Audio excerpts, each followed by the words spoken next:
wanted to tell you that there was some issue in my last stream, and because of the network, the stream ended automatically in just 8 minutes. So I am starting the stream again, and I hope you guys enjoy the quarterfinals of the Northeast Cup. Let's enjoy all the matches in the quarterfinals. These are the best team matches that I'm gonna show today. All right. Sorry. All right, then let's start. These good states. And right now, Team GRM as well as Team 9 o'clock will be representing Arunachal Pradesh. So I am quite hyped up about seeing, like, I am quite hyped up to be seeing these matches coming up. So, yep, that is pretty much it for me. And, yep, Numi, back to you. Well, that is true. The teams going up against each other today will be GRM versus 9 o'clock. And GRM will be on the blue side, whereas 9 o'clock will be on the red side. And yes, they will be representing the state Arunachal Pradesh. And looks like the draft has begun. So, Kronos and Itami, please take it away as the draft has finally begun. Yeah, pretty excited to see this one go down, and I think this might go all the way to a third game as well, just to get the excitement rolling. First day, first game of the quarterfinals, and this seems like an exciting one, Itami. Definitely Kronos, and they have already started to pan out those heroes, and that is going to be the Suyo. Actually, I am expecting those meta heroes, those heroes which have been quite going well onto the meta, as well as it might be some respect bans coming up from their side. The Harith is also getting banned from the side of Team G, Team 9 o'clock actually onto the red side. And yep, as long as there is not an exceptional one trick kind of hero user from one of those teams, they will just be proceeding with those meta heroes onto the ban sections. I agree. I agree that the band section, you gotta take out Chip right now. He lives in the band section, right? He's someone that shouldn't necessarily be touched. And if you give that away, you're just crying about giving the opponent a lot of control in the early game and also a lot of team fight control in the late game. So map pressure comes with Chip, so the Chip has to be banned out here, and possibly the Khalid, maybe the Phoveus as well. I see the Ling that's available. The Hayabusa can come up at any single time, given the fact that it's an assassin meta. So these are, I would say, the 4 or 5 picks that need to be banned out in the first phase. But at the same time, it could be something that these teams are cooking. Definitely, and I guess they will be proceeding with that Phobius as you just mentioned before. And yep, they are just going with those regular bans, and open on to the first pick, whichever teams get the first pick. And if the Khalid is open, then for the first pick, I guess going for the Khalid might be a good choice if he is not banned. So yeah, and as you mentioned before as well, that Chip belongs to the ban section, and Team Cry will be, I'm sorry, Team GRM actually will be banning out the Chip for themselves, and they are just making sure those teleportations are not used onto the game, so they are getting rid of it for this side. And yep, I would say for the side of Team 9 o'clock, they will be proceeding with another ban. It might be the Khalid actually, considering Team GRM might go with the Khalid pick if they get it. But okay, that is going to be a Nathan get out. So back to you, Kronos. I mean, the Nathan probably definitely a respect band coming in. They don't want to deal with somebody on the other side from the side of Team GRM, but sincerely can locking down that Ruby means they want to prevent the dive that comes in, flexing it into 3 different lanes, the EXP, the gold, as well as the roam position. But right now, leaving the assassins open, asking the question that do you want to pick up these assassins or not? Khalid, yes, it's a great pickup coming in. You get that priority in the EXP lane rotation. You get that presence felt in the Riverside as well. Now it's just a matter of time. Will they actually be able to pick up an assassin, alpha out? I mean, that's the big question, right? Yep, and the Ruby getting picked up from the side of Team GRM actually. That Ruby is quite flexible as well, but mostly we do see her going on to the gold lane these days. And yep, from the side of Team 9 o'clock, that is going to be the Aurora getting picked. And the Vexana is also open for the side of Team GRM. So, going for the safe side, seeing the Aurora already getting picked, they can be going with the Vexana, but we are yet to see the picks coming up from them. This Ruby most probably is going to the gold lane because if she is open, then most of those team prioritizes the Ruby, like considering how much of crowd control as well as endurance she has onto those team fights. Yeah, that crowd control is what we're talking about. You're gonna use that "Don't Run Wolf's King" along with that "I'm Offended." That creates a little bit of a problem for the other side, but they go for the full dive composition in the form of an Alice. At least the front to back is what they want to play. So possibly slotting the Alice in the goal lane to get them scaled up, have that magic damage, and they go for the assassin themselves. Given the fact that they have an Aurora on the other side who wants to prevent this dive. And looking at the Khalid, seems like the side of 9 o'clock might want to play a front to back composition. So I'm not really sure how it's gonna go about because this Ling is definitely on the hunt to get that mage, that Aurora, and also possibly the gold laner coming in. Given the fact that they have the Alice that can go and create problems along with the Ling during the dive.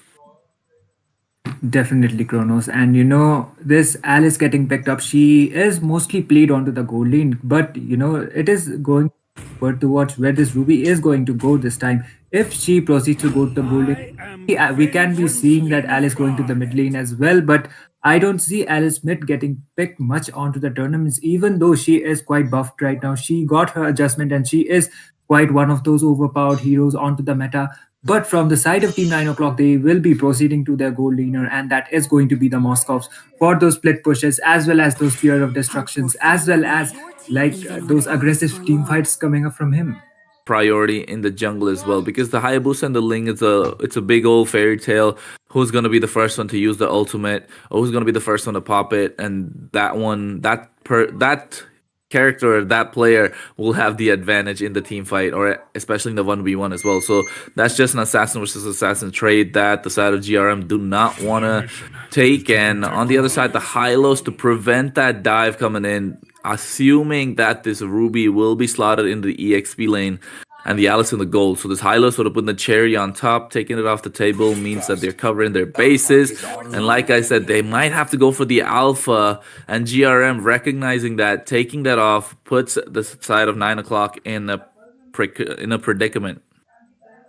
Yep, and quite valid bans from the side of Team GRM actually. They got rid of two possible junglers, that is the Hayabusa as well as the Alpha, and those Alpha charges and the Spear of Alpha connecting on to that Alice as well as Ruby, considering he deals that true damage and he could have been able to take it off, but Team GRM did a really good job panning out that Alpha for themselves. And for the side of Team 9 o'clock, I guess they will be trying to lock in the juggler for themselves. It might be the Julian coming up, but okay, it might be the Bane or even the Julian. But if you ask me, then yep, I was about to mention it. Even the Nolan is open, and I guess Team 9 o'clock will be proceeding the Nolan to the Nolan actually as the jungler.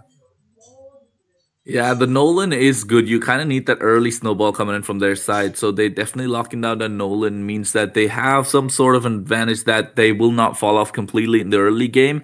Looking at the side of GRM, they have no early game power spike. Yes, they have the mobility, they have the anti-dive, but they do not have the early game power spike that they're looking for. So 9 o'clock in the hands of Rock Goo, this Nolan might be the answer that they need. It could be the little bit of an edge that they were looking for, but only time will tell if that will actually start applying. And the execution comes down to the fact that it has to be done in the early game, and you need Alone in Tokyo over here to start dominating the EXP side and get that rotation in early. But here Hyodo going in for the Faramis with that Nether Realm might be a problem, and Zen to match the rotation of the Khalid, picking up that CC, and along with the Vengeance, gonna be a problem in the face of Kazum as well. So I like the draft coming in from the side of Team GRM. They're covering their bases, they're going for a full dive composition with the help of the Nether Realm in the hands of Hyodo will be a big problem. So now I think over here you gotta pick up maybe a Tigreal would be the best answer to prevent that dive. The Edith is great as well, just to get a little bit of a single pick off. Arlot's definitely not the answer, that I can tell you, Tommy.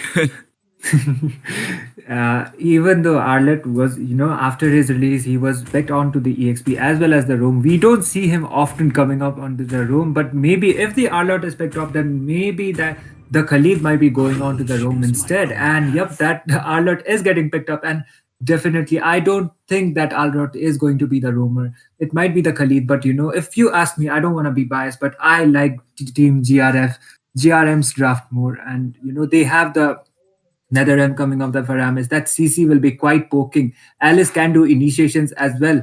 And Ling will be able to jump off onto the backlines with his Templars of Blades and all those skill combos. And this Ruby is a really flex pick, I would say, because I was expecting a first pick Ruby to be going to the gold lane, but apparently this Ruby will be going on to the roam section. So, ladies and gentlemen, we are going on with the first match of this series, and it is between Team 9 o'clock against Team GRM. So here we go into the land of dawn.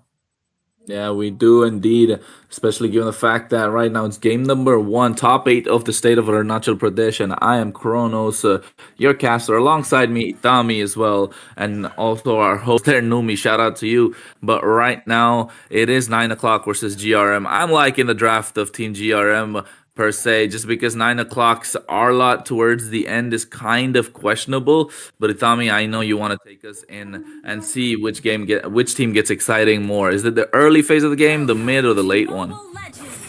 Yep, and if you ask me, then in terms of the early composition, team GRM has the upper hand, considering that Faramis can do those grabs and he can engage well onto the team fights as well. So I guess team GRM has the upper hands even onto the early as well as the mid phases of the game.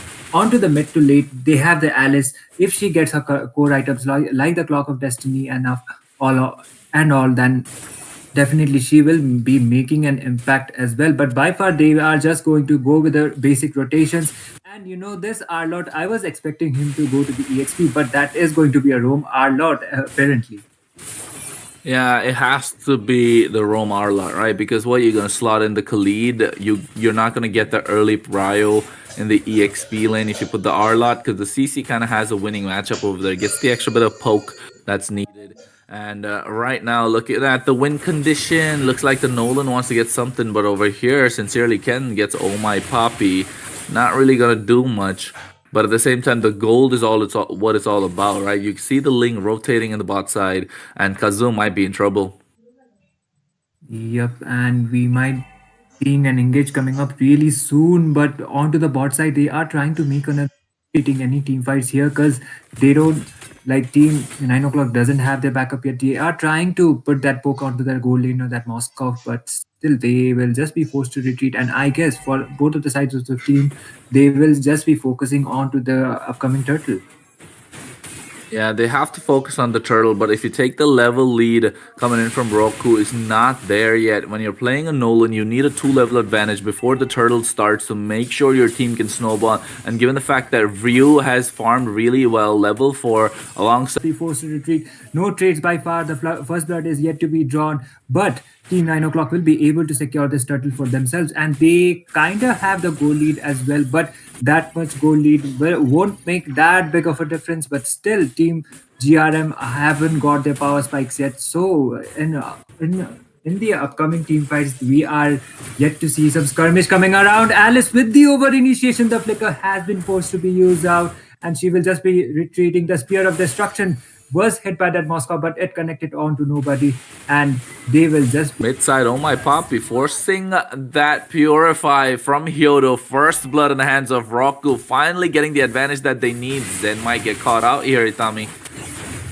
Yep, they actually Zen will just be forced to retreat. He was able to retreat successfully, and I guess Team GRM are trying to make that pressure. Khalid is trying to get some vision out there, but Ryu will just be farming, and he will just be able to get his neutral objectives. That is the blue as well as the orange buff, and I guess they will just be trying to focus onto their neutral objectives. And I hope both of those teams will not initiate any team fight. Ruby might be taken down, but yeah, I'm offended connecting on to nobody. Arlot is really deep, and the Netherrealm being used by that Faramis. The Templar Blaze coming up from that link. A really good follow up. Aurora will be able to get that kill onto that link, but CC with the follow up as well, getting that kill onto that Arlot just now. The turtle will be spawning, and that is going to be a 1-for-1 trade. I mean, for a 1-for-1 trade, that was quite a skirmish indeed. Because at the end of the day, Oh My Poppy is the one that wants to sacrifice himself. Meanwhile, Roku here on towards He This Alice has scaled quite well, using the Blood Oath to get out of harm's way. The turtle is up. The level disparity from Roku and Ryu is not that far behind, although the gold is still less than 1k. This could be the moment that Ryu is looking for. And the Oh goal, and my I am god! offended. Three men I am offended just came up, but still Nolan team 9 o'clock was able to get that turtle. The final slash coming up from that R lot, but no trades by far. Kronos, you just mentioned it. Even though so many skirmishes going around, both of the teams are playing it so in such a disciplined way that no kills, like no trades by far has been given up from both of the side of those teams. And the discipline plays, we are seeing some discipline plays coming up, but the Project Glacier connecting from that Aurora. CC was ganked up like that was a 3 for 1, three people onto one CC, and CC will be taken down, and they will be able to get that TO1 top tower as well. Yeah, I think this would be a problem on the other side. But look at that Spear of Destruction connecting onto He, making sure that Kazum comes in, gets the double lane clear as well. So getting that goalie that's much needed. Oh my Poppy might be in trouble. And right now, it all comes down to how they will initiate. And they're waiting for the initiation from the side of Team 9 o'clock, given the fact that they have the Khalid and they have the R-Lot. So Oh my Poppy will be the one in the driver's seat this time around, but Sincerely Ken. Oh, final slash connecting. The I am offended also came up as well, but the Faramis was able to save off that Ruby with that Aurora. Ling will be able to secure that kill onto that Aurora. A double kill coming up from Ryu, and that is going to be a 3-for-1 trade for the side of Team GRM. A really good team fight came up from him. A really good follow-ups, but Faramis will be taken down onto the process. The Netherlands was used onto that for the team fight, and he will be immediately punished. Even though his spawn timer is not that much, he will be taken down onto this team fight. Yeah, it has to be so. And look at that. Ryu on the other side wants to get the split. He's not died yet a single time. 2-0-2, level 9 compared to Roku's level 11. This is the level disparity that the Nolan's looking for. And now he's going to start snowballing. Although it's come a little bit late, it's not late enough. It is still around the early to mid game phase, less than 7 minutes into the game. And this could be something that's going to break down Itami if my Poppy wants some blood. Yep, we might see some trades coming up. Khalid is trying to make some pokes onto that link. He will just be forced to retreat, and the turtle has already been spawned. But Nolan is able to get that kill onto that Faramis just now. He was not even able to pop up that nether limb. I guess he did had that cooldown onto his ultimate, so he was not even able to use it. And team 9 o'clock playing in such a disciplined way, onto this first game. I expected, looking at the drafts, I expected that Team 9 o'clock might be having a hard time, but we are seeing the opposite, kind of an opposite case, and I'm connecting on to two people, connecting with the flicker combo, followed by the frigid glacier from that Aurora. CC is able to get that kill, but that is going to be a double kill for the side of Nolan. 2-for-1 trade by far, and they will just be retreating. And Kronos, I was mentioning the draft before, but the team fight is not yet over, and monster kill coming up from Nolan onto that CC. Once again, the Templar blades being used from that link. He will just be forced to retreat. The final slash, as well as that dive from that Khalid, was able to get that skill onto that CC. Man, oh man, the goal difference as well as those items, I guess, onto the item spikes as well. Team 9 o'clock are quite the leading team, and they are showing their dominance onto this game. Yeah, they're definitely dominating the game slowly but surely. And look at he wants to go. He has the item power spikes that he needs. Roku gets the Malefic Roar. So level 13 to the level 11. Ryu's not that far behind. The 2-level disparity still maintained. But of course, right now, the goal lead coming in quite big indeed. And that's the power of the Nolan. That speed and the quick farm that they get going on with that. Nolan will be the problem. And right now, I'm not sure who will be the target, because Kyoto has been taking off 1-4-3, and oh my Poppy. Oh, they smelled some trouble. Oh my god, Nolan with another initiation, trying to make another initiation, but CC was forced to retreat. Even though, the I'm offended as well as those flicker combos is being connected from the Ruby. I guess it is the gold gap as well as those item gaps that is not favoring for the side of Team GRM. They are not able to capitalize. And the final slash is connecting on as soon as the team 9 o'clock are initiating the team fights. They are able to pick off those kills, and Nolan is able to snowball quite a bit, considering he has more of a. He is already like 2 levels levels ahead compared to that Ling. Yeah, that two levels ahead. That's what the win condition for Nolan is. Time and again, I've been repeating that because it is what it is at this point in time. And look at that, they have that Lord as well marching down the top side. It's coming quite quick, so they don't have the time to actually regroup and discipline themselves to get that push that's very much needed. But right now, clearing the top side mean the Lord will come in from the top side, cleared the tier twos. They possibly looking at getting one from the bot lane as well. And if possible, if Alone in Tokyo makes it on time, it could be all three. But this is the team fight that they're looking for. Roku goes for Oh, the fracture as well and gets out. But sincerely, Ken has the I'm offended waiting, and Hyodo has the Nether Realm. So it's all a matter of time. Will Alone in Tokyo provide that Raging Sandstorm, or will Oh My Poppy go for that Flicker final slash play?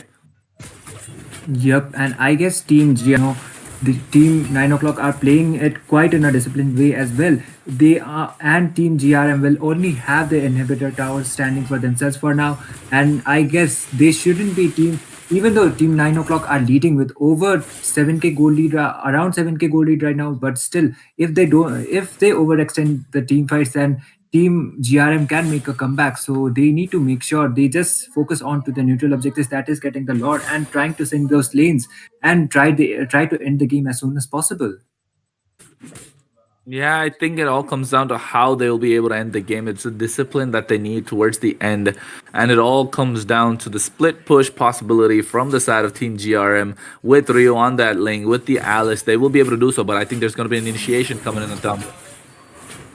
Yep, Khalid is trying to, maybe he is trying to initiate with his Raging Sandstorm, but he will not be able to do so yet. He is just waiting for his teammates. Extending, like over initiating a team fight might cost the team getting some trades as well. And that Alice is where Alice will just be trying to split push and try to get those towers, because in terms of the objectives, Team GRM hasn't even got a single tower for themselves. And the final slash coming up from that Arlord. Alice with the follow-up, followed by the Frigid Glacier. CC was able to secure that kill onto that Arlord this time. And a godlike coming up from that Nolan, securing that kill onto that CC. The Triplets of Blades coming up, and this time Nolan already been finally been fallen off. Team GRM are trying to make a comeback. Alice with a really good initiation. The I am offended connecting on to nobody, but still they are able to get that trade, and that is almost a complete wipeout. Team GRM have finally pulled this off, and that is going to be a 4-for-1 trade for themselves. But meanwhile, Moscow is also on a bad position, but he will just be retreating. He shouldn't be trying to dive in because the Ruby can still pull him off with the I am offended.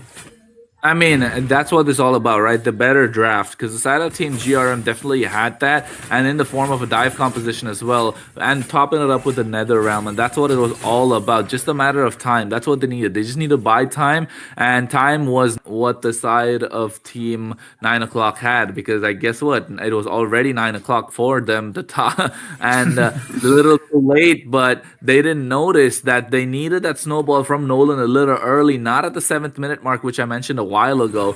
They needed that coming in around the 2 or maybe the 4th minute mark, and that would have been the difference maker. Look at Alone in Tokyo being zoned away, and that's a Khalid, your EXP laner, that should be taking the brunt of the damage, should be the sandbag as well. Not able to do so means that they're definitely in the backseat, and now the tides have shifted. Even though the goal lead is in the hands of Team GRM, I mean, sorry, 9 o'clock, GRM are firmly in control in the driver's seat, and they will be looking to initiate in the form of he with this Alice going to the backline, unless Oh My Poppy gets his flicker up, which he doesn't have.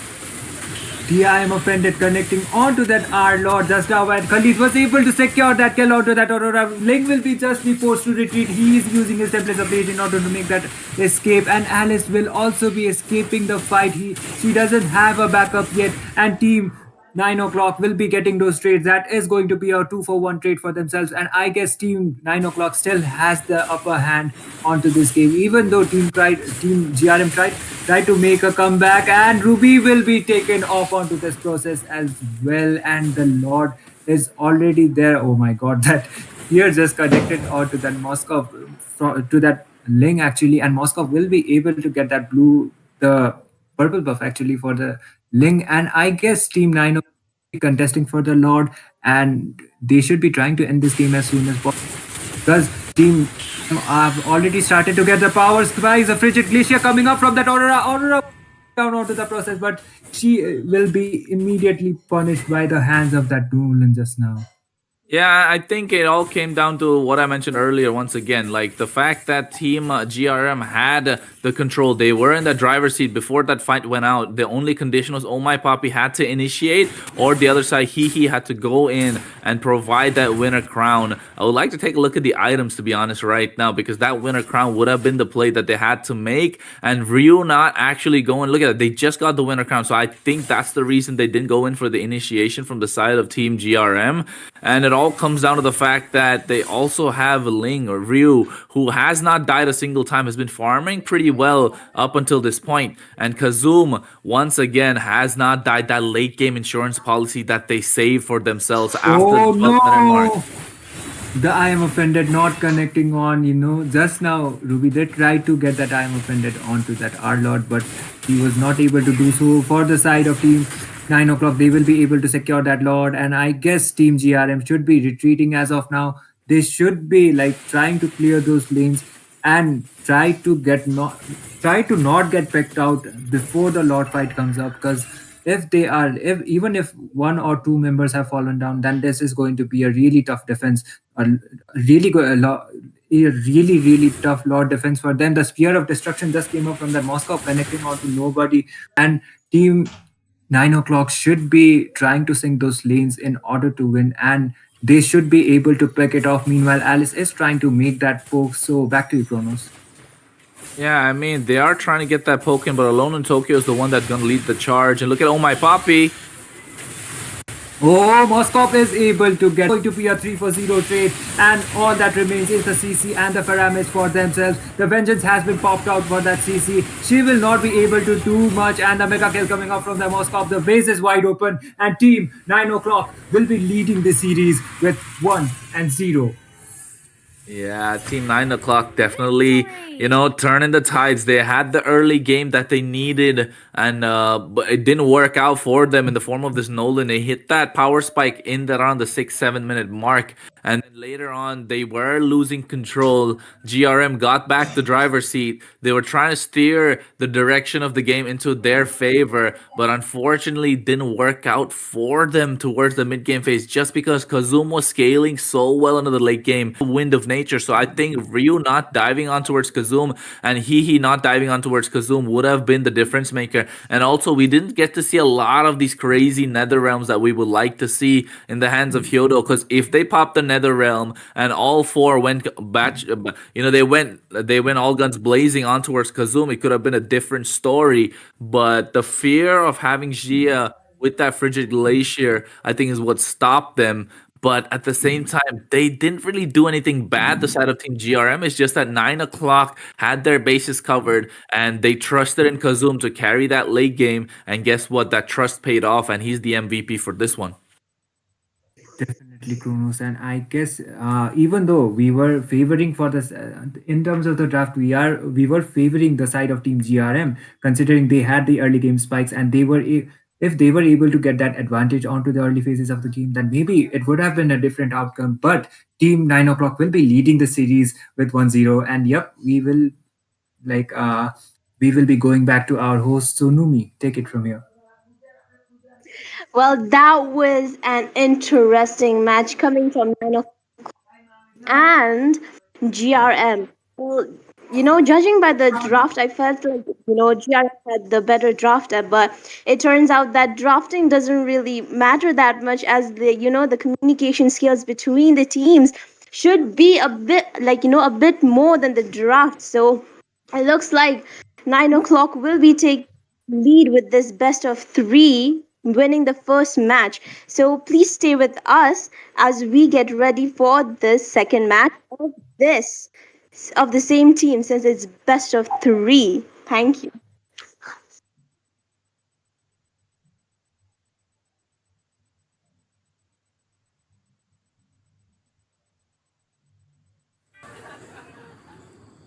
I'm very poor. I'm very poor, okay? I don't have money to buy skin. Look at this. Look at this. Hey, boss.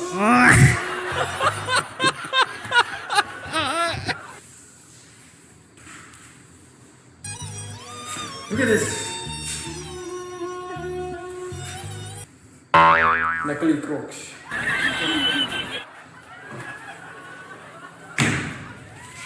But I love her from my heart. Flashback. Bad. I. This is theory. He will bounce. Eu já lavei o meu carro, regulei o som.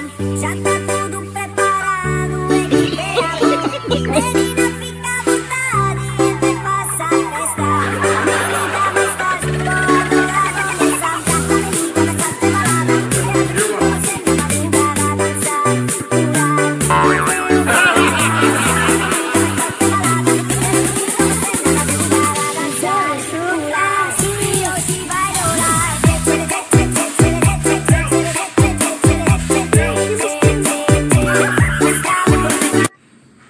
I tried my best.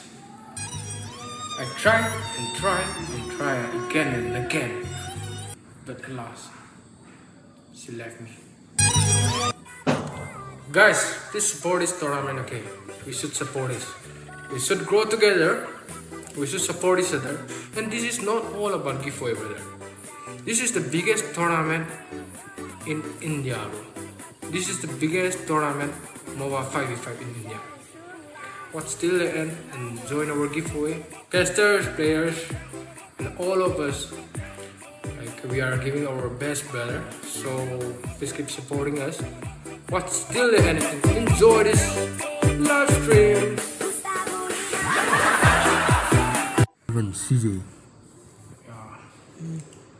I broke up with my girlfriend. She wants epic skin, bro. See, look at me. I'm very poor, okay? I don't have money to buy skin. Look at this. Look at this. Hey, you guys.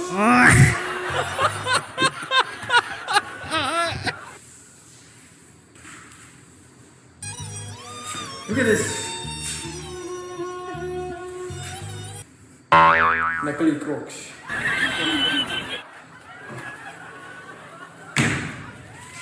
But I love her from my heart. flashback. Bad. I told you I don't have money. See, but I can dance for you. This is the way. He will dance. Eu já lavei o meu carro, regulei o som. Já tá tudo preparado, equipei a mão. Menina, fica à vontade, entre e faça a festa. Menina, mais tarde, vou adorar dançar. Já falei, começa a ter balada. Você me madrugada a dançar.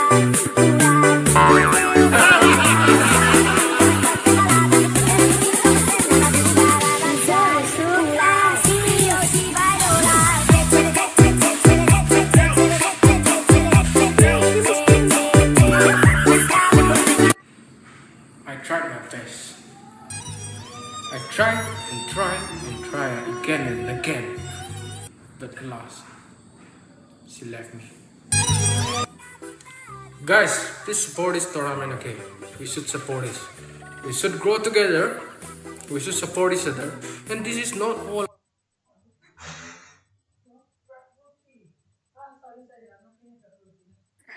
Hello, everyone, and welcome back again to Northeast Cup online qualifiers powered by Battle Knights Esports. Today is quarterfinals, and game one, match one has already ended, with 9 o'clock taking that win. But this will be a best of three match. So if 9 o'clock takes the victory in this match again, then 9 o'clock will be moving on to the semifinals. So, Itami, what do you think about the first match? I mean, it was pretty, interesting match with the GRM with their crazy draft by the 9 o'clock winning it. What are your thoughts, Itami?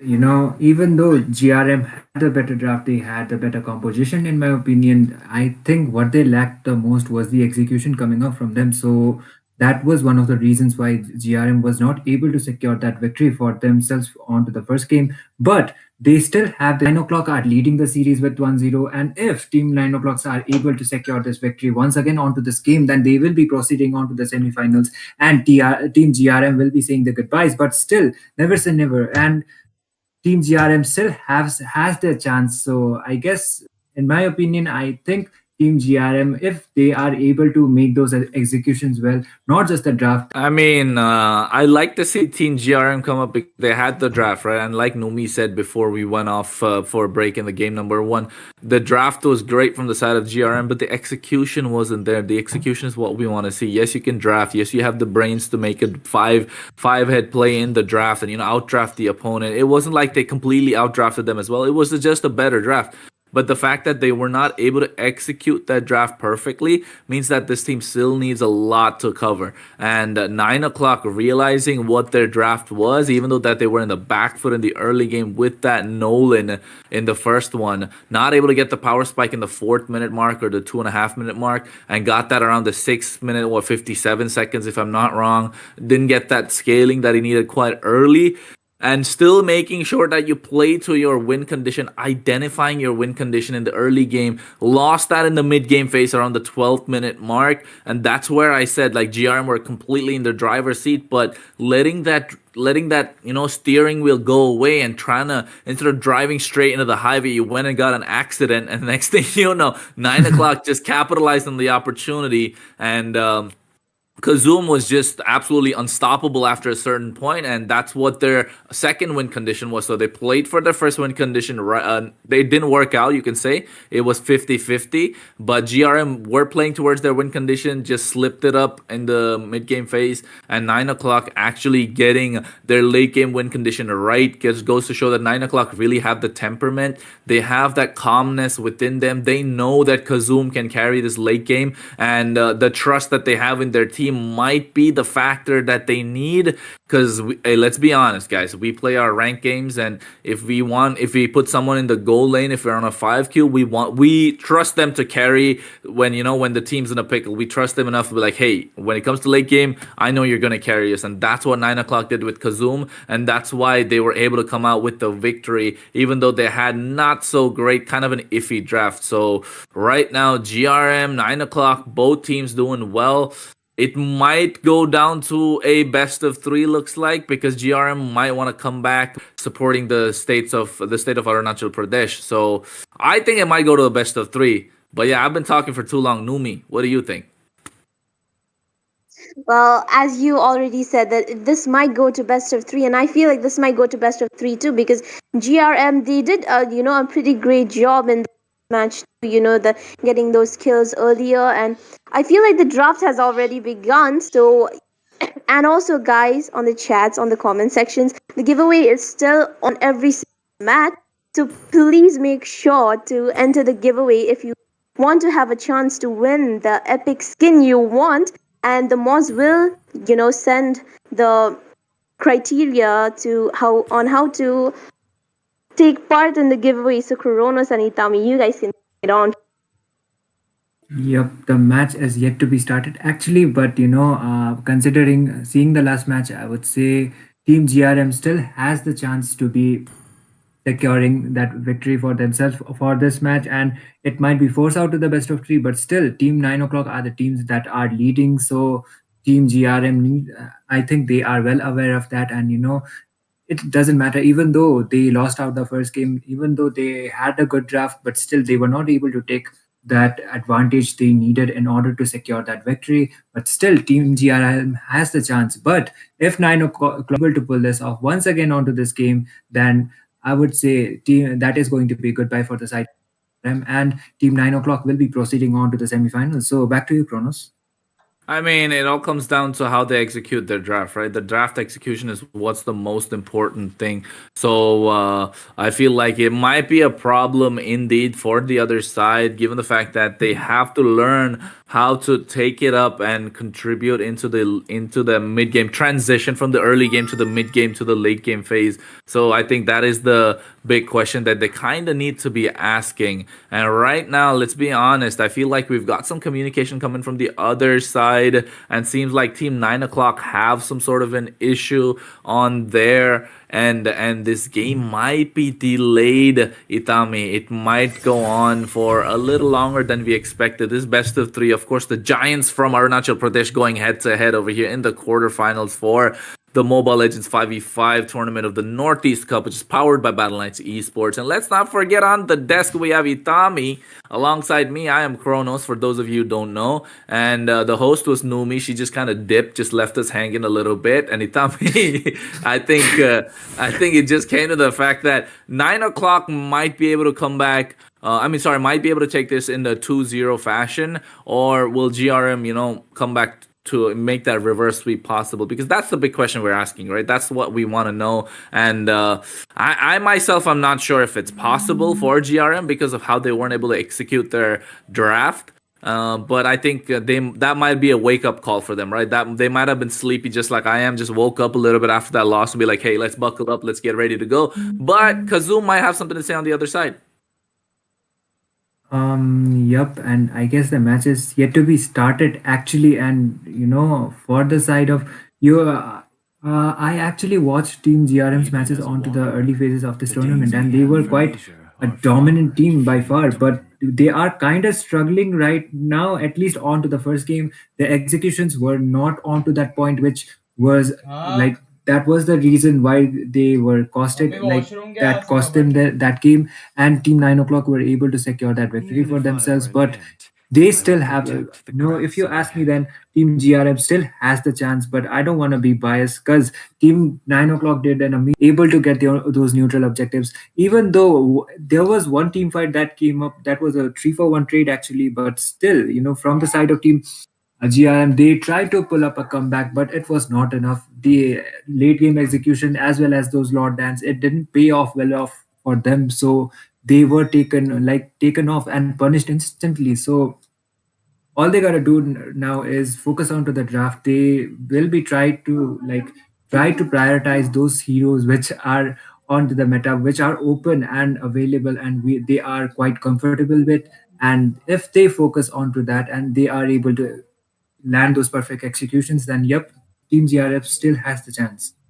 I mean, of course, that is true. But at the same time, let's not forget, right? Today we're at the quarterfinal stage. We're at the quarterfinal stage, and it's been in the state for the state of Arunachal Pradesh in the Northeast Cup for Mobile Legends 5v5, powered by Battle Knights Esports. I know I'm saying a lot, folks. I'm Kronos. Alongside me, I got Itami. But I want to let you know that we started the stream this early. And for those of you who are watching, share it, get everybody along, start commenting your favorite team down in the chat because we have a long day of streaming ahead, folks. We got a lot of match in store for you. The first one right now, the best of three, was just between 9 o'clock and GRM. Of course, 9 o'clock picking up the first game in this best of three series. GRM made sure that they got that as well. But on the other time, and on the other side, we also have the next game that will be coming in: Executive Esports versus Venom, and then we have Team Moth versus Illuminati, which comes on later. These are all best of three, folks. I know.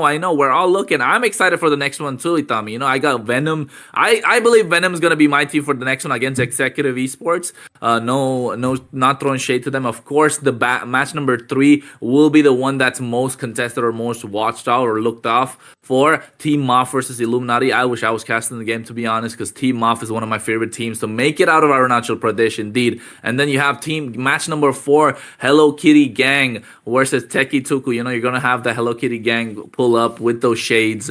Got got those cat ears. Numi, I bet you love that, wouldn't you? Well, I mean, I am a cat lover, like many people that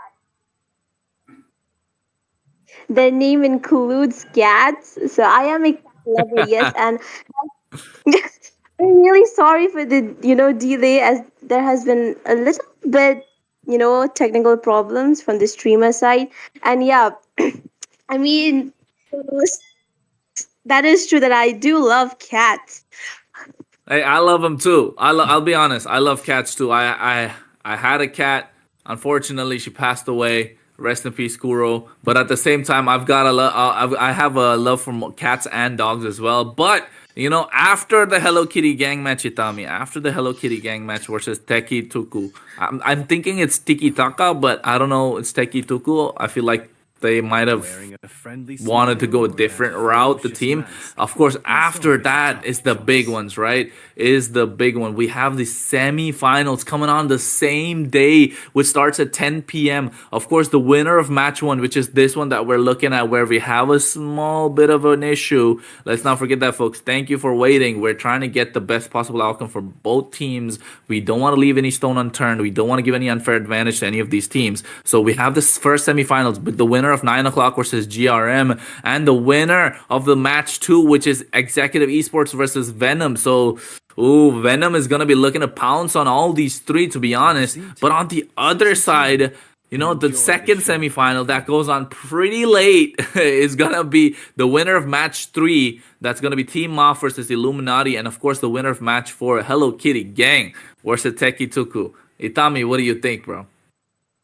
I guess if you ask my predictions, then from the side of Team Arunachal Pradesh, I am rooting for Team MAF actually, but still, there are other good teams as well, such as Team Executive Esports, even Team GRM, and even Team 9 o'clock. So, I guess I shouldn't be too biased. And even though Team MAF is a really like a popular team as well as a known team, there are other competitions as well. And even these are like they made it from all the way here to the top eight. So definitely these are not those random teams that just participated and just wanted to have fun, but they actually made it to the top eight for this state. So all of these teams are actually really good, and they will be representing their state for the Northeast Cup. Whichever team is able to qualify, like for the states and able to qualify for the final, they will be representing their state onto the offline phase that is going to be happening on Guwahati, Assam, onto the first week of November actually. And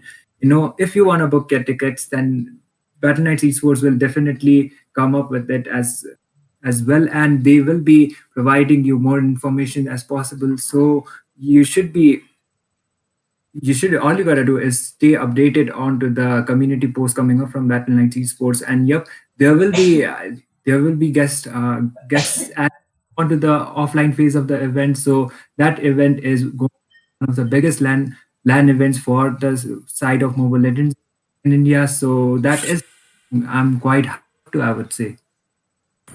Yeah, and Well, I agree, right? Numi, I agree with what Itami said. I completely agree with what Itami said. Of course, there's a lot that we're in store for us, but Numi, I think you're pretty excited too right now. What did you have to say? I know I cut you off, Numi. I didn't mean to. no, I'm sorry for cutting you off because it turns out the streamer is having some problems. So, guys, please stay with us. Till then, you guys can watch Libs and CJ's ad.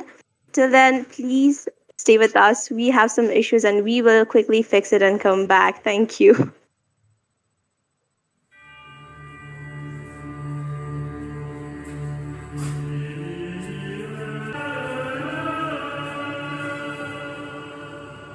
What even CJ? I broke up with my girlfriend. She wants epic skin, bro. See, look at me. I'm very poor, okay? I don't have money to buy skin. Look at this. Look at this. Hey, you guys.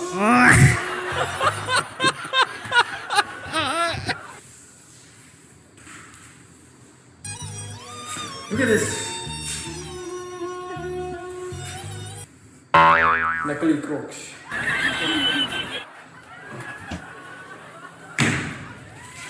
But I love her. From my heart. Flashback.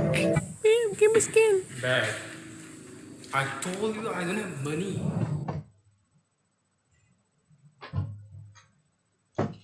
Hello, everyone, and welcome back to Northeast Cup again. And we are really sorry for that little delay on the match. And yes, there was a little bit, a technical problem from the streamer side. So yes, the Drafting has begun, and Kronos and Itami, let's not make the viewers wait any longer, and you guys can take it on from the draft. Hey, I'm pretty excited. I'm pretty excited. And right now, Itami, we're going straight into the draft indeed. And looking at how it's turning about, it might be something that we're looking forward to. Kazum in the previous one, carrying the team all the way to the victory, might have been the difference maker. But again, it comes down to the draft, doesn't it, Itami? Yep, and we have already the ban sections actually, and the Phobius is getting the first ban. They are just prioritizing those heroes. Even like first game, the Phobius was banned out, and maybe from the side of Team GRM, we might be seeing ban coming up as well, considering how much of an annoying, like how much of that damage as well as those split push and those objectives was able to be secured thanks to that Moskov. But I don't think like onto the such an early phase of the draft they will be banning that Moskov, but instead they will be going out with the Khalid. On to the previous game, they like Team GRM gave out the Khalid to Team 9 o'clock, and they were able to captivate quite well with the Khalid. So they have decided to ban the Khalid out for themselves this time. Yeah, the Khalid is a problem indeed. It's a first pick material, to be honest. Let's not forget, this is a stat, Itami. I know, Numi, you're hearing somewhere in the background, but you gotta know that Khalid was picked up and banned out at 100% of the time in the tournament thus far. I know we've had so many games. Imagine this hero was not let go, either being banned out or either being picked up. And this guy has been dominating the meta through the EXP side. Some people play him the wrong position, but not the greatest way to do so. But at the same time, look at the Ruby being banned out, means that the side of Team GRM want to dive once again. Yep, and they are just proceeding with the bans. And one thing I just noticed is Team GRM have decided to ban out the Ruby as well. They got the Ruby for actually onto the first phase of the game. They use that Ruby actually onto the roam position, but it didn't work out quite well for them. I was expecting that Ruby first pick the gold lane, but that was not the case.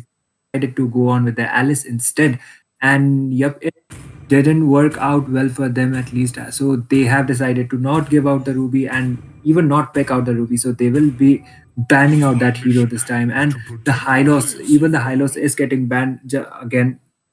And the glorious pathways as well as those initiations coming up for him quite be might troubling. Even though Hylos got some adjustments onto this patch, he got quite nerfed, but still, even onto the EXP lane, onto the room as well, he is quite dominating. So banning out the high loss, it is quite viable considering the chip as well. Because as you mentioned onto the first game, Chronos, you said that chip belongs to the ban section, and definitely we are seeing that chip onto the ban section this time too.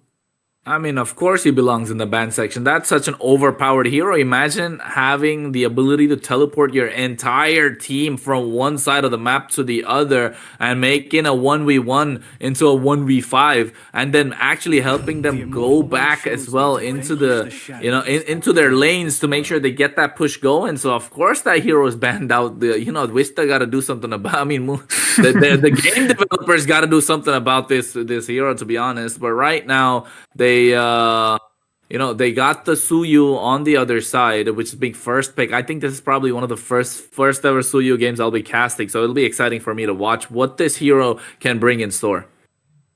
I am seeing Suyo quite often actually onto this tournament too, as well as onto the rank games. And he can also be played onto the EXP lane, but definitely he has more of an advantage as a jungler. And going on to the Suyo as the first pick is definitely quite valid, I would say, for the side of Team 9 o'clock. That is quite a good decision. But okay, the Nathan, onto the first game, they decided to respect ban it, and Team GRM will be getting their hands onto that Nathan this time, followed by that Aurora. Yeah, I like the Aurora coming out this time. Aurora is someone that has to be on the red side, right? You want to prevent the dive, and Suyu, and this time around, he is a very versatile hero. People are still kind of I would say feeling him out, but let's be honest, that guy's kind of broken as well. Roku might be able to scale pretty well, and the win condition for Suyu is quite easy. You have to scale in the early game. You need to get that damage going. You need to get that snowball going pretty hard, unless they have something that can cover up for them in the mid game, like the Arlot. That's what I Okay. was gonna say. So they got their bases covered for the mid game. The final slash is gonna do a lot of trouble, but Chia picking up this Vexana means that they have that mid lane control that they definitely need. So the early game is covered, the rotations are covered. You got that turtle fight positioning, that turtle power spike that you need in the form of this Arlot in the EXP lane. Yes, they can flex into their own position, but I feel like this he's gonna be slotted in the EXP lane. But this Kufra might just throw a wrench in their works. Maybe or maybe not. It actually depends on how the pilot is going to be flying the plane, but still, Kufra is quite a really good pick. But picking him, like picking the Kufra in such an early phase of the draft, might not be what you would be expecting for. They might be going on to the Tigre instead, considering there is no Valentina coming up. But okay, that is going to be the Oh Belleric. my god. That is actually going to be a Belleric, and team Team 9 o'clock haven't picked their gold laner yet, and they have decided to ban out that Moscow as well, as I mentioned before. Because onto the previous game, you know what happened. Like we do know what happened onto the previous game. That Moscow was able to be such a nuisance for the side of Team 9 o'clock. They were able to captivate and secure that victory. So this time they have decided to ban it, and maybe Team GRM decided to pick out the Belleric this time in order to deny any attack speed marksman coming up from the side of Team 9 o'clock. Yeah, and I think this. I'm not sure. I'm not sure what they're cooking. Definitely Team GRM with this Belleric, and trust me, I'm a fan of the Belleric because I like to play Belleric in the jungle quite a lot. Yeah, I'm a little bit of a troll pick. So don't troll me in the chat, but I like the Belleric. It does wonders. But right now, I'm actually assuming. I'm trying to think what this Belleric will do over here. Yes, you have the Wrath of the Dryads to kind of get that taunt going. You get Alone in Tokyo in the other side. You kind of disrupt their flow. But Shia is going to be sitting so far back, and dropping that Eternal Guardian right on towards them would be a big, big ultimate that actually creates that knockup damage, and could be the problem that still needs to be answered. The Hayabusa is still open. The Ling is still open. So I think they don't really care. They trust in Shia. So I feel like they're trying to put Kazum maybe into an early game kind of ish marksman, because you want to get that you want to get that lane clear. You want to get the lane priority against this Nathan. So I feel like the Roger is still open to go for the dive, but this Belleric does throw a problem there once again. So the Edith being taken off for the EXP side to make sure Alone in Tokyo has a better game, Itami. So right now, Team GRM. I'm not sure. Probably go for what? An EXP laner in the form of a Fulvius is banned out. Terizla? I'm not a fan. Terizla, before the adjustments, definitely you can go for the Terizla. You can like prioritize the Terizla onto the early phases of the draft, but right now he is kind of nerfed and he is not that dominant as ever, but still he is quite a decent pick, I would say. But for this Nathan, maybe for the side of Team 9 o'clock, they might be going on to the Lolita as well, because the Lolita is also open gen and she can literally deflect all of the basic attack damage coming up from the Nathan, so she can be quite a counter. But we saw this Arlord going on to the room previously on No the way. game, No, no but way. that is that is good. The alpha, and going like against the Belleric, going an attack speed marksman is definitely not a good idea.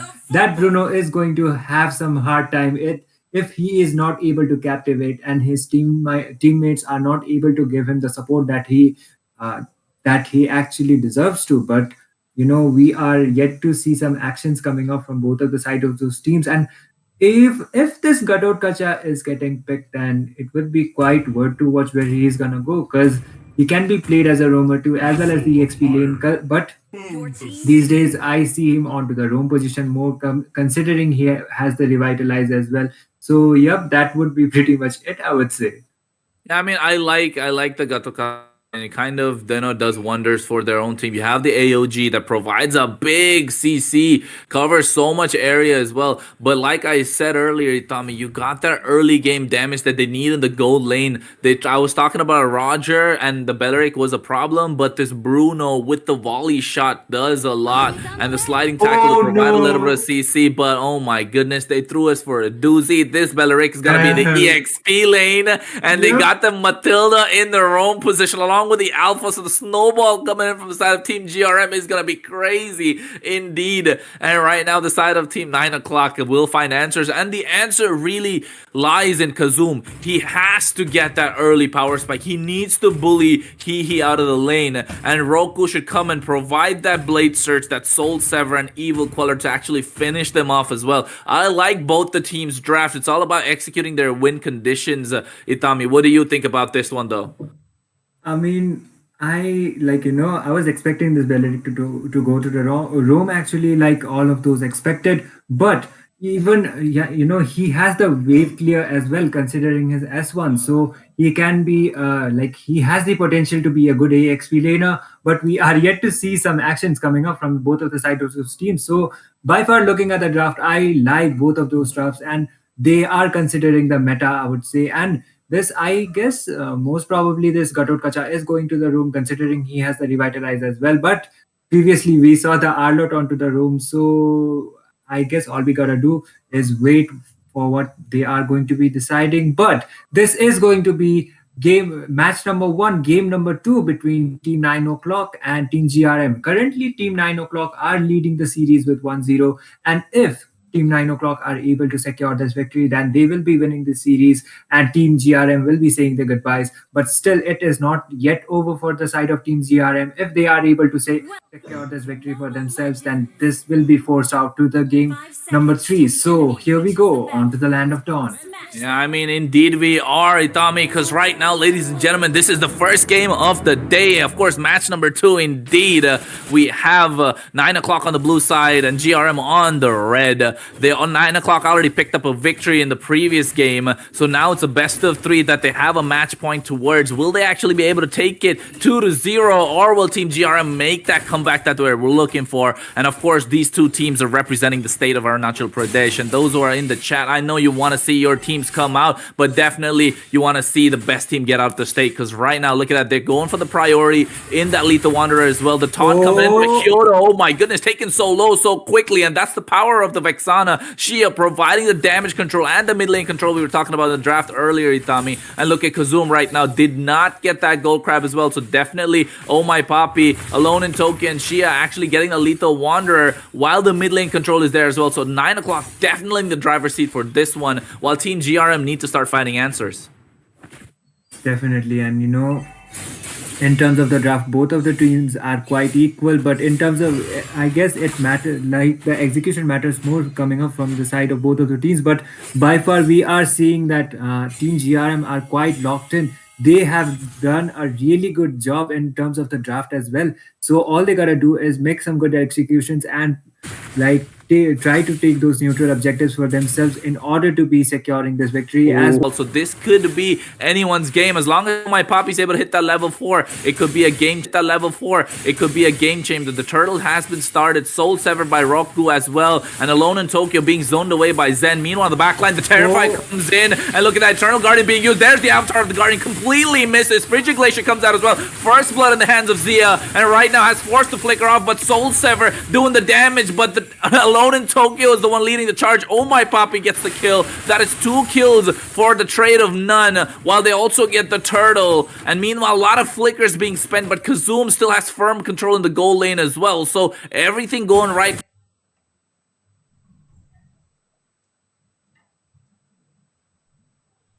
for the favor of Team 9 o'clock, Itami. And seems like Team GRM once again behind the wheel. Yep, and that turtle fight, even though Jungler was not able to secure it for their side, the Vexana, the mid laner, was able to secure that turtle for themselves for the side of Team 9 o'clock. And not only they did secure that turtle, they were able to get 2 kills as well onto there, and they are quite leading in terms of the goal lead as well, at least over 1k. And I guess on terms of the objectives too, if they are able to keep up this momentum, then definitely they will be leading this game as well. Yeah, and look at that. They're trying to catch him off guard. They go. Roku goes in with the. Oh my goodness. That was the blade surge coming out as well, forcing Ryu to use the Spear of Alpha to get out of there. And meanwhile, on the bot side, this is just a matchup that we're going to see for days. Zen is just going to have a lot of fun with this Belleric. But on the top side, once again, blade surge comes out from Roku. It goes to the Sever as well. He uses the entropy. Meanwhile, Kazum still has firm control, and that's what the Bruno provides. But oh my goodness, the blade surge on the AOG being used in the back line, but the damage is not there. Eternal Guardian comes up to knock them and create the separation, but Zen in the back line, Wrath of the Dryad stopping them from going back, while Kazum is the only one left standing. Sia will go down as well, and he does. Alone in Tokyo, a little too late to the party, didn't get the memo, he didn't get the invitation. I don't think he paid the entry fee for that fight.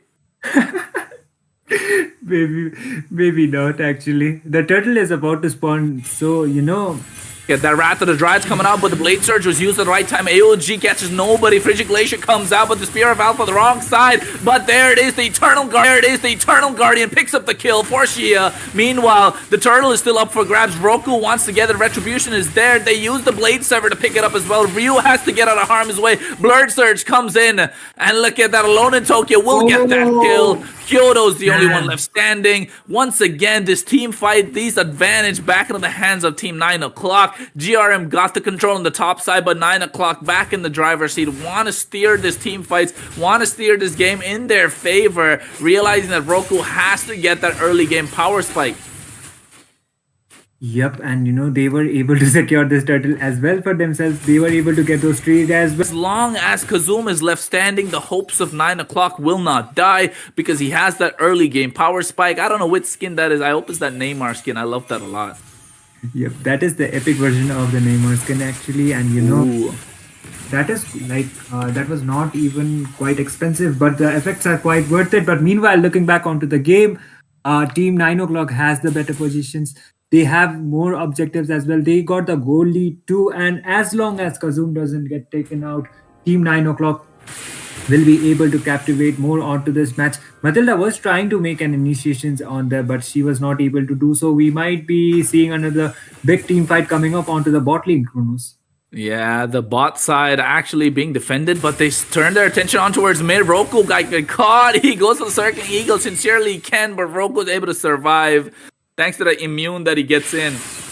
But look at that, Hyodo. They might get caught. They realize that, get out of harm's way. And seems like once again that EXP side is just going to be having some fun. Alone in Tokyo and Zen just going to be banging heads and not really doing much to each other. But you know what? This time Kazum, yeah, I was gonna say if that's the epic skin, that's the Neymar version kind of it. I think I want one, but for those of you who really want that epic skin, don't forget we have giveaways going on as well. Just make sure to ask the moderators in the chat and you'll figure it out. But meanwhile, the Terrify in the mid lane, Ryu gets caught, but the turtle is up once again for grabs. Roku gets it started. Level 11 to Ryu's level 8. Itami, and they definitely have the control. 9 o'clock, got that early snowball going. Alone in Tokyo, does have the final slash, doesn't want to use it, that's the wrong target. Retribution to get that 5,000 goal lead. Team 9 o'clock really look at their watch and seems like it's time to go down and crack open that mid lane.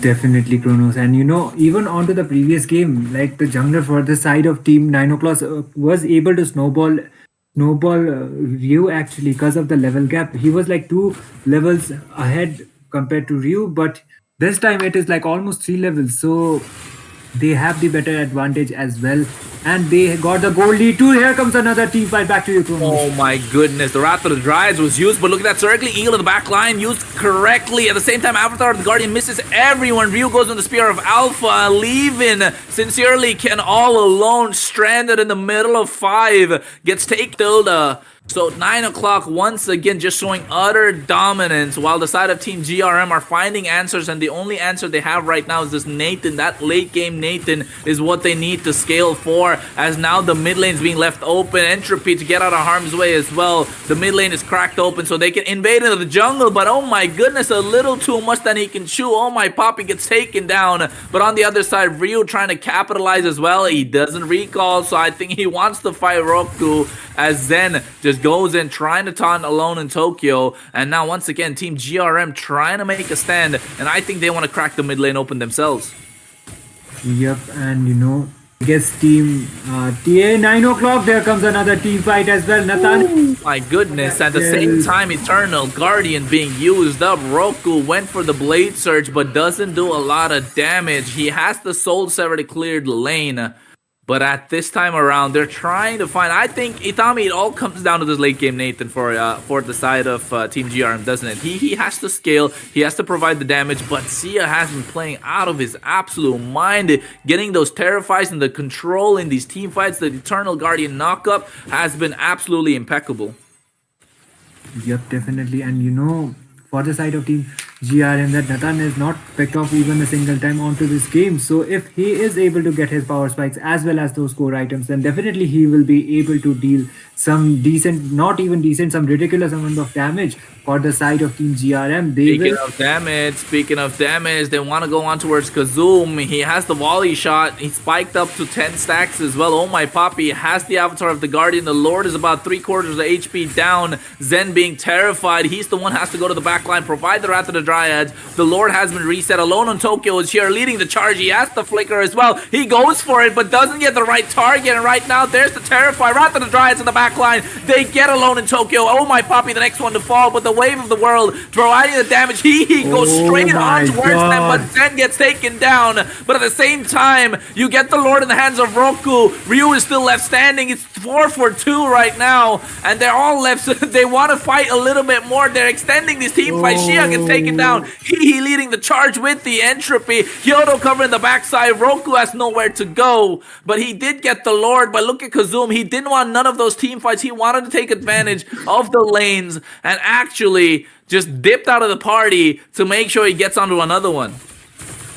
He is just making sure he is gonna get those towers. They will be able to do so actually. But Team GRM did pull up quite a team fight in there. They were able to get some trades for themselves. We did see this onto the previous game as well. Onto the mid phases of the game, Team GRM were able to captivate, but unfortunately they were not able to secure that victory for themselves. But this time, that might not be the case, considering they haven't got much picked off considering the first game. But still, we are yet to see more actions coming up from the side of Team GRN. And I think they all gotta need is a good initiations coming up from the side in order to make it work. Oh my god, look at that initiation. They go in with the Blood Surge as well, and look at that, the damage is being done. Frigid Glacier to get them back. Ryu went for the Spear of Alpha, but Alone in Tokyo falls down, but the AOG from Oh My Poppy making them scream right now. Maybe in Spanish even, but at the same time, look at the damage that's being done. He went in with the entropy, but they all backed off, realizing Alone in Tokyo is not there to provide the disruption that they need and go back to controlling the map. This is brilliant macro play coming in from the side of 9 o'clock, and this is what we want to see in a quarterfinals, ladies and gentlemen. We are in the quarterfinals indeed for the state of Arunachal Pradesh. This is only match number 1. Game number 2 it is, but seems like 9 o'clock might actually be able to take the game because the goal lead is 3,000 in their favor. And Itami, oh my goodness, they have woken me up. Yep, and I guess Team 9 o'clock, even though they have the goal lead advantage, but in terms of the team fight, Team GRM are quite pulling this off. They are able to make those executions. They are not making those mistakes. Actually, they did onto the previous game. Initiation might come up really soon, and I guess all they gotta do is try to not overextend any team fight. Gatot Kacha was trying to make some pokes onto that Nathan, but they will just be retreating. I Hey, guess. Itami, you know what I want to see? I want to see that circling eagle from Sincerely Can go all the way to the back line, and Zen is just flying in the air and gets that 5-man Wrath of the Dryads. That's the only way I see Hyodo doing a lot of damage, and he actually dishing out that damage through the entropy. That could be the difference maker, but it'll be quite funny to see a tree like Belleric just flying around and just providing the Wrath of the Dryads in the back line. Yep, and the Lord is actually about to spawn, and I guess the outcome of this game might depend onto this upcoming Lord Dance Chronos, because whichever team is able to get it, they will have quite the advantage onto this game as well onto this series. So Team GRM have already started to contest for the Lord. I guess they will be trying to bait it in order for that Gatot Kacha. Yeah. his Yeah. avatar of the Guardian, and here might be another team fight. So back to you, Kronos. Yeah, I think it's the tango that's all about, right? Both the junglers realizing it, but meanwhile, in the mid lane, they shut Oh down he. Oh no! my goodness, he got caught off guard completely, and Shia's the one to get that kill. So now, definitely 9 o'clock have the control. The tango is shifted into their favor. Team GRM will have to back off thanks to the mispositioning coming in from their own teammate. He was playing such a brilliant game, 3-1-5, and oh my goodness, he made one mistake at the wrong time. The Luminous Lord was up for grabs, and brilliantly played by Shia, who's definitely, according to me, the MVP for this one. And right now, they might be able to end the game. Will they be actually able to do so? Only time will tell. Luminous Lord marching down the bot side, Itami. But at the same time, Alone in Tokyo has to flicker along with the final slash, and I think they want to engage. But what do you think is going to happen? Is this going to be the end or not? I most probably think they will be able to defend it. Yeah, but look at the same. Oh, but the Terrify, absolutely insane coming in. Actually catching Roku as well, Ryu rather, after the Spear of Alpha, connecting that Terrify. But meanwhile, Zen gets the taunt on towards Alone in Tokyo. He's just waiting, right? This Arlot's just absolutely waiting to get that brilliant final slash, possibly pick off 5. Just doesn't want to catch Zen. Ryu does have the Spear of Alpha, doesn't want to connect that. Meanwhile, the top side, 9 o'clock, really want to fight. You can sniff it coming. But I think Shia, oh my goodness, look at Shia's positioning. He is so aggressive, and the avatar of the Guardian from Oh My Poppy was a brilliant chain CC play as Kazum was just completely zoning he out the battle. And Shia taking down the 2 frontliners in the form of Zen and Ryu means that the backline don't have a lot to do. They just have to dish out the damage but are not protected. The Frigid Glacier is not available, but they get the damage done. Yoda will be the one to fall. They get a 3-man Frigid Glacier, but not enough as the base crystal is cracked open from the top and the mid side. But the Wrath of the Dryad's doing a lot of damage. Have the entropy. Oh wait, he does. He might actually go for a little bit more. He wants it so bad, but he has to back off because the side of 9 o'clock are running for their lives. They want to catch that train out of here. Damn, man, oh man! Like we did thought it would be pretty much over as soon as Ryu, as well as one of those members of Team GRM, fallen off. But you know, a comeback coming up from the side of Team GRM. They are, I guess, they are on a better position to be contesting this Lord as well. That Gatotkacha is trying to get some visions onto the next coming Lord, but I guess Team GRM will be contesting their Lord for themselves, and I think Suyo will be able to contest it too, but it depends on the executions of one of those teams coming up, Kronos. Yeah, and I think right now the Lord already taken down the quarter bit of HP, but look at that, the Spear of Alpha goes in retribution, but he gets a 2-man after the Guardian, but oh my goodness, that final slash, make the play, but he dishing out the damage, and look at that, Team 9 o'clock are in the back foot, double kill in the hands of Ihi, and they get another one, so 3 taken down, but Kazum wants to go, he flickers so aggressively, but that might be the mistake of a lifetime, because Entropy comes in, and he's able to pick up that kill, Ryu secures it. And oh my goodness, she is still alive, but Jesus, they get the damage going. And Ryu's the only one left standing. Shia might actually able to get the double as well. The Lord going down the mid lane. It's a luminous one. While the top lane is being cracked open as well. But the entropy comes out. Jesus, he's forward. This Nathan really wants to make a statement, but the base is on the hunt. The Lord is still there. Retribution being used. They should be able to save the game. And oh my goodness, I want to say his name out loud. He. And this guy has been on a roll. He has been out for blood, and the blood is what he's getting. 9-1-6 on a Nathan. It's 18 minutes. This is the Omega timer we're talking about, Itami. And this is where the Nathan starts shining.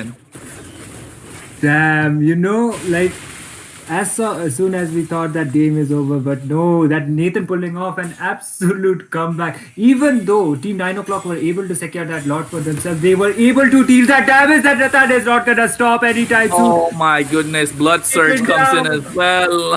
Oh my goodness, this Nathan, he makes Michael Jackson want to come back alive, because look at the final slash, misses completely alone into the Frigid Glacier, but Zen in the back line with the Wrath of the Dryads, godlike double kill, make that got a triple. Will this be a maniac? No, he gets shut down. Michael Jackson coming back from his grave in the form of this Nathan right now, saying he, ladies and gentlemen, he's the one leading the charge. He goes down, but takes 3 instead with him, as the top lane is still being pushed by the super minions. Yes, they have the team fight capability, but the macro is not in their favor, you tell me. The macro is what it's all about. And right now, the side of 9 o'clock, even though they're losing these last few team fights, not just 1, not just 2, possibly 3 team fights that they lost out on, thanks to the early push that they had and the map control that they had, they are firmly in control. The only way that the side of GRM want to win is get that full 5-man wipeout, and they've tunnel visioned themselves to this point. Yep, and this he was able to captivate so much for his team actually, and he was, even though he was taken off after that triple kill, but still the damage has been quite done. He already has over 12 kills for himself, so it would be valid to say that he is the hyper carry, actually the carry of his team. So yeah, as long as he doesn't get out onto the fights, but the mid lane. The mid lane, and absolutely perfectly said it, Tommy. I never thought you'd be able to use that term correctly, because he is definitely the hyper carry right now. Funneled everything, a double buff on towards him. He has the blood wings. The only thing that he's missing is the immortality, and if he does so, he will be the target. He is the sole target for the side of 9 o'clock. They want to tell him, hey, time's up. You got to go back to the dead. Go back to your grave, because right now Michael Jackson ain't coming back alive. Nathan, you're the one that we want, and everybody sees him. He is the prime target. He has a big X on his back. That red mark is what they want to see on him. And he also has a red HP bar for them to see. So definitely the Lord is the one that needs to be contested for. But he should be watching his back, because he better have 4 eyes or 2 eyes on the back of his head. Because oh my poppy will be looking to jump at him with the avatar of the Guardian. But look at that. They're positioning. They want to catch Kazum. Kazum realizes it has to go down to the bot side. So now they can go and prioritize the Lord.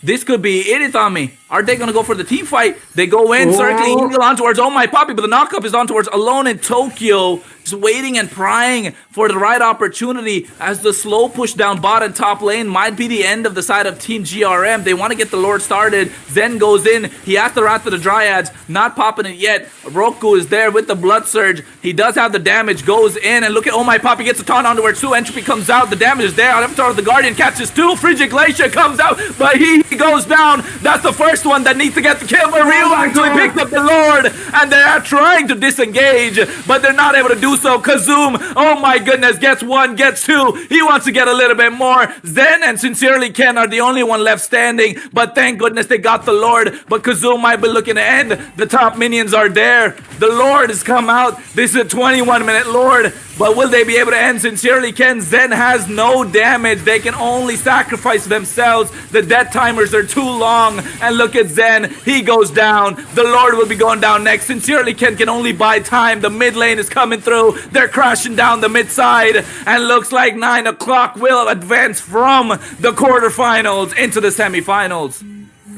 Man, what a match that was actually. That Nathan was definitely the hyper carry for the side of Team GRM, but still, that was still not enough. As soon as he got picked up onto that last Lord Dance, it was all over for the side of Team GRM.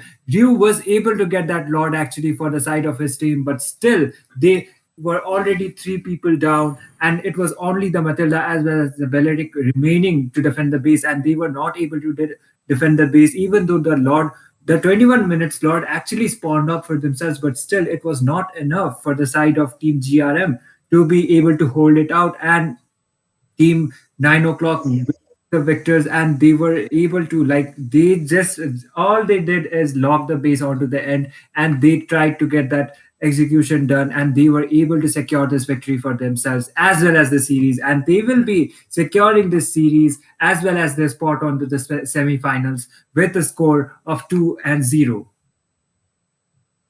2-0. They got my throat dry. They got me feeling thirsty. And oh my goodness, he had the damage. He had the control. He just got a little overzealous towards that late phase of the game. And Kazum realized that, made the most out of the opportunity. And to be honest, I want to see if he even has a wind of nature. Because if he does not have the wind of nature, there's no respect coming in towards the other side. He got that quite late into the game, and not having the immortality as well. You need to have those fast hands to switch it up, and not being able to do so kind of led them to their downfall. They had this brilliant idea with the Belleric. They did it, Tommy, but Zia, definitely the MVP for that one. The early game, the mid game, and the late game, the control in these team fights, that's what a Vexana brings to the table. That Zia acts absolutely ticking all the check marks in the checklist and dotting their I's, crossing their T's. 9 o'clock. What a game. They dominated indeed, but unfortunately for Michael Jackson, he doesn't live to see another day. He will have to go down. And Numi, oh my goodness, I know you're in the corner waiting to say something. But, I got to catch my breath, so take it away. Well, that was such an interesting match coming from 9 o'clock and I mean, I was kind of GRM to win, in that where kind of, don't GRM to win the match and back, but at 9 o'clock has taken the win. And Itami, can you share us your thoughts too? I mean, you sounded pretty excited too after this match.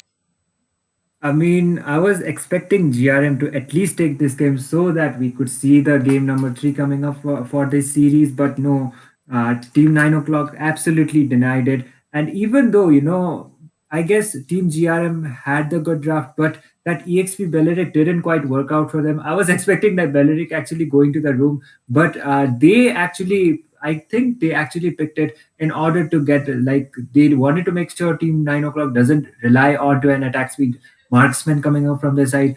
I thought that Belleric will be going off with a room with the Vengeance as well as the Blade Armor combined, but that was not the case. We saw an EXP Belleric coming up, and he was not able to do that much of an impact that he was expected to do actually for the side of Team GRM. So I guess that was one of those pick-offs that would actually ended up costing the game, but still he was able to carry him for so long, and he was able to make up those he was able to make up those really good plays for his team, but unfortunately that was so unfortunate for the side of Team GRM that they were not able to secure this victory. Well, that is true. Sadly, GRM was not able to secure that victory. And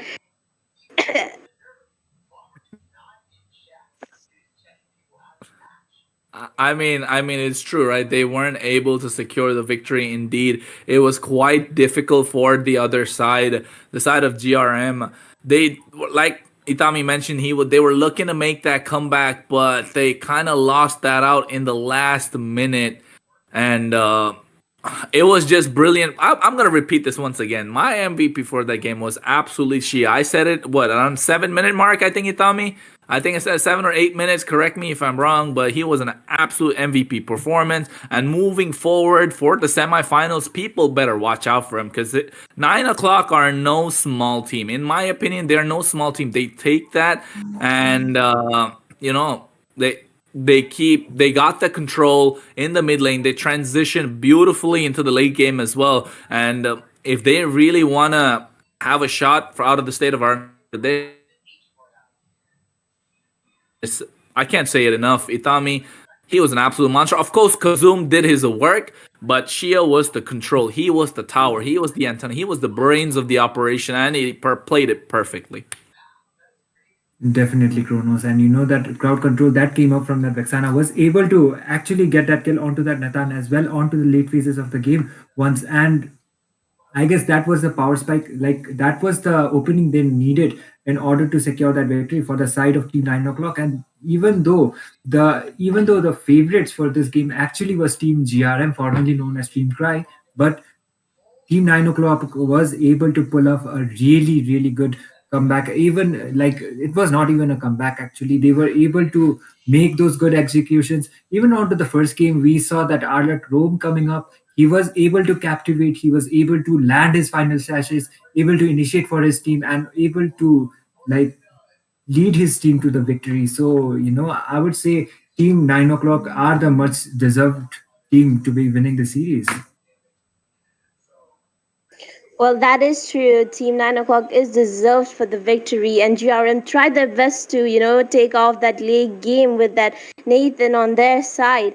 And well, with this, 9 o'clock takes the victory towards the semifinals, while GRM says their goodbyes to the Northeast Cup. And with that, ladies and gentlemen, we have come to the end of game one, but there is still more games coming up. So please stay with us while you enjoy Lit Gaming and CJ's giveaway ad. So please stay with us till then.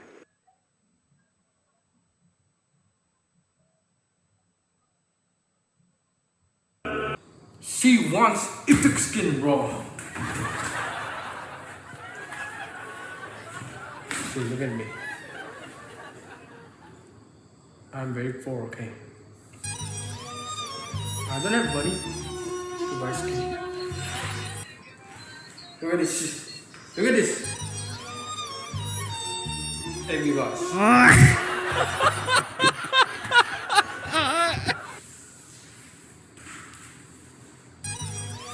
Look at this. Knuckly crocs.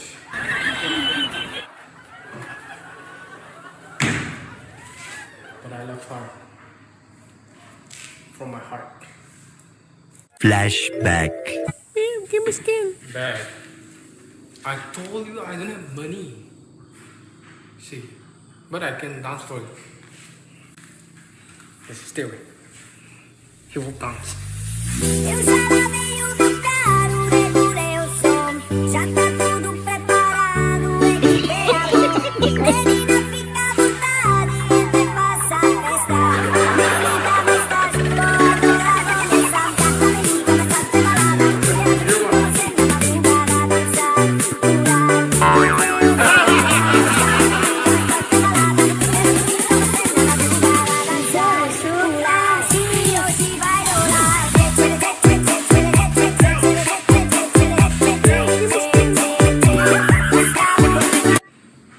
I tried my best. I tried and tried and tried again and again. But alas, she left me. Guys, please support this tournament, okay? We should support it. We should grow together. We should support each other. And this is not all about giveaway, brother. This is the biggest tournament in India, bro. This is the biggest tournament MOBA 5v5 in India. Watch till the end and join our giveaway. Casters, players supporting us. Watch till the end and enjoy this live stream. Or even CJ. I broke up with my girlfriend. She wants epic skin raw. See, look at me. I'm very poor, okay? I don't have money to buy skin. Look at this. Look at this. Hey, viewers.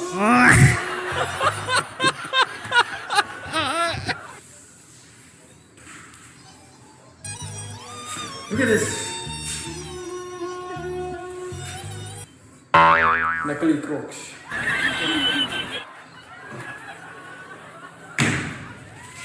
But I love her. From my heart. Flashback. Give me skin. Bad. I told you I don't have money. See, but I can dance for you. Yes, stay away. He will dance. Eu já lavei o meu carro, regulei o som. Já tá tudo preparado, equipei a luz. Menina, fica à vontade, até passa a festa. Menina, está de boa, adorada, nessa festa. Começa a ter balada, você na madrugada,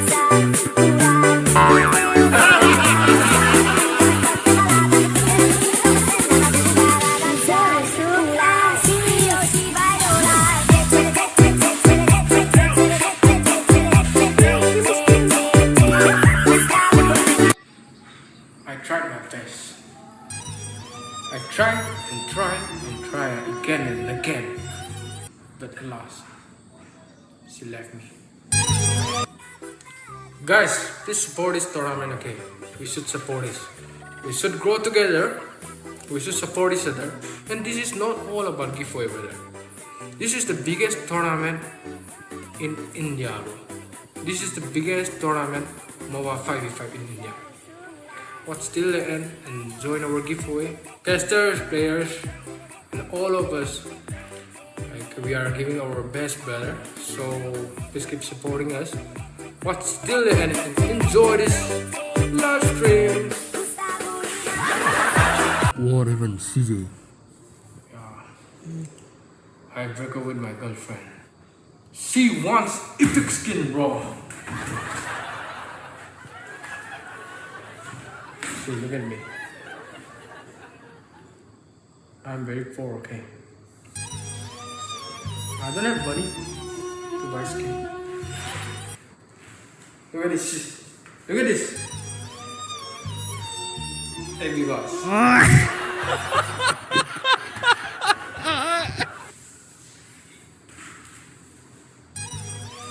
Look at this. Luckily crocs.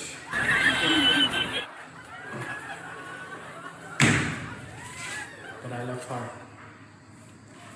From my heart. Flashback. Give me skin. Bad. I told you I don't have money. See. But I can dance for you. Yes, stay away. He will dance. Eu já lavei o meu carro, regulei o som.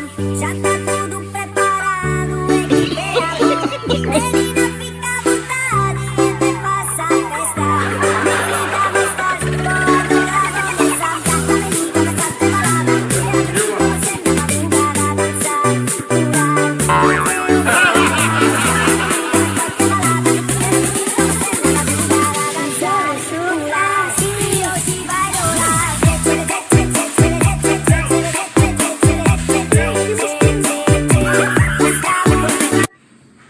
I tried my best.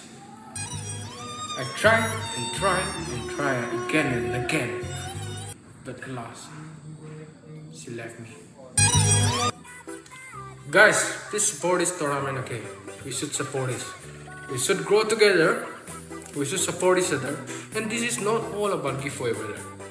This is the biggest tournament in India, bro. This is the biggest tournament MOBA 5v5 in India.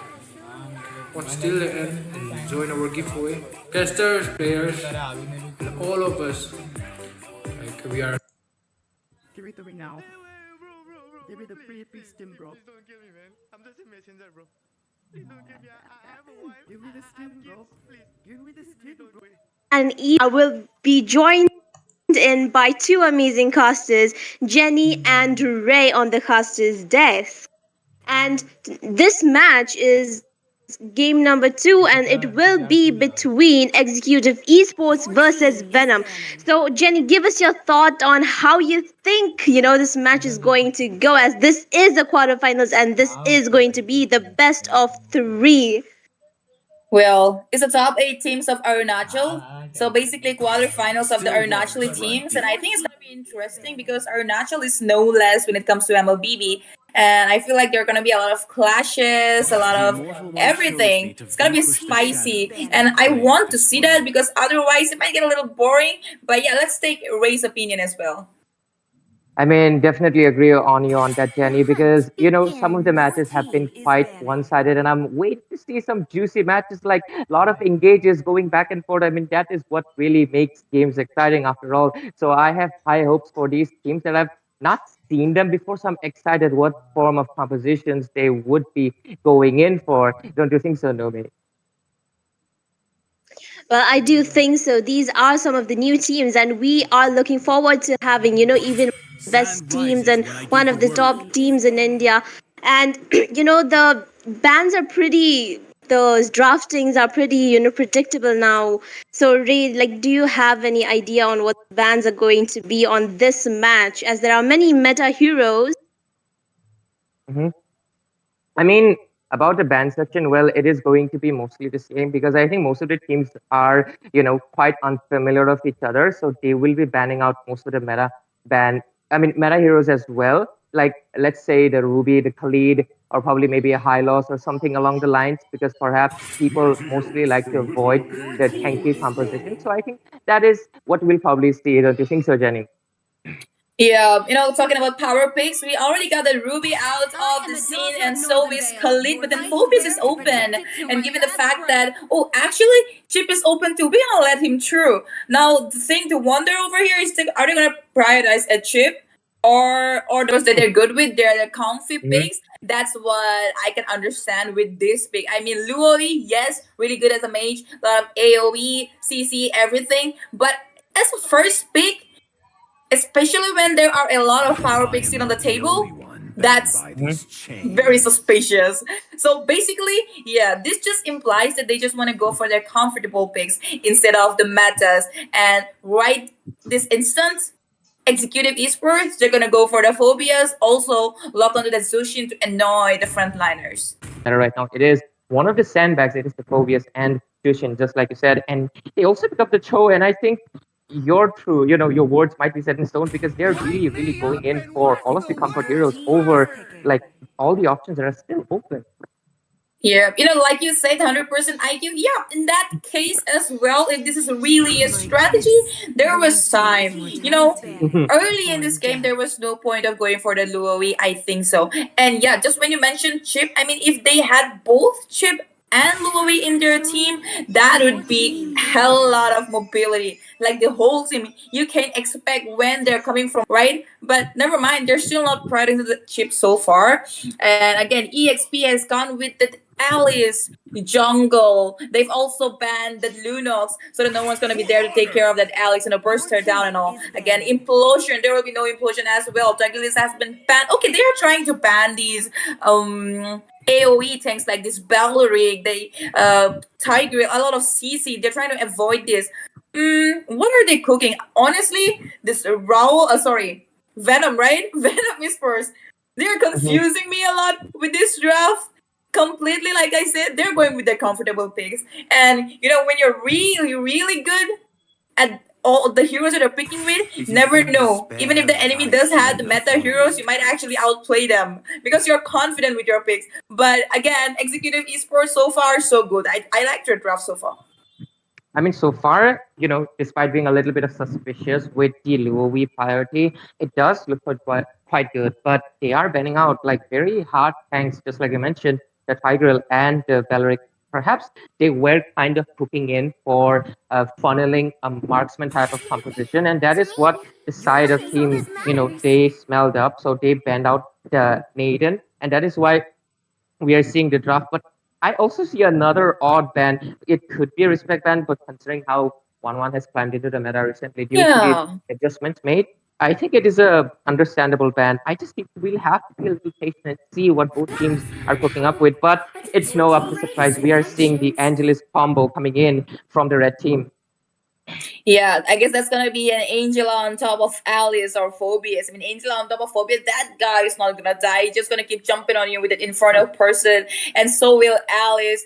Soak up all the damage, and then she's just gonna be there dealing damage to you, and we won't be able to do anything. And given the fact there's yet not not much damage to actually melt down that Alice. They might consider a carry over here, which could be a good option. But then there's a phobias as well. I don't know. Could work. Could work. Okay, a Minster in the Rome. Okay, Minster EXP or Rome because Cho is also there. I'm quite confused. Lord Cho looking up the Cho where we should have probably expected it. They are going in for their comfort picks, but Mincetar is a good option considering the King's Calling can completely disable Phobias inside that zone. So it is a good option for them. But just like you mentioned, I'm also confused. Most people usually like to go for the Chow tank for the Mhm. pickups that they can make, but it can also be a Mincetar roam for so they can utilize his King's Calling more often. But at the same time, they are going off against the composition that has a lot of sustain and heal. Not to mention the Chushin still exists who can just usually use her lantern pair and throw away Mitsutar from his ultimate itself.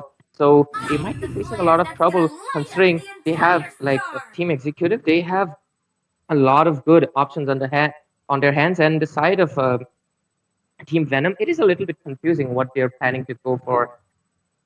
Yeah, I think they would have a lot of trouble if they manage to melt down that Alice and kind of dodge the infernal person coming in from Phobias. Maybe try to keep him down. Don't let him come with the heart engaged and then fall up to their bait. Things might actually work out because feels like they are definitely going for their comfort picks because these heroes, even though they are good, not like a very strategized plan. Like okay, we are countering this guy with this guy. No, feels like they are definitely going for the comfy picks. So yeah, might actually as for executive esports, that Angela is gonna be really interesting because Angela is not gonna let Alice die, not gonna let Phobias die. They are hard engagers. Phobias is gonna be their hard engager. Alice is gonna follow up, and Angela wants the ulti up on Phobias. Chosen One is not gonna end up dying. So when he's gonna tank and soak up all the damage, all the skills will be expended. Alice is gonna be there like boom. And Beatrix, Hans over there, he's just gonna come for the cleanup. Okay, and then not to forget Ra1. He's gonna give a lot of knockup over there. But then it's gonna be a little bit hard, I guess, because Chow is just gonna be jumping all around. So yeah, I think it's gonna be good if Chow goes for Rome instead of Mincetar over here, so that he can just jump around and dodge the lantern of Ra1. Again, we're onto the land of Dawn, and both the teams are trying to help their junglers to get to level 4 ASAP. Yep, and just like you mentioned, the Chow is going for the roam, and yep, it is completely true because Chow can dodge with his Jitken as well as the Shinpo that he has on his arsenal. He will be able to dodge the knockups that might come from Tushin, and we are seeing a good EXP face off. The Minstar does have the advantage over Phobius once they become the level 4, but he has to be careful in the early phases, and we are already seeing, look at Ra1 just spamming his second skill, making use of the manaless update that came to him. I'm not manaless. Basically, the minion clear has been improved so much for Tushin, and it is nice Yeah. to see. And I think, speaking of the team compositions, the side of Team Venom doesn't really have a DPS because most of them are burst type. If they're not able to burst down this Alice in time, you face a lot of trouble. But Xborg is already level 4, and there might be some engage happening. But Beatrix, seeing, there are 3 people on the lane, she is making a retreat right now. Yep. Well, Xborg did end up farming faster and he's level 4 already, and so is Nanex Zinc. Alright. Well, looks like there could be a skirmish in the mid lane. The turtle is not up yet. There's still 20 seconds to go. And I really thought that they might actually go and mark that Leslie early on. Leslie's dealing a lot of damage to Hans, and so is Autogra over there. But, well, Hans will be forced to recall, and seems like both the teams are rotating towards the turtle so far. Egan, right? Egan might be in a little bit of trouble, I suppose, but nah, he's too tanky for that. Yeah, I mean, in the bot lane, we just saw Beatrix using up her flicker, so that is a resource wasted. But considering she's in the gold lane, where they are not able to prioritize right now because the turtle is in the top lane, so I think Beatrix will be having her spell back soon. And Alice has already started her turtle, and we might see a team fight coming in soon, Yep. Jenny. And Diving in already, it could be the first blood. This is the last insanity coming in.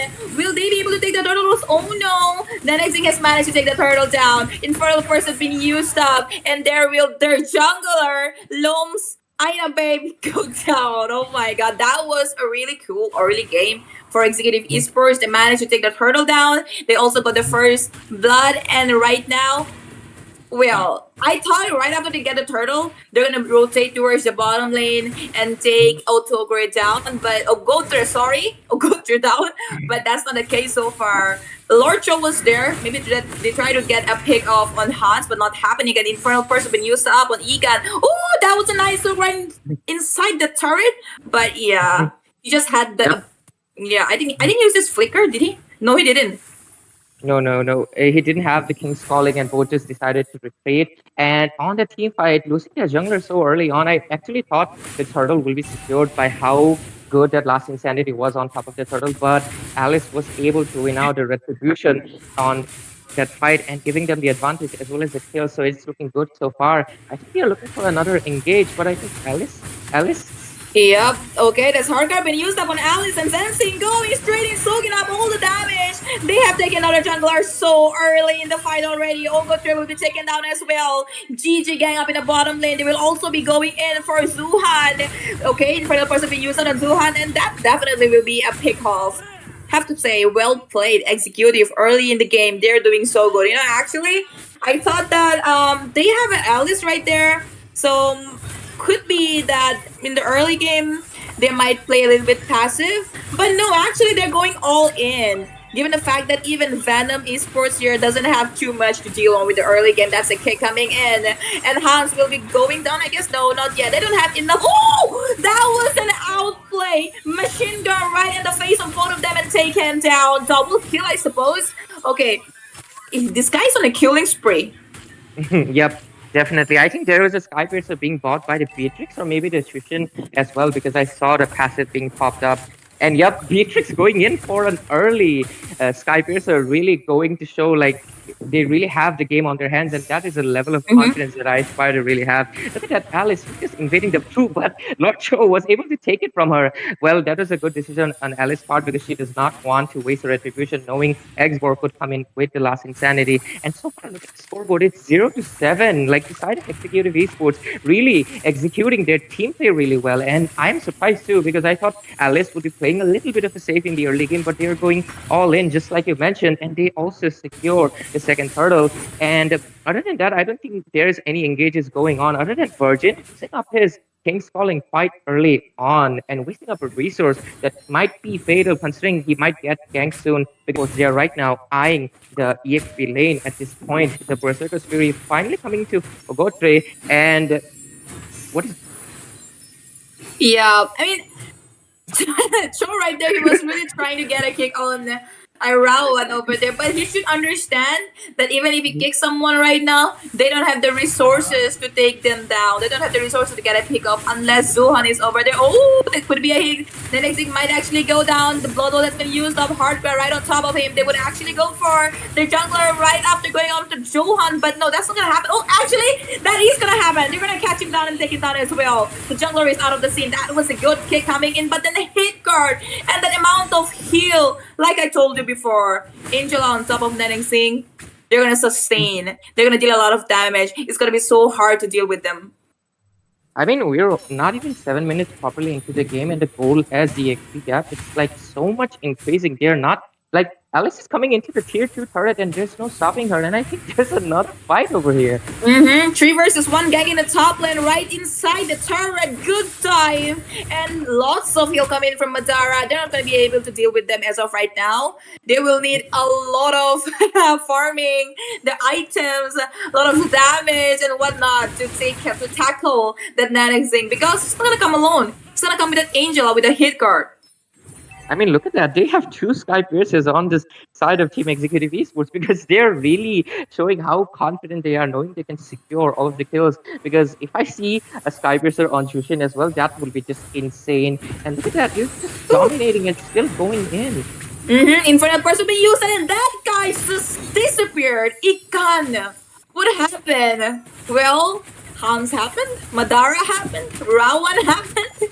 It was 1 versus 4 up there. I don't know why he tried to actually even hook them, but didn't work out for him. They're gonna take the easy turtle as well, second time.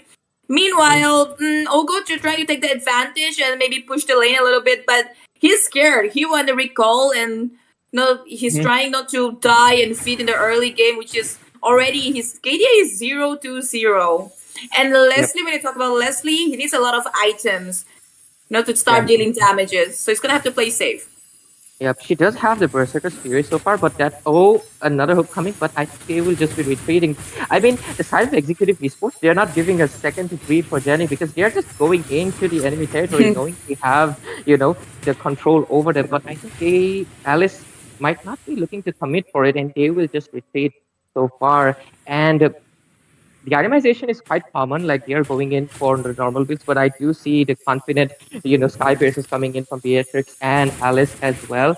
And so far, Oh, Leslie also went in for the. Mm, Oh, be set up in the bottom lane. Okay, they have already taken down Egan. There will be no trade because obviously they don't have the potential. Also, oh wait, hold on. What was that? I didn't actually realize what happened to Phoebus. Did he get kicked inside the enemy's face? I think that was the situation. But anyways, look at that. They're not stopping even a second. They are not retreating, knowing they have the advantage. Look at the both snipers digging it out. Beatrix trying to show off that she has the better sniper and the aim, considering she can aim it off better than the Leslie so far. And the most of the turret shields, they will be gone soon. Yep, the bot lane has been popped out, another resource wasted, and it's not looking good for the side of Team Venom Esport Venom, because they are getting pushed back into a corner. Like, look at that. The side of Executive Esports, they haven't recalled yet. The one returning is Alice, because she really needs her blue buff for that mana regeneration. And other than that, the rest of the four members, they're just dancing in front of the team of Venom. Well, 10 minutes and 12,000 gold lead. Oh This my is gonna be god. really hard to recover. Also, the jungler. Wait, hold on. Yeah. Wait. What am I seeing? Nene Zing is four levels ahead of Long. Wait, what? How is this happening? Okay. In the meanwhile, near the purple buff. Okay, this time they got that guy under the King's Calling, but no, they won't be able to take him down so far. They still do not have the resources. Yeah, the next thing, 4 levels ahead of Lomex Aina Babe, which I think I overreacted because I got a little bit confused. Okay, Well, yeah. yeah. It's fine to be confused because the domination coming in from the side of Executive Esports is really insane. And that was a great itemization coming in from Phobius. He was almost caught alone inside the King's Calling, but having the Winter Crown really saved him the duration of the ultimate, and he was able to escape. Keeping up their score of 0 to 12, they really want to go in for no deaths run, and the Lord is marching in the mid lane. We might see a team fight soon, but I think the side of Executive, they are playing it safe until Alice might arrive in the scene soon, and they're just trying to sing their lanes at this point. Do you think they will fight right now? Yeah, I don't think so because they don't want to overachieve, they don't want to overextend, they don't want to dive in because they don't have a Matilda up here. You know, they have Angela, but I think a Matilda would have been so good because this Alice over there, Phobias, they are hard engagers. If there was a Matilda, they would be able to take them out of the situation. The next thing, did try to go in, but like, no, bad this season, not right now. That was a pretty good defense. They didn't even lose any inhibitor in the first Lord, but in the next one, they're gonna lose a lot. So this is the window that 1 minute, more than okay, almost 2 minutes, like 100 seconds. They have this 100 seconds window to try and do something about it. Otherwise, they're just gonna take another Lord and then bang. Look at this armor right there. Frag armor just going up instantly. Then Xing might actually try and engage up there, but there are no minions. So they're just trying to take down the inhibitors. Oh my god! There is another Sky Piercer being bought for the side of Executive Esports. 3 of the members really going in for the kill. Like, give me the kill, give me the kill. They are hungry for it because usually to optimize the Sky Piercer the most, you want to give it to the carry, so they will get the full stacks as much as possible. But the side of Executive Esports really flexing the 0 to 12 score. And you know, this is where the discipline is really coming in from. I think they want to maintain the 0 deaths, and that is why they're not going in haphazardly, because they had the opportunity in that mid lane when they took it down. They could have dived into one of the members of the side of Venom because they had the hard card, they had Alice's ultimate as well as most of the resources available, but they didn't go in for it. They didn't commit because I think they really want to keep a really clean score, and that is why we are not seeing any overextension coming in from their side as well. And also, they do have a lot of bounty on their hands because right now Leslie is probably getting up to like third to fourth item, and giving a kill to the Leslie would be a massive disaster for them, considering right now it is 12 minutes and the bounty would be quite high. And the last thing they really want is the Leslie to get a few more items because it is almost late game right now. Yeah. I mean, it's time. They're almost full build, and they have played a really clean game. The right fights, they picked the right fights, no turrets lost, they got all the objectives, turtles, and right now they're going for the Lord, and obviously there will be no contest. Why? Because they don't have the potential to even go for a fight. They give away Phobius right there. They took the Min Sitter, but they're not being able to do anything about it. right? They're not being able to counter that phobias. I mean, Luoyi first pick didn't really work out. I mean, diversion play. If he could have. I mean, actually, they could have used a diversion play to take some pickoffs. Like go with the Mincidar, go with Loams, go with the X-Borg, the Chow. You could have picked at least the marksman up in the early game, but they didn't even do that. So I don't know. The Lord is marching, and I doubt that they will be able to defend this one. Definitely, I think we'll be seeing a fight soon coming in because the Lord is marching in as well as the Alice has a winter crown. Definitely, the King's Calling is already being expanded. Blood all straight right into Loam X. Loam's okay, his Pirata armor is gone. They have taken out Duhan. There is no one left to actually defend. They are going in straight for the crystal, and this is it. The cleanest game ever. 0 kill given to Venom. What was that? Total domination. I mean, like, no comment, just like no kills on the side of Venom because what just happened? Just like you mentioned, I was thinking there could be pickoffs. They have the Mitsuta, they have the Chow, who is one of the greatest heroes to do pickoff with the Way of the Dragon. They have the Louis with the surprise element. Considering the side of Team Executive Esports, they didn't go in for any chip either. So they had that advantage, but they couldn't execute it against Executive Esports, and they just fell behind. There weren't any engages coming in from their side. There were few Way of the Dragons from Lord Cho, but there was no follow up either. And not getting a single pick off, not getting a single kill, it was just a clean game, and they were just waiting in for their inevitable doom.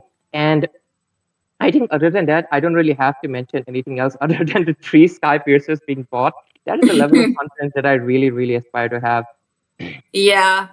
What the confidence that you don't want to have is picking Luoyi first pick Definitely. and giving no diversion.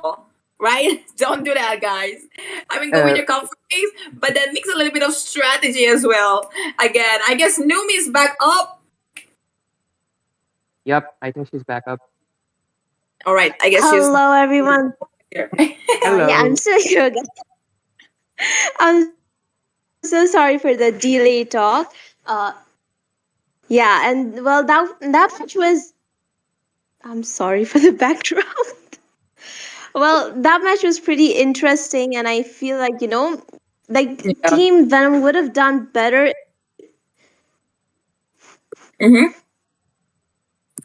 Yeah. Well, Team Venom would have done better if they, kind of engaged in fights and all. And I feel like Team Executive. I mean, I feel like that's the name, right? Team Executive did their. Yeah, Team Executive. Their team communications was also really, really good, Jenny. Don't you think so? Definitely. I mean, playing a game over here in the tournament in the quarterfinals, giving it 0 kills to your enemies, they have really good amount of not only communication, everything. I guess. I mean, I don't know. If what's I'll leave it up to the chat.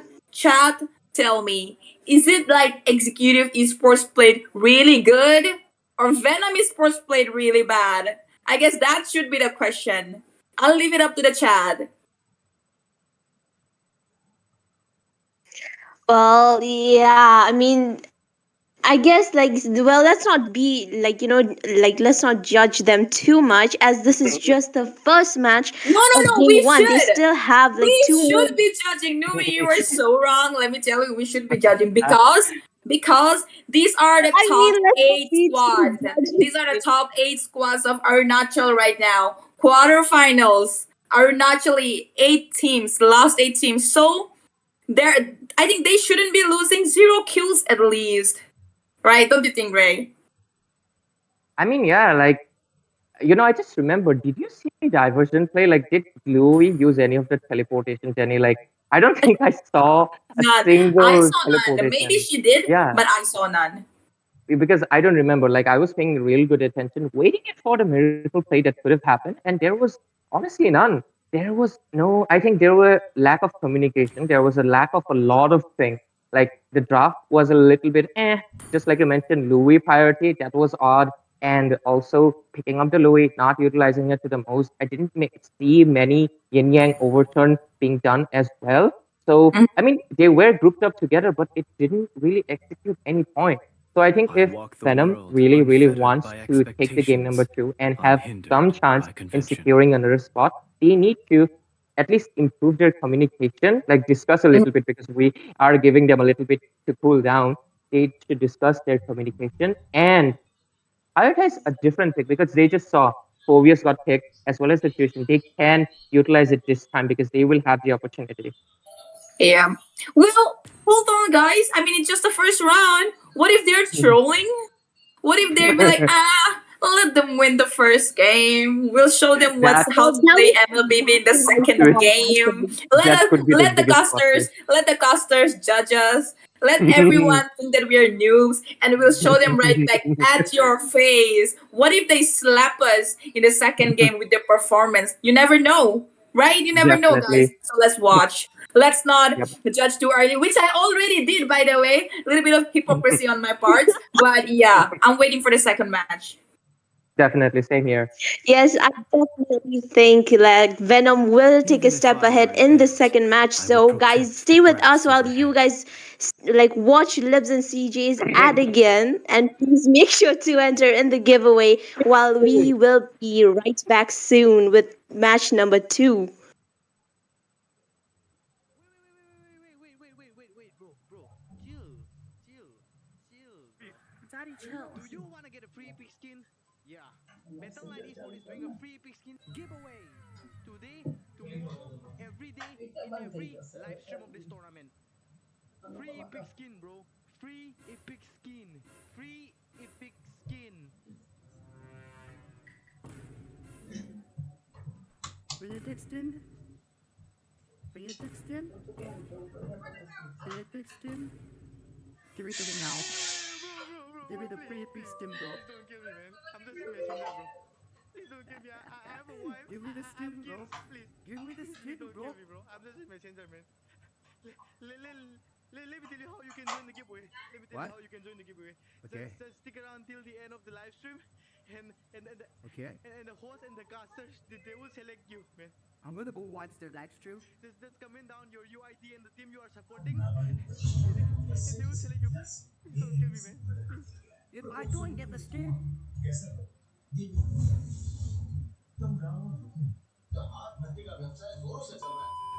Yeah, if you know win the epic skin, just stick around till the end of the live stream and just comment down your UID and the team you are supporting. That's all, man. That's all. That's all. Good luck, guys. Wait, bro. Chill. Daddy, chill. Do you want to get a free epic skin? Yeah. Battle Knight Esports is doing a free epic skin giveaway. Today, tomorrow, every day, in every live stream of this tournament. Free epic skin, bro. Free epic skin. Free epic skin. Benedictine? Benedictine? Benedictine? Give me the ring now. Bro. Give me the Please, free epic skin, bro. Please don't kill me, man. I'm just a messenger, bro. Please don't kill me. I have a wife. Give me the I skin, have bro. kids. Please. Give me the Please skin, don't bro. kill me, bro. I'm just a messenger, man. Let me tell you how you can join the giveaway. Let me tell What? you how you can join the giveaway. Okay. Just stick around till the end of the live stream, and Okay. the host and the casters they will select you, man. I'm gonna go watch the live stream. Just comment down your UID and the team you are supporting, and they will select you. Please don't kill me, man. Please. If I don't get the skin,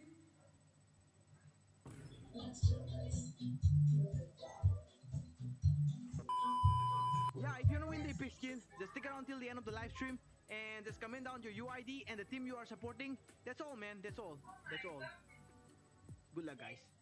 Wait, bro. Chill. Daddy, chill. Do you want to get a free epic skin? Yeah.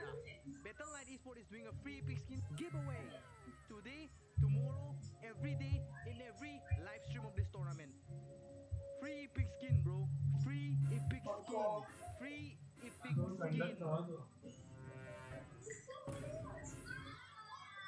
Benedictine? Benedictine? Benedictine? Give me the ring now. Bro. Give me the free epic skin, bro. Please don't kill me, man. I'm just a messenger, bro. Please don't kill me. I have a wife. Give me the I have skin, kids. bro. Please. Give me the skin, Don't bro. kill me, bro. I'm just a messenger, man. Let me tell you how you can join the giveaway. Let me tell you how you can join the giveaway.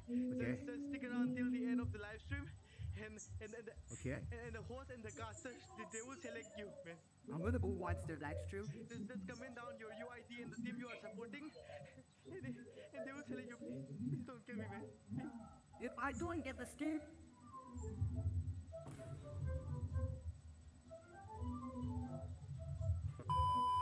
Yeah, if you wanna win the epic skin, just stick around till the end of the live stream and just comment down your UID and the team you are supporting. That's all, man. That's all. That's all. Good luck, guys. Wait, bro. Chill. Daddy, chill. Do you wanna get a free epic skin? Yeah. Battle.net Esports is doing a free epic skin giveaway today, tomorrow, every day, in every live stream of this tournament. Free epic skin, bro. Free epic skin. Free epic skin. Will it extend? Will it extend? Will it extend? Give it to me now. Bro. Give me the free epic skin, bro. Please don't kill me, man. I'm just a messenger, bro. Please don't kill me. I have a wife. Give me the skin, bro. Please. Give me the Please skin, don't bro. kill me, bro. I'm just a messenger, man. Let me tell you how you can join the giveaway. Let me tell you how you can join the giveaway. Just stick around till the end of the live stream, and the host and the casters they will select you, man. I'm gonna go watch the live stream. Just comment down your UID and the team you are supporting, and they will select you. Please don't kill me, man. Please. If I don't get the skin,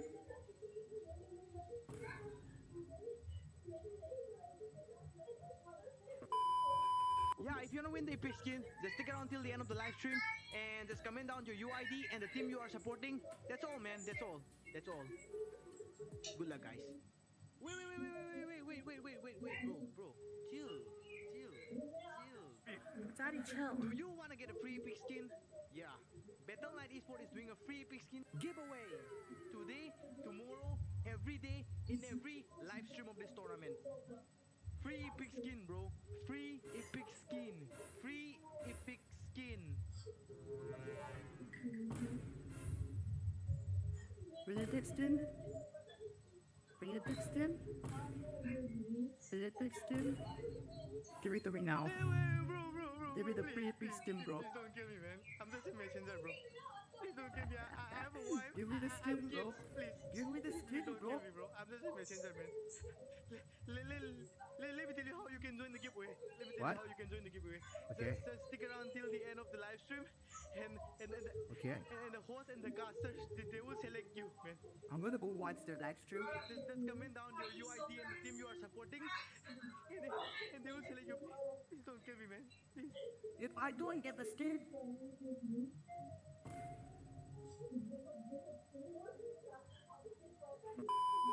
Yeah, if you wanna win the epic skin, just stick around till the end of the live stream and just comment down your UID and the team you are supporting. That's all, man. That's all. That's all. Good luck, guys. Wait, bro. Chill. Daddy, chill. Do you wanna get a free epic skin? Yeah. Battle.net Esports is doing a free epic skin giveaway today, tomorrow, every day, in every live stream of this tournament. Free epic skin, bro. Free epic skin. Free epic skin.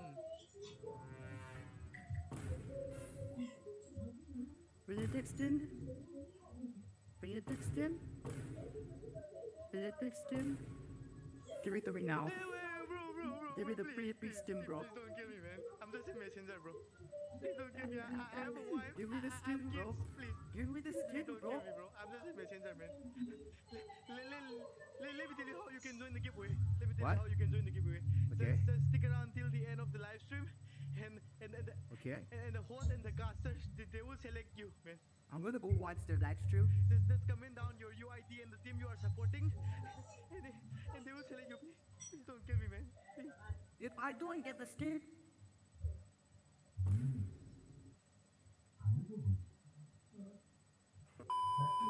Yeah, if you wanna win the epic skin, just stick around till the end of the live stream and just comment down your UID and the team you are supporting. That's all, man. That's all. That's all. Good luck, guys. Wait, bro. Chill. Do you want to get a free epic skin? Yeah. Battle Knight Esport is doing a free epic skin giveaway. Today, tomorrow, every day, in every live stream of this tournament.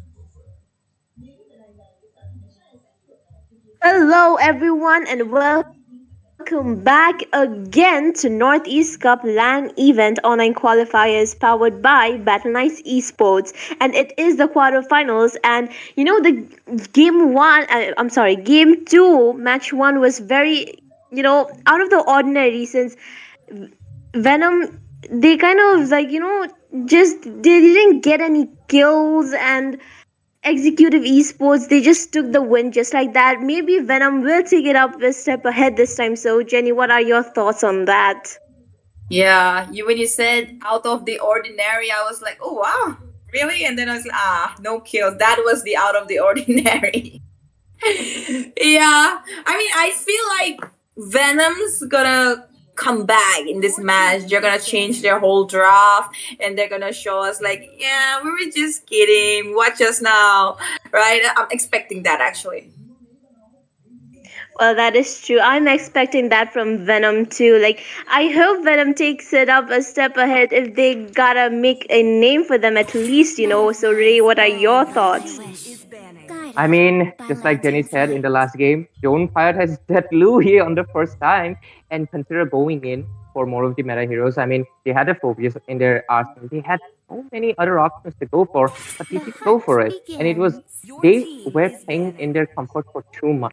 I think even if they are not that, they can't execute that well on some other heroes. I think if having those heroes on their arsenal, it could prove a little bit better because despite going in maybe for the comfort heroes, there was no execution at all. Other than the King's Calling and the Way of the Dragon, I didn't see much use of their ultimates. So I think that is why when you're not using those skills properly, you can't really expect to win. So I'm hoping Venom will pick heroes that they are really excel the most and execute it against Executive.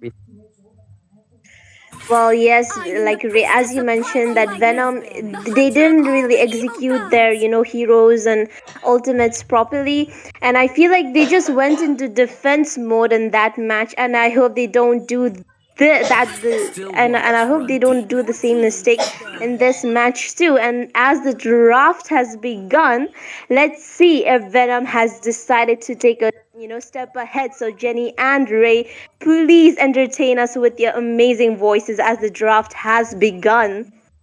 Yeah. Yep, definitely, because we are seeing a better band from their side this time. They have banned out the Khalid as as the executives are denying their heroes because they probably know that the side of Venom Ooh. could pick it up this time, but uh, Nan X Jing is hovering over the Tsuyu, one of the heroes that so far has, dominated a lot in this tournament so far, and it has been picked up, Jenny. Yeah. So you with that retribution, flexing the Suyube in the jungle, right in the early phase of the draft. They also have banned Khalid though. This time it seems Venom Esports are not taking it lightly. And Suyu, yeah, great pick. I prefer him in the jungle because it's not much of an engager. He's more of a follower than an engager, and he's got incredible damage, really great sustain, but again, smallest health. So yeah, he's according to me, he's best in the jungle lane. Right? Again, they have gone for a Lilia first pick this time, Venom. No more Luoi.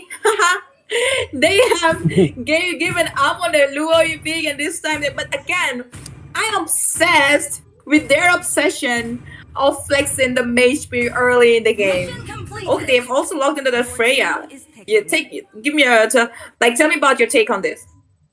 You know, right now I just remembered in the first game, Executive Esports were banning out the Freya. And I thought that was a little bit of an odd decision until I remembered some people really, really love playing, spamming the Freya. And it is one of the heroes that is kind of underrated.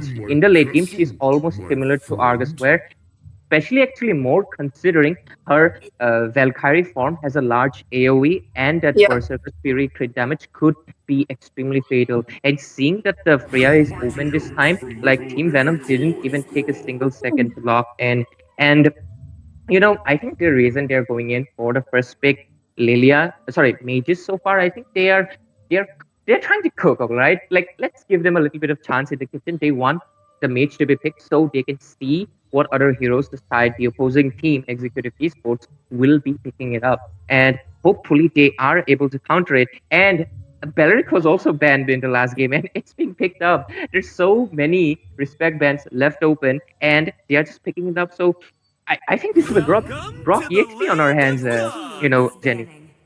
Yeah, Grog EXP, yep, good option. I mean, Grog these days, man, this guy is annoying. They're gonna go for an Akai in jungle or in the roam position. Here so far he's with the Petrify, and they've banned the 1-1. Is that a respect ban? Is there anyone in the Executive Esports who plays really good 1-1? Because even in the last match, they have banned that 1-1. I think so because they have banned out 1-1 almost twice consecutively at this point. And I think Akai would probably go in for the roam at least at this point because I do see the petrification spell on him. Other than that, I would like to mention something. Suyu is like an upgraded version of like so many heroes.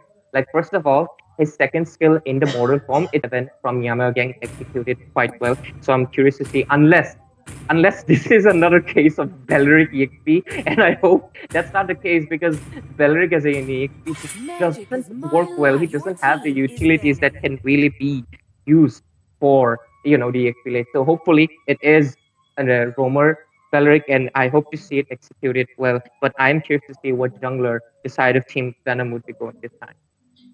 Yeah, I mean, Freya jungle.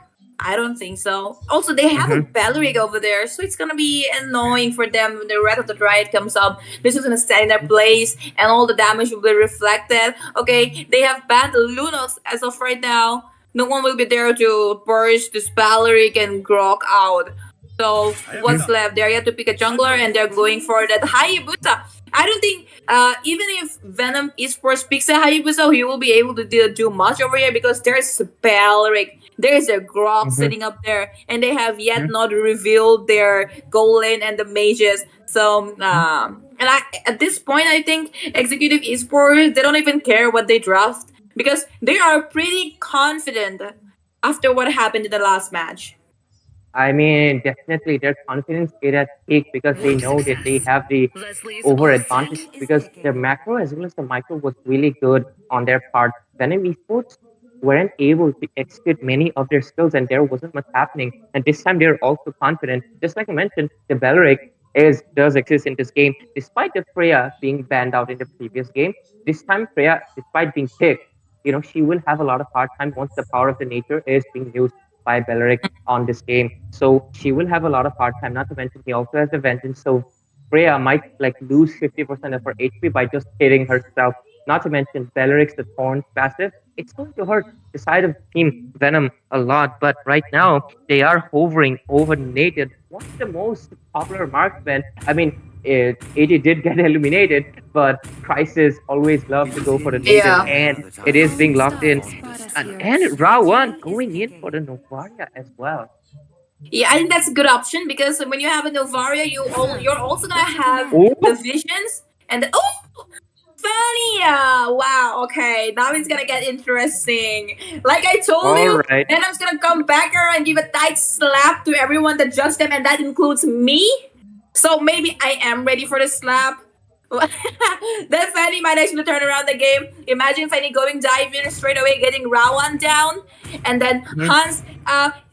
The BMI place might come in handy, but there is still chances that if the Fanny is super fast, it's gonna take him down. After that, who's left? They have Nanek Zing on Suyu, could be taken care of. Even Freya can take care of him, I suppose. But then they also have this marksman who will be able to, in the later phase of the game, probably be able to take care of Belleric and Grok. And not to mention, they also have Lilia, who is a menace to the frontliners. So now it's getting interesting. I like the Fanny pick was the last thing that I really was expecting. I was expecting perhaps the Fade, maybe an Alpha, maybe they could go for the Xborg again, but it wasn't the case. We just suddenly got completely jump scared by a Fanny coming into this game, and we are already proceeding into the land of dawn. Both teams going into their respective lanes, and I hope this Fanny can pull off a miracle. I want to be proven wrong. I want to see a complete turnaround, a 180-degree table turn gameplay on this one, Jen. Yeah, well, Egan was playing Minsitar in the last match, and he was getting picked off really early. And this time he straight away from EXP laner to jungler, from a Mincetar to Fanny. Well, this is gonna be interesting. Meanwhile, in the mid lane, just a little bit of skirmish, nothing much. Okay, Valerie, yes, going for the EXP lane against Okotre over there. The Oh my Frey. god. Oh my god, why am I seeing so many Belleric EXP? Is this the rise of a new meta that I'm not informed about? When did this really happen?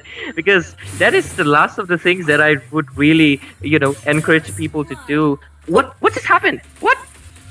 That was the first blood in the top lane. 1 versus 1, I guess. Wait, did I miss something? Yeah, 1 versus 1. Hans versus Loms over there, and he picked him off early in the game. Well, obviously, Leslie in the early game can't do much in comparison to Nathan, but yeah, in the late game we're gonna wait. As of right now, Fanny going straight in for Chosen One will be able to take him down, I suppose. But no, he is stanky. Fanny should have gone for the goal laner.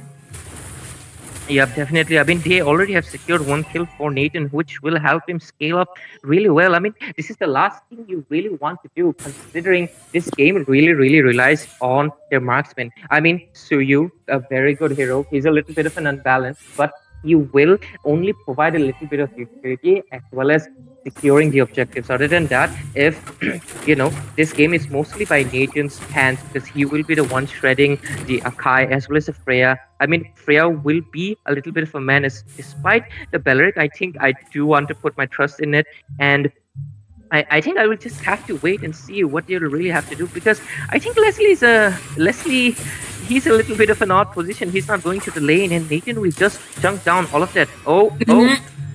That's a turtle setup, and there's no one to help Egan, but he does have steel cables, and still, no. They are going to regret it indeed, because giving the kills to a Nathan, like, oh my god, he's going to get his items early on. He just chunked down the turret completely, so he got the gold, and he's right now chunking down. Oh! Fatty, going straight for Madara up there, but that was not your target. Your target should have been Hans. Your target should have been the goal lane from early in the start. Did you notice it was Hans versus Loms in the top lane? If Egan rotated towards the top, he could have actually taken down Hans. Now Hans is already starting to deal damage to even Lord Cho. So I don't know. I think the Hyper should have rotated towards the top lane. Might be in trouble, but he's gonna use the steel cables, of course, and run away. Did he take this Fanny to run away, or did he take this Fanny to actually get some pick off? I think Fanny is still in the Xbox mentality. I think Fanny still thinks she has the true damage, because she's been diving into the Belleric, into the Grog, which is so unnecessary. And that might be paying off, considering they are lacking in the gold. And there is a little bit of an invasion that might come in play, denying the energy buff that she really needs. And she just decides to retreat, not even compete for it. They're gonna deny him the purple buff as well now. So Fanny, not gonna work. Hans trying to go and deal damage to old Goldray over there. The guy from the stop, and the Dryad comes in, and like I told you, the Wrath of Dryad is gonna be really harmful for Ogotra, because it's just gonna be standing there, not being able to do anything. And that's what exactly happened in the bottom lane right now. They have taken a top lane turret. He's going and marking down the bottom lane turret as well now. He's taking up some gold, but yeah, the turtle is up there. They're trying to form a setup. Yeah. Whoa! The heavy spin! But bro, he flickered. Oh, that flicker saved him big time this time. Could be an uncontested turtle as well. I think the side of Executive Esports, they're going in for another clean sweep. Like, look at the scoreboard so far. I almost thought that was a kill secure, but oh no. Yep. Oh, he well, just it survived. doesn't have his heavy spin as he used it up already. The BMI play comes in, and he escaped this one as well. Yeah, and look at Nathan. He has 2 items. Meanwhile, Leslie even hasn't gotten the Berserker's Fury. That is a complete gold gap in, like, I don't think they can come back from that, because Nathan is just gonna snowball so hard. He's building up his 4th item right now, and there is no marking on him so far. Like, Fanny hasn't been able to do anything. Just like you mentioned, Danny, he has been just escaping. And look at that in the bot lane. Yeah, no escape for Ogo3 over there. Egan trying to... What? Never mind. I think this is an running away type of Fanny, like No, a new flying trend. away. Flying Flying away. away. Yep. You're doing damage to Zohan up there, and there you go. The last hit. Ooh. Zilman got taken down. Wait, Egan! Okay, I thought he was running out of energy to even fly up there, but yeah, he managed to save it. This purple buff will be denied. Menexing already up in the purple buff, is taken down. Lord Show trying to distract them a little bit, trying to defend this turret. Well, never mind. They're just cutting the lanes. Yep, at this point of the game, I'm not sure what's the game plan for Team Venom really is. Like, Let me tell Fanny you, they really- have none. Yeah. Yeah, we were expecting a comeback, but I think we will be denied of it because I think they do not have a real goal in their heads. Like Fanny, I think her cables are fine, but she's not, targeting the right people. She went off to the EXP lane twice unnecessarily and Very didn't lock onto Naden even once. Like even in the mid lane fight, she just ulted the Grok instead, who just barely survived the sliver of HP, but it doesn't really matter. He's the roam. It doesn't matter if he gets, and he doesn't have a little bit of a farm on her hands either, so there is no pickoffs that's gonna be coming in. And I don't think, oh, no, they're just gonna, what is that Yeah. damage coming in from Novaria? I know, right? Ogo, they're trying his best to escape, but that's not gonna happen, bro. They're up there. It's 2 versus 1, and the turret, well, the turret will be counting as well, but he's gonna go down anyways. Yeah. When you talk about rotation, I mean, isn't it common sense that you're not gonna be able to take down Baleric right in the early game? Instead, before the goal laner even reaches level 4, you can actually take him down, and he still did not rotate top lane. Could be a good wild charge, and the Lord Chow has been melted. I mean, their tank is melting. Who the hell are the other guys? Easy peasy. At this point of the game, I don't think Venom has any chances of comeback. Like, I don't think the Leslie is able to do anything much. The Freya is completely getting countered. I mean, look at Nate and on monster kill already, and they don't even have proper itemization yet. Like, I mean, sorry, proper items on their hands yet. Freya just is trying to build up despair, and she hasn't even got, and they're still just poking in, and I don't think there would be much of a team fight. Look at Nathan. He has his Holy Crystal, one of the most expensive items in the game, already in his arsenal, and he's building up to his one of the last items, and I don't think there's any coming back from that. Nice heavy Oh my spin, God. should I say? Or bad one? Didn't work. Double kill for Hans. The third has been taken down as well. Triple kill. Anyone comes in could be a maniac, but Leslie up in the base. Is he lagging? Probably, but he didn't ask for any pause. When he comes in using up the cutthroat, but legendary Hans. They're just waiting for the minions to end the game. Yeah, I mean, at this point of the game, there's not much to say about because, like, this was a complete gap of macro as well as the micro skills being shown out here. I mean, I don't think like Venom really had much of an opportunity. Like, I mean, just like you mentioned, there was no pause asked either. I think that this is just a little bit of perhaps they're frustrated. Maybe they don't. They're giving up already. Penny is trying to make a play, but look, damage. Oh my God. Yeah. Well, they have expanded their skills. The minions up there, I think they can easily end as of right now. Hans will probably be looking for the kills and then go on to the turret because obviously they're winning, so there's no rush in that. Well, the minions has been taken care of though. That is absolute insanity. Wait, did they get a kill this time? I am actually not sure. Was like I think someone would think have to not. get executed. Yeah. Oh my God. God. Oh my God. A complete chocolate factory here. Yeah, I don't know if they were lagging or what, but I think they could have done better. I think they could have done better, definitely. At least give a little bit of competition. Yeah, there was really no competition. The match ended on 9 minutes 50 seconds. It didn't even go up to the 10-minute mark. That is just insane. Like, I think we have our host back already, right, Jenny? Hi, Nomi. Hey there, Hello, everyone. And I mean, I have actually no words in my mouth at this Just like their moment. kills. Just like their kills. Yeah, Man. like the skills, I have zero words in my mouth. I mean, I had hopes that Venom would have they get in their like games up and kind of bring a comeback on the second match, but well, Well, there's like literally no words for me. Like props to I mean, sorry, which team was it who won? Executive esports. She's not even watching. Executive. I swear, she's not even watching. She's like, I'm we, so we need bored. I don't to want to we need watch. to Let them fire just. Nomi. Yeah, I think we should fire her. Ooh, are we paying her? Guys, are we paying her? Let's cancel Cut her her pay. pay. Cut her pay. Give it to Jenny. Yeah. But it's okay, guys. I think I like chocolate. I mean, it was a complete chocolate factory on the red side, which was Yeah. previously in the blue side.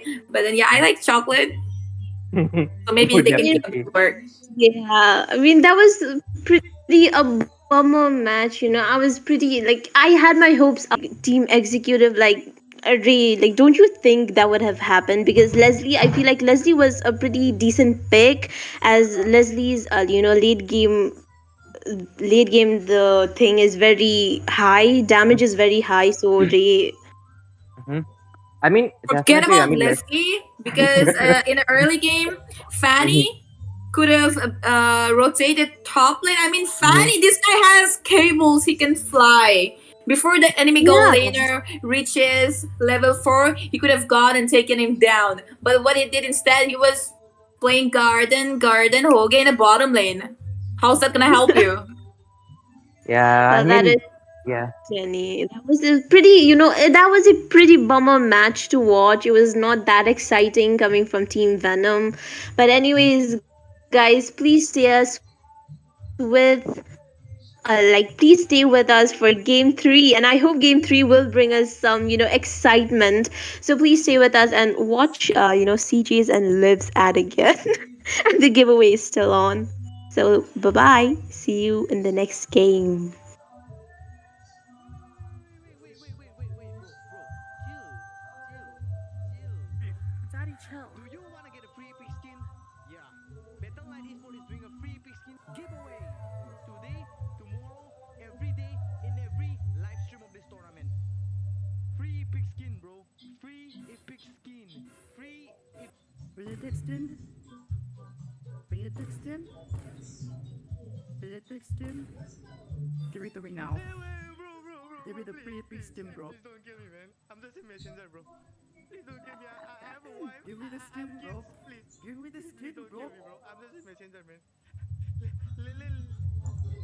Up, I definitely would want to see whether it's Mhm, as good as Pradesh Khalid or maybe just an average Khalid. So yeah, quite mhm. excited for this game, though. I mean, it's the best of 3 series right now. I think many of our audience, Team Mark, have been, very regular to the tournaments. They are trying their best. They're slowly coming up, although not, just hiking up, but they are quite a good team and competitive, to be honest.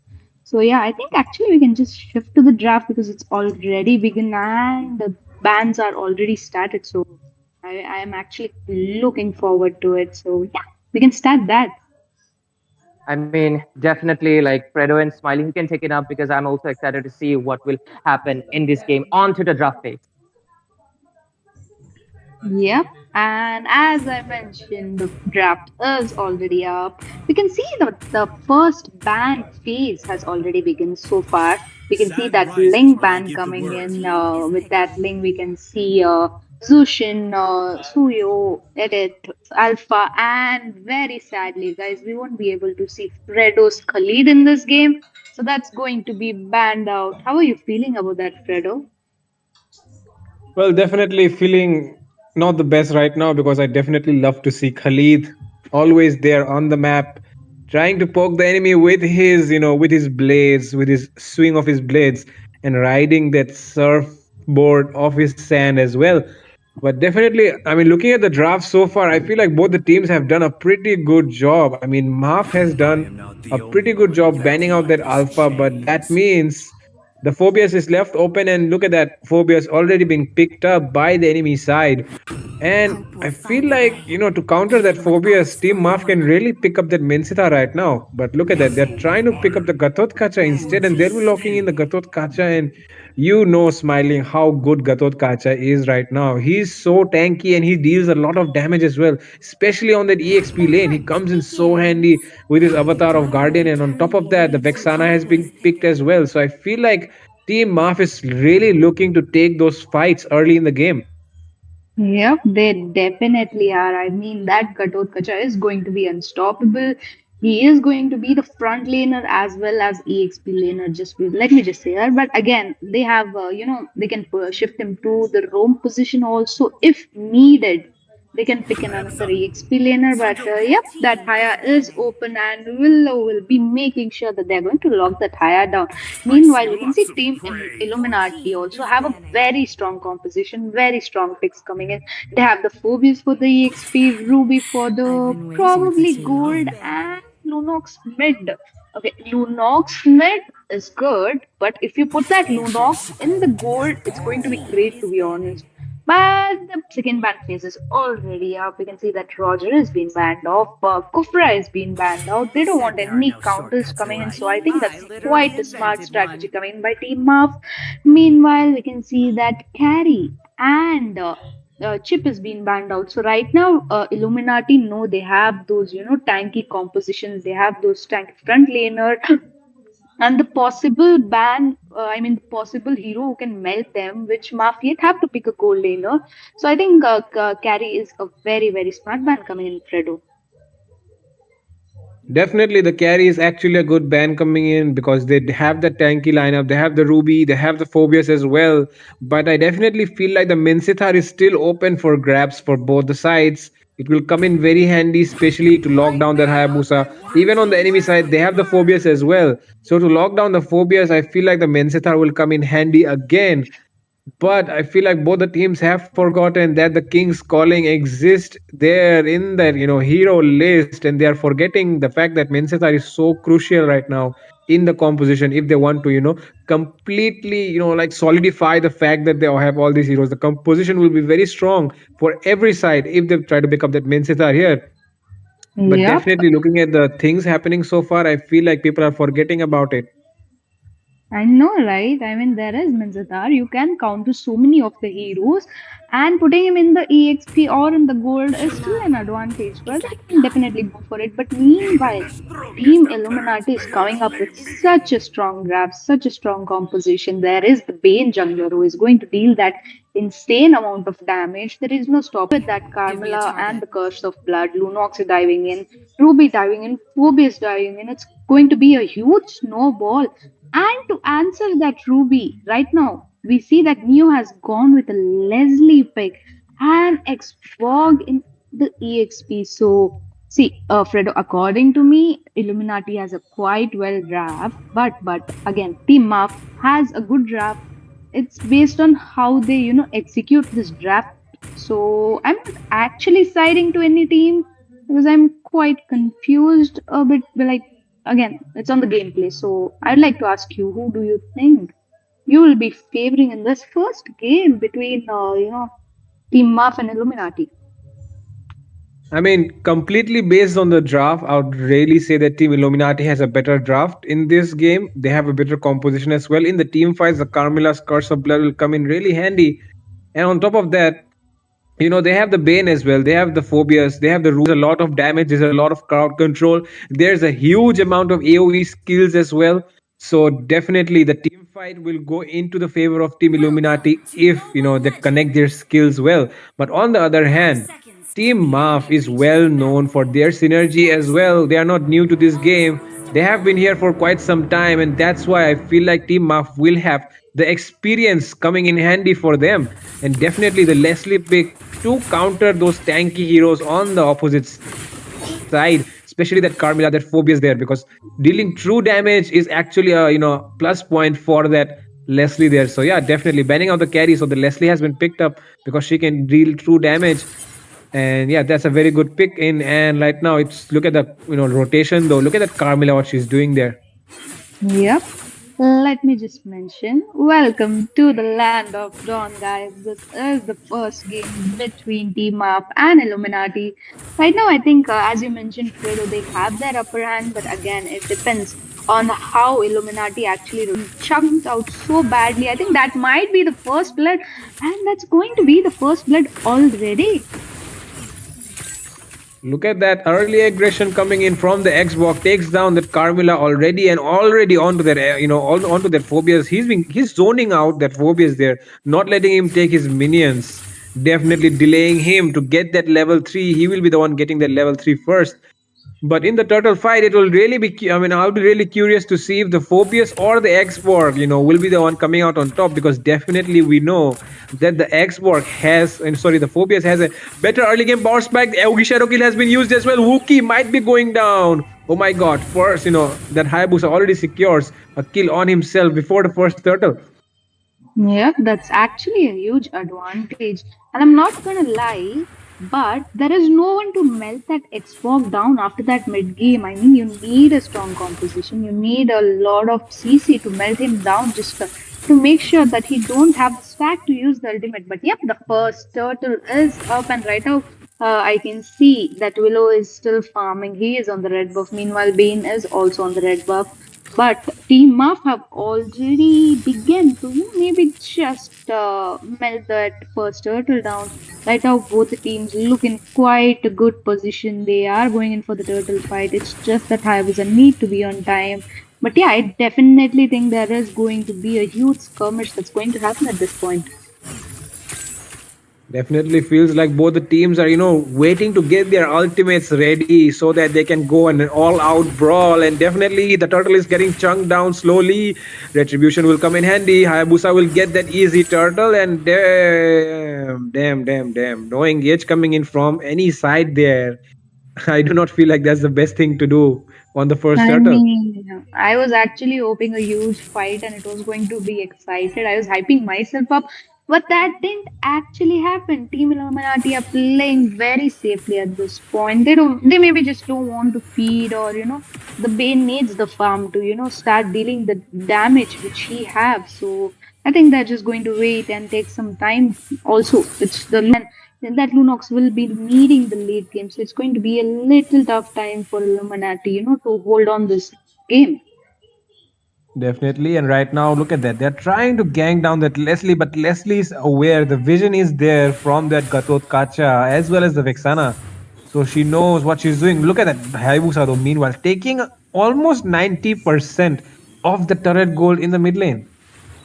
Yep, that gold is going to help him a lot because, come on, that's Hayabusa. You need to farm up, you need to level up, and he's already in level 7. It's just, 4 minutes in the game, and the second turtle is not yet spawned at all. So, yeah, right now, I think so far, Team Map looks in a great position. They have not exactly a lot of gold difference, but yeah, approximately 1k or 900. But right now, there is Gatot Kacha providing the vision, and I think both the teams are playing quite safe.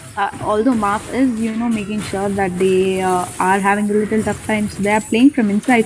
But meanwhile, is Xbox going to be in trouble? But meanwhile, in the mid lane, the Lunox gets taken down again. 0-0 for Wookie early into the game. Wookie not doing the best right now. But the turtle is up, and definitely, I feel like a lot of people in India right now are watching the MPL Philippines because I feel like the games are getting too much, on the macro side, and they are not really looking to take up any fights whatsoever. Look at the Bane. He's just leaving the turtle away again and prioritizing farming up his own buff. But the fact that they are not ganking the goal lane, this Leslie is going to cause a lot of problems for them in the late game. I do agree. Neo is going to be a huge nuisance to Team Illuminati if that Neo is farmed to the mark. I mean, they are just rotating, but they are not initiating. Come on, guys, just take a fight. Definitely, we're dying to see a fight here from both the sides, but they're just trying to go for pickoffs instead, and that's the thing. I feel like they are just trying to play it safe because they are not really sure what can happen if they try to take a fight. Like a 5 4 in the mid lane, Oogie Shadow Kill takes down the Bane there, and the turret is almost half HP there. I think they're trying to force out that mid lane. And for the defense, they're coming in as well. Xborg is zoning them out properly. The Gatot is there as well to zone them out. The mid lane tier 1 will go down into the hands of Team Maf. First turret secured from either side. And look at the damage Leslie is dealing already. The Ruby's having a hard time laning against her. I do agree Ruby is having a hard time and Ruby might quite be in trouble trying to hook in. That was a good flicker coming in. That was a good ultimate coming in. But right now a retreat would sound sensible. Just taking out the mid tier first is basically you're opening the whole map to them. So right now seeing the build, we can see that, Hayabusa is gone for that Malefic Whoa, Road whoa, in the whoa. first Oh my build. goodness. I felt like the Ruby was going to go down there for a moment. Almost, but there was, that Carmela just to take the damage, not deal the damage. But yeah, right now the third turtle is going to be up. This game is quite boring because I want to see fights and there are no fights happening. But yeah, right I now mean, Team Mob is ahead of gold. They have 3k gold. The turtle is up. Phobius is not being the Phobius which we want to see. So please do something, guys, if you're just hearing me.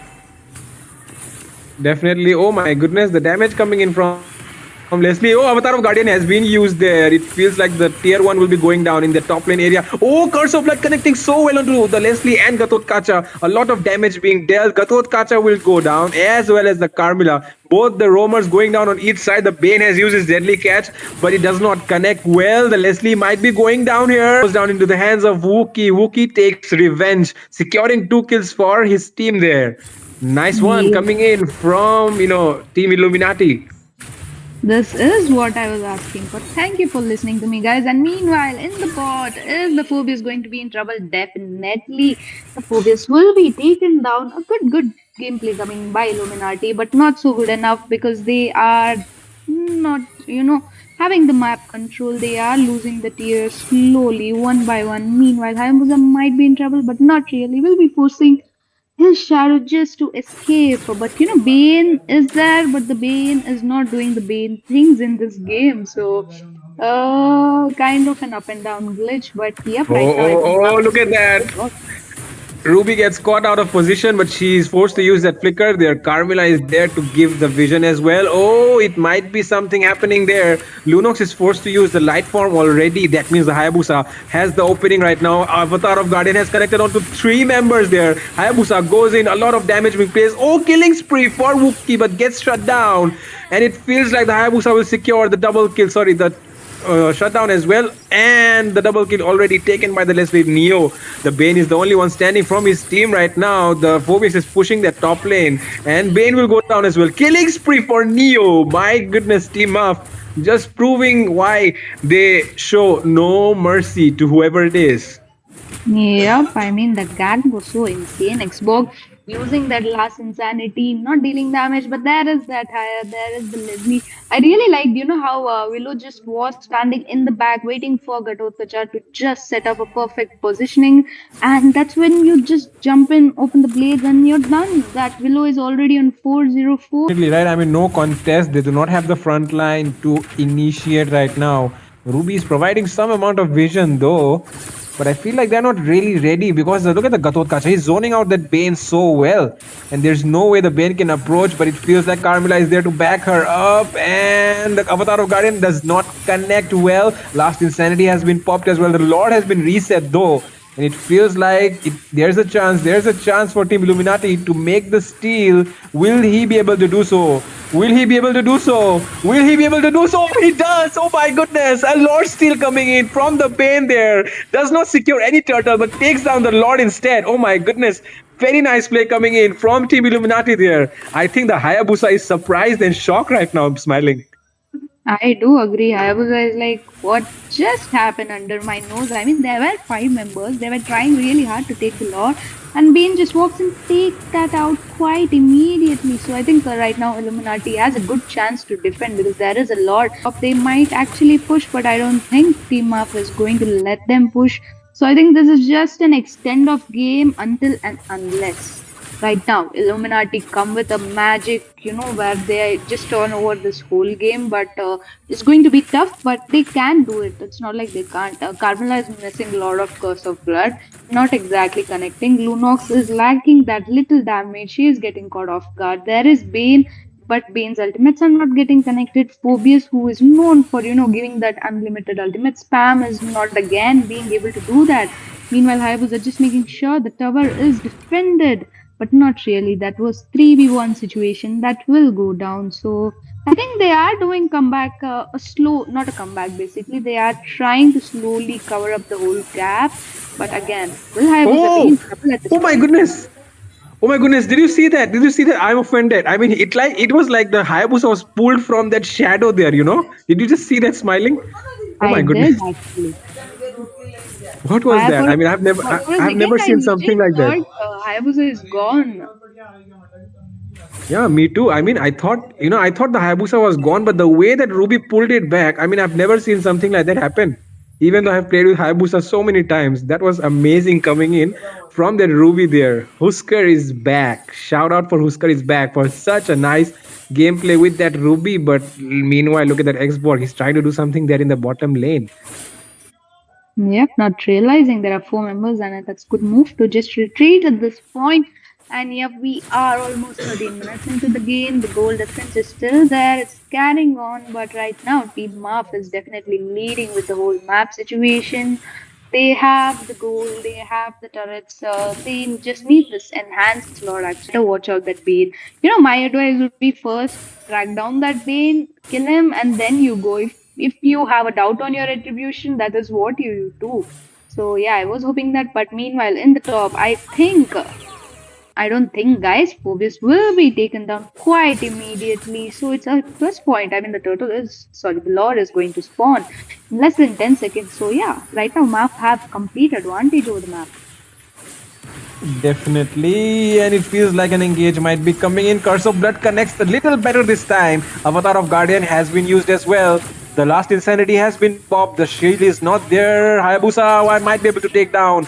Double kill already for Neo. Oh my goodness, the enhanced Lord is definitely going towards Team Maf. But this time around, to be honest, Team Maf is actually the one trying to take the serious note and playing more serious this time. They're not going to let this lot go away. Yep, they didn't actually. There was Bane who was in the position, but it was really nice of Ixana just to use the ultimate burst, go to Shadow. But okay, will survive. So yeah, that was, I don't know what he did there, but he did something and he survived.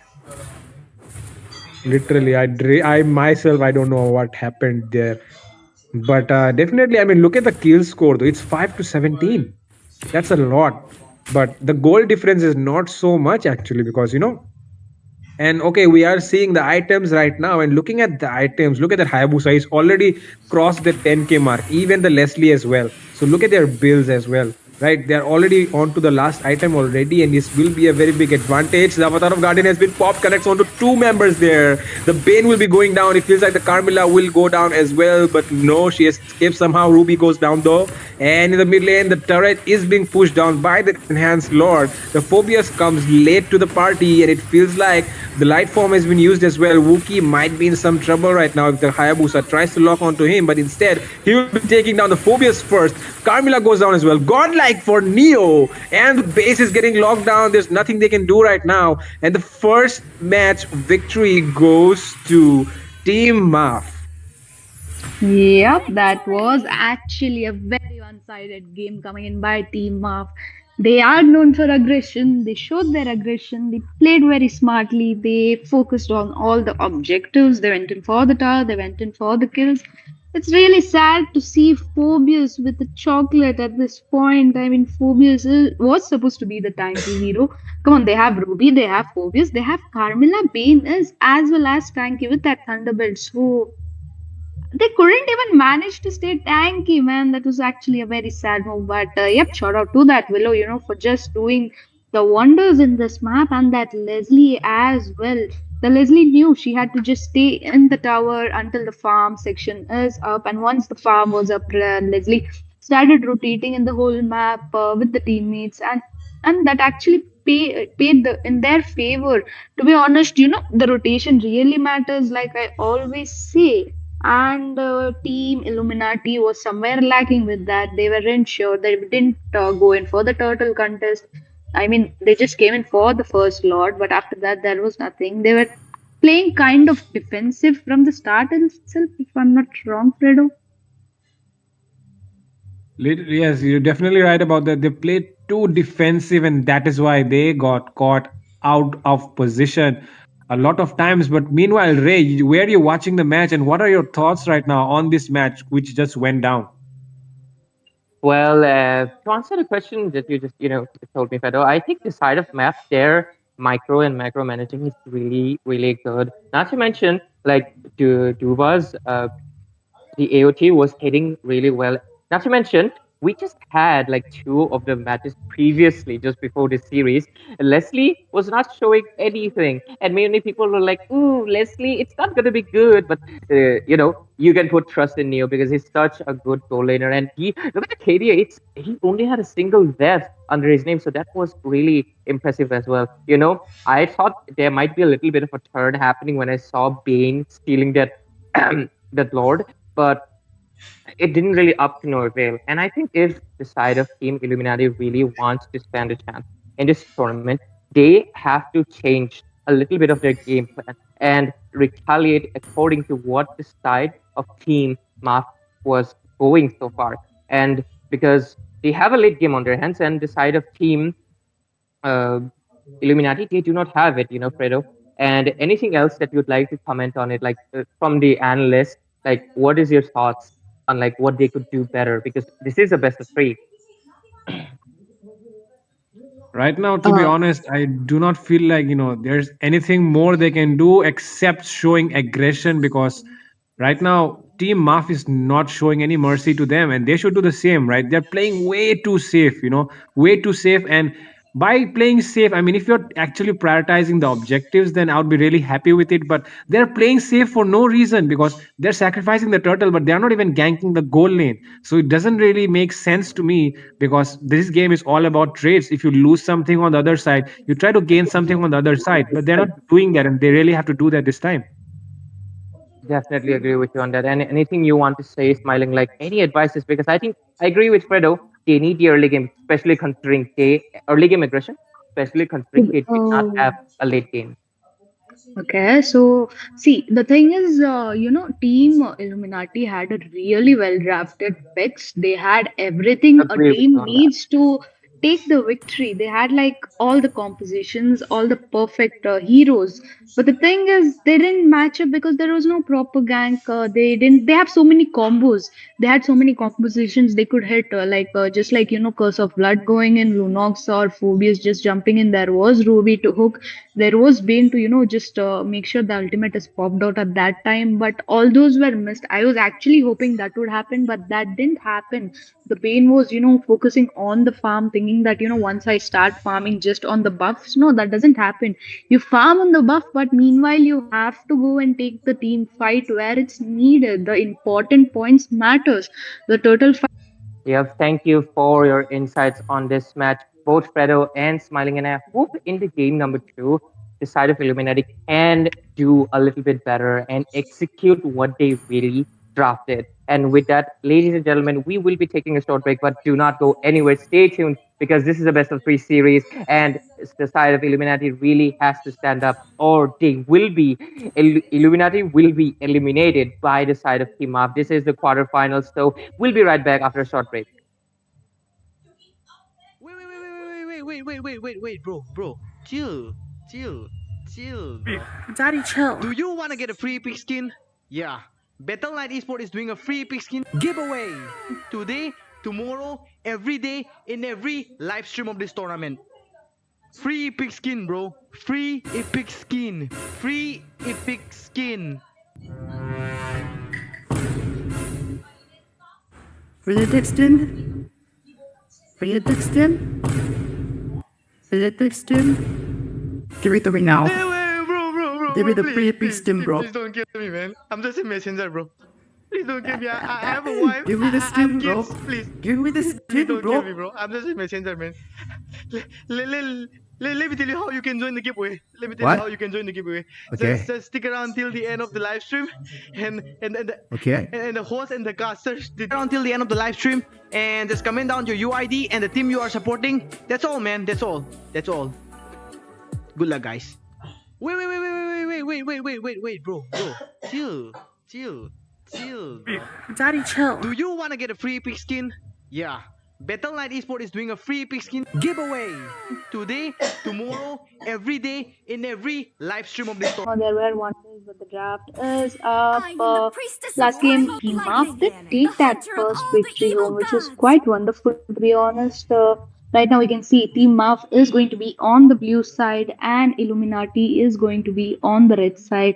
So right now, Illuminati have the chance for the comeback. They can go in for that composition, but again, this time, I hope they don't go in for those, meta drafts if they can't handle. Even a comfort pick would do wonders, but they need to pick something wonderful at this point. So, right now, so I need to stop telling right now. As we can see, that MAF have already started the first ban phase. There is Alpha, there is Edit, there is Ling, as well as Vexana Fredo. So, I think right now the band section looks quite great.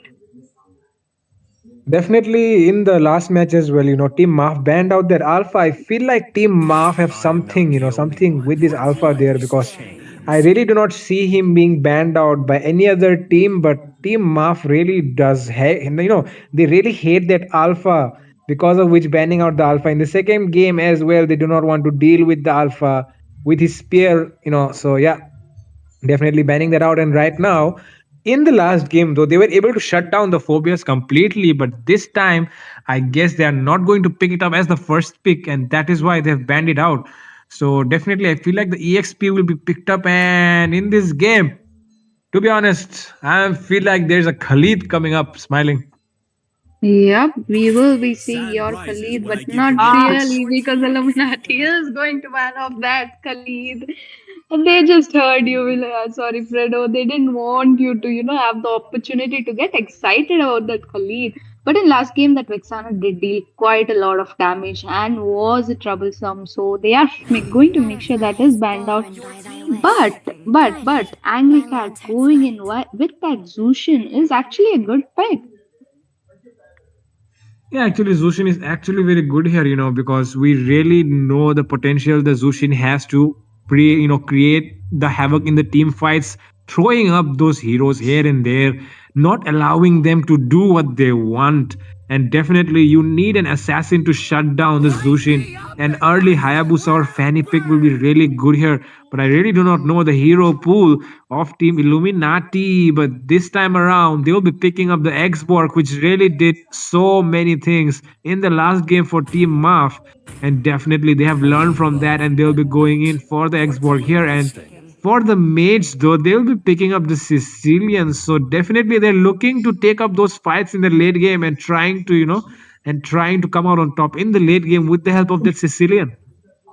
I mean, that Sicilian is going to be such a huge pain because you need a back lane. You need a hero who can just jump into the back lane and catch the Sicilian, or is just going to stand in the back, deal the damage, and just get away with it. Right now, we can. I don't think it was a great choice to show away the Carmilla because if they're going in for that Carmilla and Sicilian combination here, it's going to be a tough time for Team Muff. But yeah, uh, there was Hayabusa open. So Willow is absolutely going to lock in because we just saw that Willow was so wonderful on that Hayabusa and there was no one to stop him. So right now Illuminati might be questioning their ban system because that Hayabusa was quite troublesome. But I think they think that, Hayabusa is handleable, Vexana is not, so let's just ban out the Vexana. So they still have the chance to go in for the Carmilla. I would actually suggest Carmilla, but last game, based on how they played Carmilla, I just remember I wouldn't suggest them that Carmilla.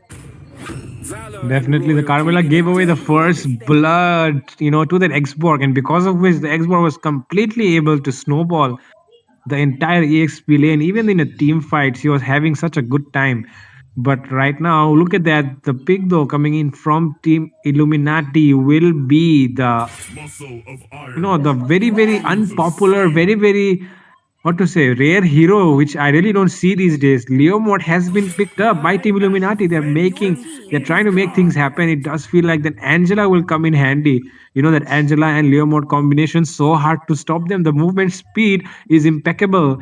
And right now, look at the bans happening though. In the second phase, they will be banning out the Gatotkacha and the Moskov. The Gatotkacha ban is pretty nice, to be honest. if I say. Yeah, to deal with them. But yeah, they are going to make sure that other compositions are banned off. In the last game, they didn't pick that Minsitar, but in this game, they are definitely going to ban out that Minsitar. So yeah, that's a smart ban coming in. But right now, we can see that team Illuminati have the pick. I like, this time how they've gone in for the comfort pick, no pressure of meta. You just pick in what you are confident. That actually matters at a very lot of distance because you just randomly think, okay, we are going to go in for the meta pick because this is what is happening. This is what we have to play. You might have practiced a little, but if it's not going to work out, it's useless. So I would actually suggest to, pick what you are confident in playing. So yeah, right now they have gone in with that Lunox again. So right now, okay, I need to stop telling right now, Fredo. Please don't distract me with that. I don't know. I'm just blaming it on you. It's okay, it's okay, it's okay. And like you were saying, about the comfort pick thing, we really know that Natan is not the best goal laner out there in the current meta, not the best. But we definitely know the guy named Crisis, right? He is just so good on his Natan that team eliminators, even though at times when Serar Moon falls off, when their tank cannot do anything, even in those times, Crisis with his Natan somehow able to carry the game by himself. Even if they're not able to win, he's still the guy who does his job really well. So he's really confident on the Natan, and that is a prime example that it does not matter what draft you're actually going to go with. It does not matter what the patch is, what the meta is. All it matters is if you really know how to use that hero well, and will it be working in this composition. And to finish off the draft, we are seeing the Beatrix, the Ruby being picked in by Muff, and the Tigreal, the implosion, the keyboard moments might be happening this time because the Tigreal has been picked up by Team Illuminati. So really curious to see what things might go down in the Land of Dawn right now because both the drafts are looking very strong, don't you think? Smiling. I do agree. I mean, right now, again, guys, ignore my right nows because Right now. that's what is going to happen. So, according to me, either Illuminati is going to cook Marv or they are just going to be cooked by Marv. That's the kind of draft they have. So, it's like how they are going to make the rotations. If it's going to be like the last game, I definitely think they are going to go down in the vein. But if they manage to do this whole rotation and whole composition and whole objectives in mind, and they are going in for all the fights, they are there for the teammates, they can actually show wonders here. So yep, welcome to the Land of Dawn, guys. We are already here. Team Muff had taken the first victory home, and this is the second game. They are going to play against Illuminati, which is going to be on the red side. And we can see so far that both the teams are going in just for the farm. They need the farm. They need the minions. They need the itemization. So I think yeah, they're doing good so far. Definitely, so far, just pretty standard rotation coming in from both the lanes. And this time, to be honest, Smiling, in my opinion, I feel like the goal lanes will be the key in this game. Not the EXP, but the goal lanes because Beatrix, a very, very high utility, high risk, high reward type of marksman. And look at Team Maf. They're trying to, deny the minions to Sicilian because you know how dangerous he can be when he's farmed in the EXP lane, though. Orc will not go down there. Flicker has been forced out, though. So that means Flicker won't be available for the first turtle. And definitely, continuing what I was saying there, it feels like the mid lane, sorry, in the gold lane, the Lunox and the Beatrix will be the key to victory here for both the teams. And I like how Illuminati is actually focusing on the gold lane this time. They are just pressurizing that gold lane. Although Leo mode have used the ultimate quite early because the turtle is going to be up and he will be needing that bike on that ultimate because that's where you need that Bugatti bike, guys. Come on. So yeah, I think but it's okay. The turtle is still going to spawn in 15 seconds, and by the time they start, they might have a chance. But I like how that Zushin is just torching out those people, troubling them, just lifting them up in the air and giving quite a hard time to farm. Sicilian might be a huge trouble, so it's good to lock that Sicilian down. They had a bot rotation and they didn't mark that Beatrix. You need to lock down that Beatrix because that Beatrix is going to be a big time trouble. So I think the first turtle is up, and I do hope Illuminati is looking forward for this turtle on a serious note. Definitely, they cannot take it as a joke anymore. But right now, Tiger might be going down. A lot of resources being used. First blood secured. Last Insanity has been popped as well. Double kill though for the Xbox this time. It feels like Illuminati are coming in strong. The Hayabusa is on that Xbox right now. He will get chased down. Oh, look at that! Look at that! He might be going down right now to that Leomord. Definitely goes down in the goal lane though. A 1v1, and the Beatrix went down as well. Oh my god! A very bloody clash coming in the goal lane as well. Definitely things are looking hot, and like you were saying, it I mean, either hot Maf. as Leo mode right now. So Yeah, yeah. Like you were saying, right? Either Team Illuminati is going to cook or they're going to get cooked, and right now it seems like they're in the cooking mode. yep, they are in the cooking mode, and the rotation might be in the bot. They're just providing the vision. They got the first turtle, they got the kills. They have quite a few amount of gold advantage. Not really high, just a few hundreds. But I think they're doing good so far. They are focusing on what is very objective. They need to see. Right now, we can see that Leo mode already has the Hunter Strike. Lunox is gone with the Sky Piercer just to get that early game damage based on kills. They are forcing out the goal lane at this point. It's 3v4 situation. Although Zushin will be there, but Zushin is there just to provide the vision, waiting for Team Illuminati to make a small, minor mistake. But Beatrix Wow. will be taken down. Wow, look at the team fight coming in already. Circling Eagle has been used. Zushin is poking that Leomord down pretty bad. It feels like the Leomord might go down. But no, the Hayabusa jumps in late at the perfect timing. But he might get caught out there though. No, he does not. Light form has been used. Lux is being chased down right now. And the Hayabusa did a very clever job there, waiting for the right moment to engage with his ultimate. And the Leomord gets taken down. Yep, that was a very smart move by Hayabusa, and Zushin actually used that ultimate on the time, making sure that Leomord doesn't escape with a minimal HP, which was smart. But again, the gold is still in the favor of Illuminati. They have the level advantage, they have the gold advantage.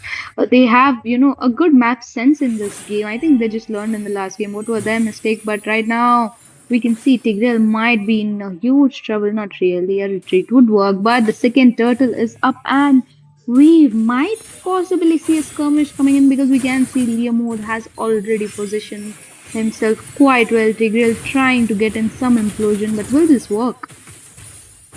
Feels like not. Tiger will be going down on the. Because the lantern is used, and that lantern will make sure Lunox is down. Very hard to deal with. That Zushin, someone have to stop the Zushin because Zushin is on a 2 kill, which is still a huge plus point to be honest. In the top, we can see that Team Illuminati is going for the push. They need the push, which is quite important. They can't just depend on the team fights and try to get in something because the kills end of the day is just an advantage, but the push is going to be the victory. There is Zushin to provide the vision for the teammates. Just need the backup. But it's sad to see how Tigreal is having such a tough time with the Zushin. By the time he reaches to her, he's already in there and thrown away. Yeah, that's a concerning thing.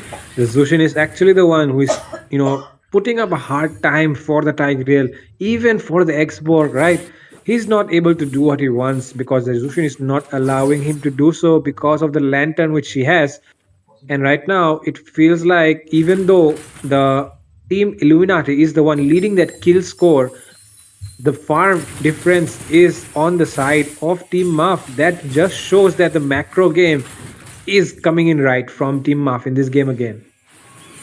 Yep, Team Muff is actually, working on the goal. They are working on the tier turrets. They are going in for the push. The positioning is so well pushed at this time. the third turtle is going to be up. But looking at the itemization, Xbog already have the war axe. He already has the ice queen just to slow the enemies down. There is a conceal used by Tigreal, which will be going in waste, but team fight has already begun. Definitely feels like the and circling eagle has been used. Turtle has to be taken down. It feels like they want to engage on this blue buff right now. The Leomord, though, he does not have. Sorry, he does have his ultimate, but he will not be able to engage, and the blue buff will be taken away from him. And he will be proceeding towards his red buff. But meanwhile, look at that Beatrix. He's about to push down that top lane tier one. Yep, the top lane tier 1 will be taken down. But but there is Zoshin just to poke four people down will have to retreat because that might actually be an overextend coming in. Right now, you know what team up actually need to focus on is that Sicilian because that Sicilian has zero shutdown as this and is completely focusing on the farm, which is actually a huge plus point because once that Sicilian is farmed, the damage is going to be so hectic, it's going to be so hard to deal, and I don't think the lantern also will be able to do anything. So yeah, there is a very, very important shutdown to be taken down for Illuminati. I mean, through Illuminati, to Illuminati. Okay, so yeah, the gold again is favoring Team Marv. They have taken 3 tiers, actually 4 tiers down. They have taken two turtles in the early game. They kind of lost the map control, but here they are again. Look at that angry cat providing vision will be in trouble, but using the ultimate just to retreat. That tease was going to be life costing, to be honest. Definitely, and it feels like the side of Team Illuminati is really relying on that Sicilian Wookiee to carry this game.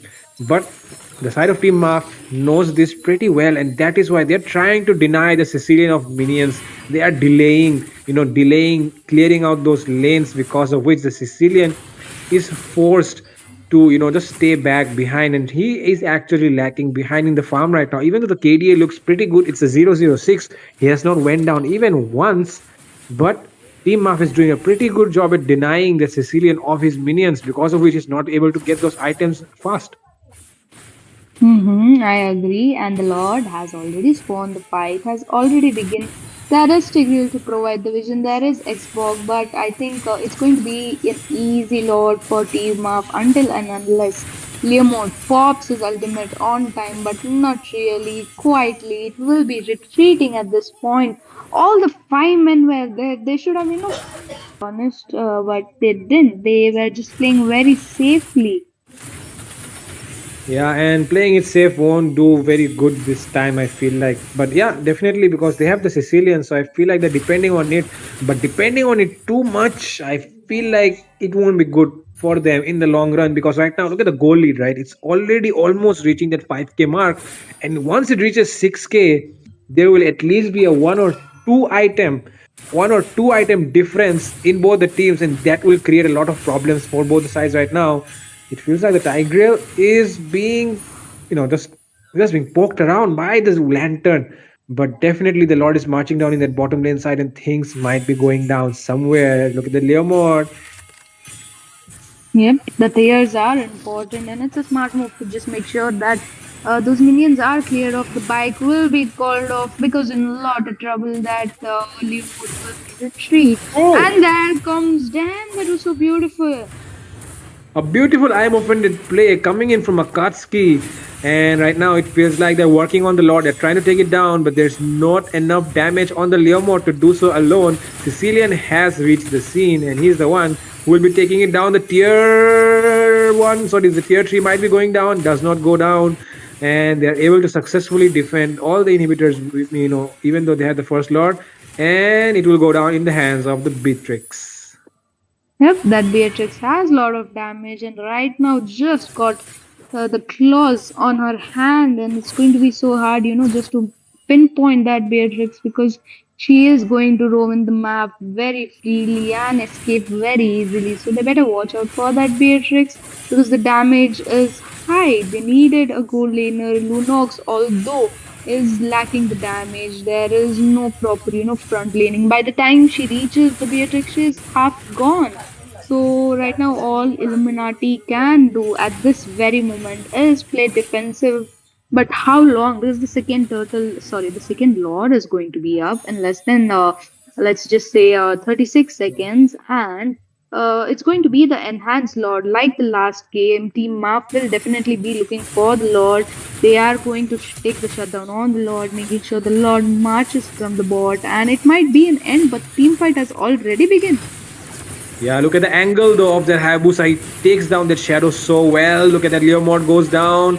The Ruby went down as well, but double kill. Oh my god, Lunox trying to take things in her own hands, but she will be going down as well into the hands of Neo.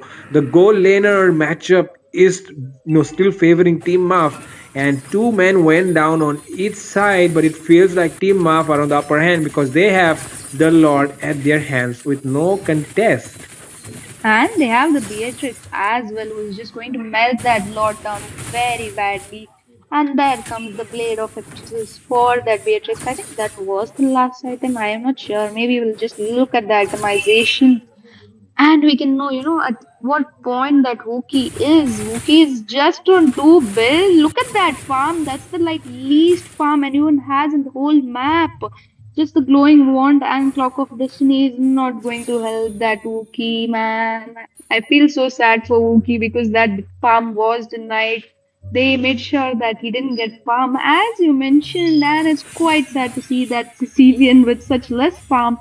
Meanwhile, we can see that Beatrix is completely farmed. Just a last itemization. Two BODs coming in from Team Muff. They are looking for the end. They might go for the end. The Lord is on the top. They are going in for the push. They have the map control, but this Team Illuminati in the position to defend. I mean, they can defend. They are just melting the Lord down. Yeah, definitely right. But they will be losing that mid lane inhibitor right now, so it's exposed from two sides. But I don't think it's enough to end. The Zushin is doing her job pretty well. Tigreal might be going down, goes down into the hands of the Zushin already. And right now, the minions are marching in as well. So, Lunox has been taken down. Okay, Neo being taken down as well. Zushin, I mean, there's no Sicilian. It might be enough, but I don't think so. The base is exposed and they're taking down the base and it will be secured. And game number 2 as well goes into the hands of Team Maf, and Team Illuminati will be going out, I guess. Yep, I mean they did try, guys. I would actually give them a heads up for the try, but Team Maf is smart enough and they know the whole strategy. They did really well. Shout out to that angry cat because that Zuxin was the gameplay. She knew whom to exactly target. That Tigreal had such a tough time, and the Lunox didn't work in the mid for them. It didn't work in the goal for them, so they were kind of stuck with those picks. But yeah, I like how Sicilian just have 009 and the MVP as well. Yeah, definitely. The Sicilian did so well in this game. Like look at his damage. He is the one who dealt, the second most damage in the game. But the fact is, they denied him the minions and they denied him the of the farm, because of which the Sicilian was not able to, do what he does best, is dealing damage from the backlines. But Ray, I will be asking you in this game, what do you think went, wrong for Team Maf? Sorry, for Team Illuminati.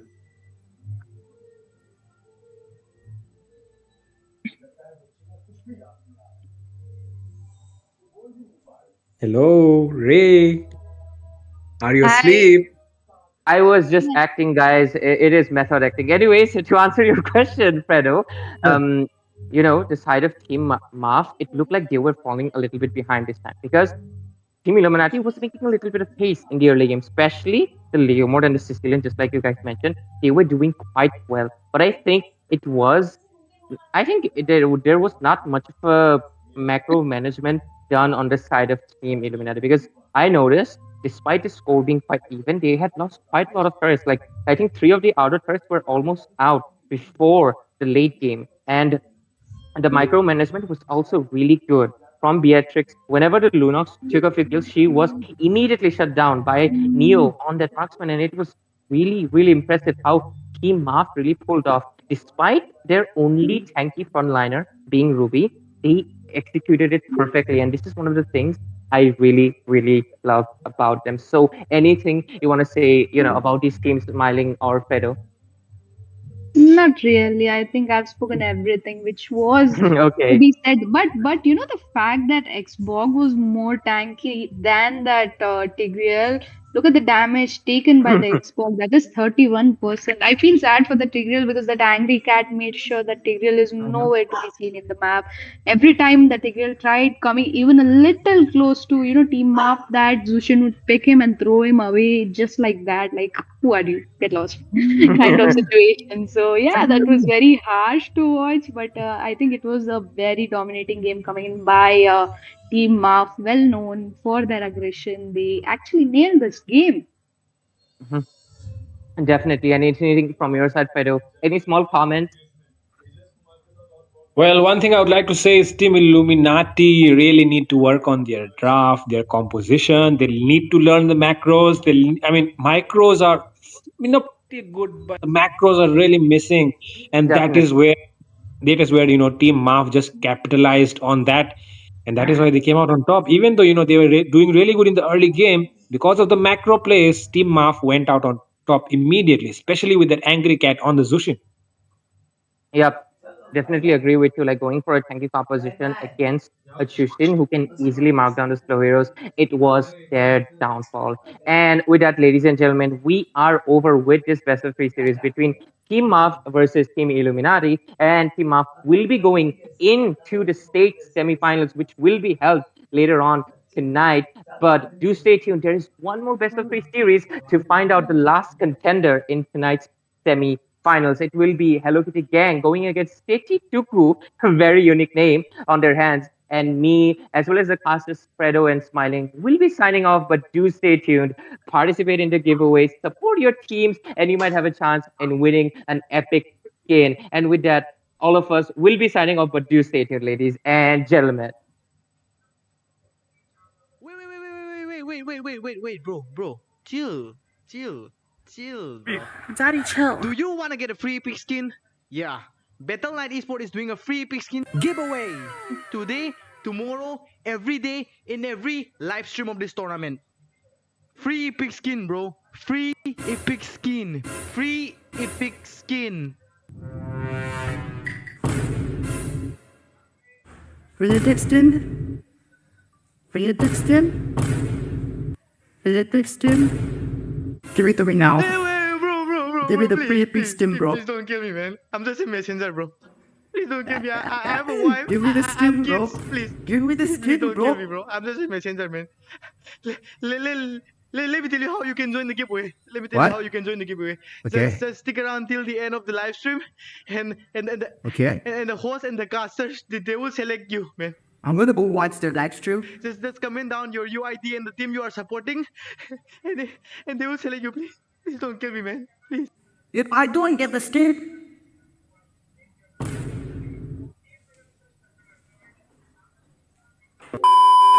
Yeah, if you want to win the epic skin, just stick around till the end of the live stream and just comment down your UID and the team you are supporting. That's all, man. That's all. Good luck, guys.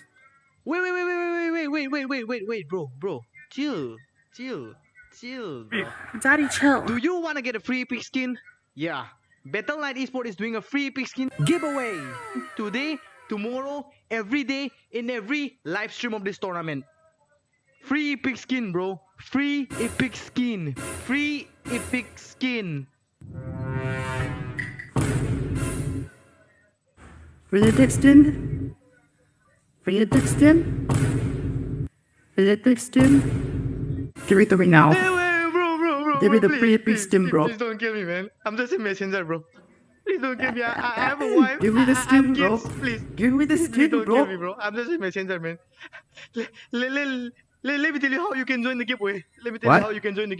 Okay. Just stick around till the end of the live stream, and Okay. the host and the casters they will select you, man. I'm gonna go watch the live stream. Just comment down your UID and the team you are supporting, and they will select you. Please don't kill me, man. Please. If I don't get the skin,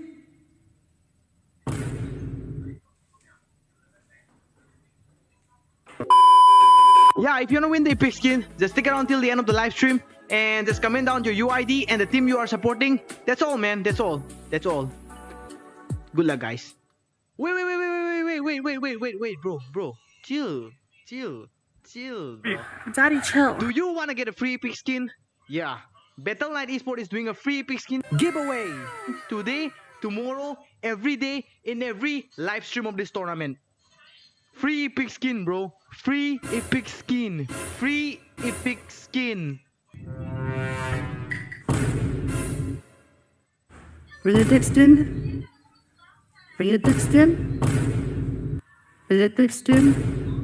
Give it to me now. Bro. Give me the please, free epic please, skin, please, bro. Please don't kill me, man. I'm just a messenger, bro. Please don't kill me. I have a wife. Give me the I have skin, bro. kids. Please. Give me the Please skin, don't bro. kill me, bro. I'm just a messenger, man. Let me tell you how you can join the giveaway. Let me tell What? you how you can join the giveaway. Okay. Just stick around till the end of the live stream, and Okay. the host and the casters they will select you, man. I'm gonna go watch the live stream. Just comment down your UID and the team you are supporting, and they will select you. Please don't kill me, man. Please. If I don't get the skin,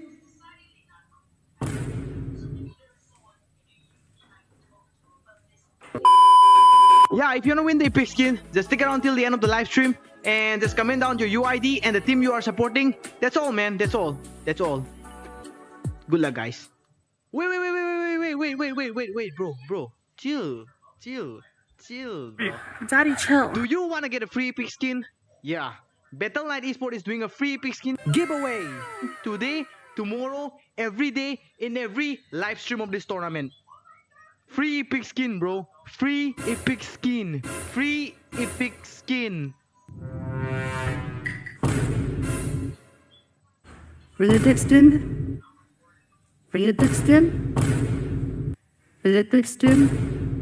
Give it to me now. Bro. Give me the please, free epic please, skin, bro. Please don't kill me, man. I'm just a messenger, bro. Please don't kill me. I have a wife. Give me the At the end of the live stream and just comment down your UID and the team you are supporting. That's all, man. That's all. Good luck, guys. Wait, bro. Chill. Bro. Daddy, chill. Do you want to get a free epic skin? Yeah. Battle Knight Esport is doing a free epic skin giveaway today, tomorrow, every day in every live stream of this tournament. Free epic skin, bro. Free epic skin. Free epic skin. Benedictine.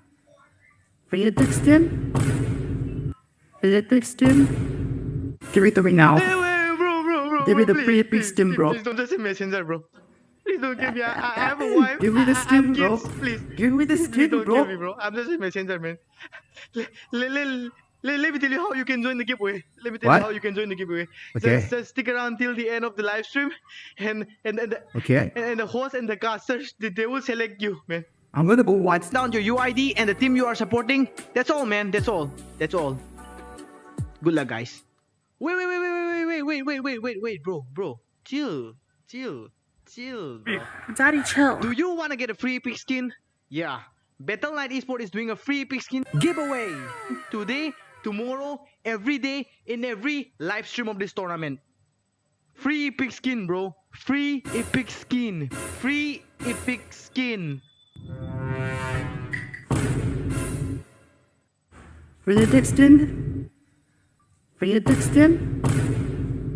Benedictine. Give it to me now. Bro. Give me the please, free epic please, skin, bro. Please don't kill me, man. I'm just a messenger, bro. Please don't kill me. I have a wife. Give me the I have skin, bro. kids. Please. Give me the Please skin, don't kill me, bro. bro. I'm just a messenger, man. Let me tell you how you can join the giveaway. Yeah, if you want to win the epic skin, just stick around till the end of the live stream and just comment down your UID and the team you are supporting. That's all, man. That's all. Good luck, guys. Wait, bro. Chill. Bro. Daddy, chill. Do you want to get a free epic skin? Yeah. Battle Knight Esport is doing a free epic skin giveaway today, tomorrow, every day in every live stream of this tournament. Free epic skin, bro. Free epic skin. Free epic skin. Benedictine.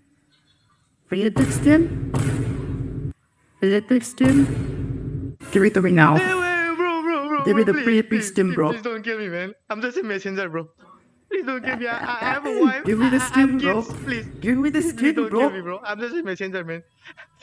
Let me tell you how you can join the giveaway. Let me tell you What? how you can join the giveaway. Okay. Just stick around till the end of the live stream, and Okay. the host and the casters they will select you, man. I'm gonna go watch the live stream. Just comment down your UID and the team you are supporting, and they will select you. Please don't kill me, man. Please.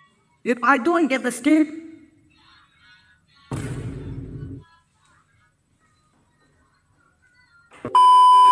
Yeah, if you want to win the epic skin, just stick around till the end of the live stream and just comment down your UID and the team you are supporting. That's all, man. That's all. That's all.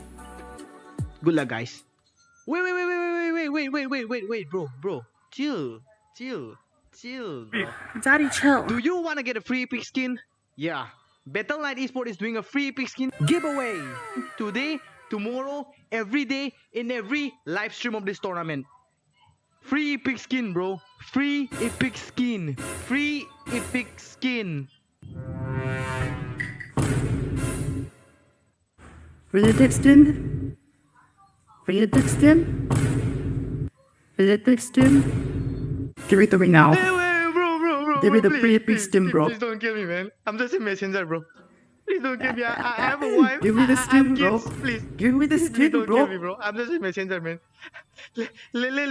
Let me tell you how you can join the giveaway. Let me tell What? you how you can join the giveaway. Okay. Just stick around till the end of the live stream, and Okay. the host and the casters they will select you, man. I'm gonna go watch the live stream. Just comment down your UID and the team you are supporting, and they will select you. Please don't kill me, man. Please. If I don't get the skin,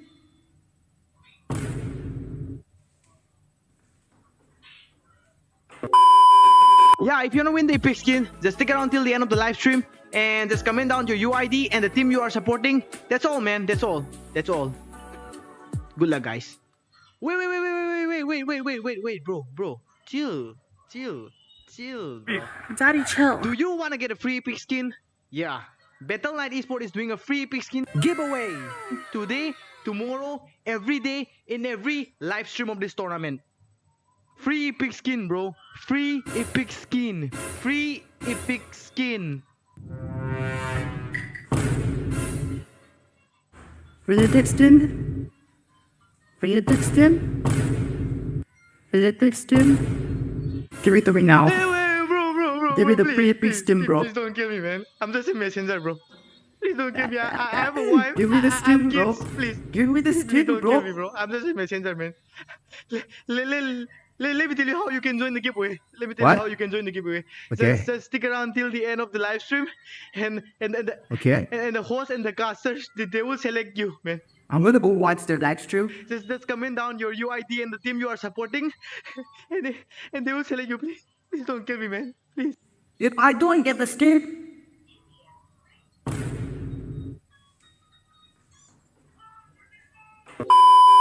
Yeah, if you want to win the epic skin, just stick around till the end of the live stream and just comment down your UID and the team you are supporting. That's all, man. That's all. That's all. Good luck, guys. Wait, bro. Chill. Bro. Daddy, chill. Do you want to get a free epic skin? Yeah. Battle.net Esport is doing a free epic skin giveaway today, tomorrow, every day, in every live stream of this tournament. Free epic skin, bro. Free epic skin. Free epic skin. For the Dixon. For the Dixon. For the Dixon. Give me the ring now. Bro. Give me the free epic skin, bro. Please don't kill me, man. I'm just a messenger, bro. Please don't kill me. I have a wife. Give me the I have skin, bro. kids. Please. Give me the Please skin, don't bro. kill me, bro. I'm just a messenger, man. Let me tell you how you can join the giveaway. Let me tell What? you how you can join the giveaway. Okay. Just stick around till the end of the live stream, and Okay. the host and the casters they will select you, man. I'm gonna go watch the live stream. Just comment down your UID and the team you are supporting, and they will select you. Please don't kill me, man. Please. If I don't get the skin,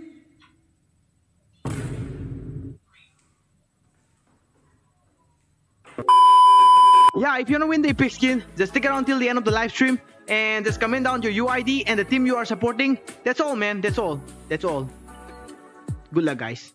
Wait, wait, bro. Chill, chill, chill, bro. Daddy, chill. Do you want to get a free epic skin? Yeah. Battle Knight Esport is doing a free epic skin giveaway today, tomorrow, every day in every live stream of this tournament. Free epic skin, bro. Free epic skin. Free epic skin. Free the skin. Free the skin. Free the skin. Give it to me now. Bro. Give me the please, free epic please, skin, please, bro. Please don't kill me, man. I'm just a messenger, bro. Please don't kill me. I have a wife. Give me the I have skin, bro. kids. Please. Give me the Please skin, don't bro. kill me, bro. I'm just a messenger, man. Let me tell you how you can join the giveaway. Let me tell What? you how you can join the giveaway. Okay. Just stick around till the end of the live stream, and Okay. the host and the casters they will select you, man. I'm gonna go watch the live stream. Just comment down your UID and the team you are supporting, and they will select you. Please don't kill me, man. Please. If I don't get the skin,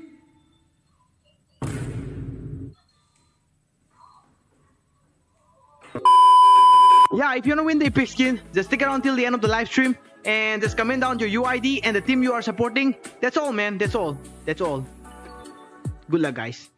Wait, bro. Chill. Bro. Daddy, chill. Do you wanna get a free epic skin? Yeah. Battle Knight Esport is doing a free epic skin giveaway today, tomorrow, every day in every live stream of this tournament. Free epic skin, bro. Free epic skin. Free epic skin.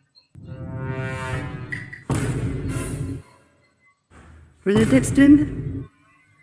Free the skin.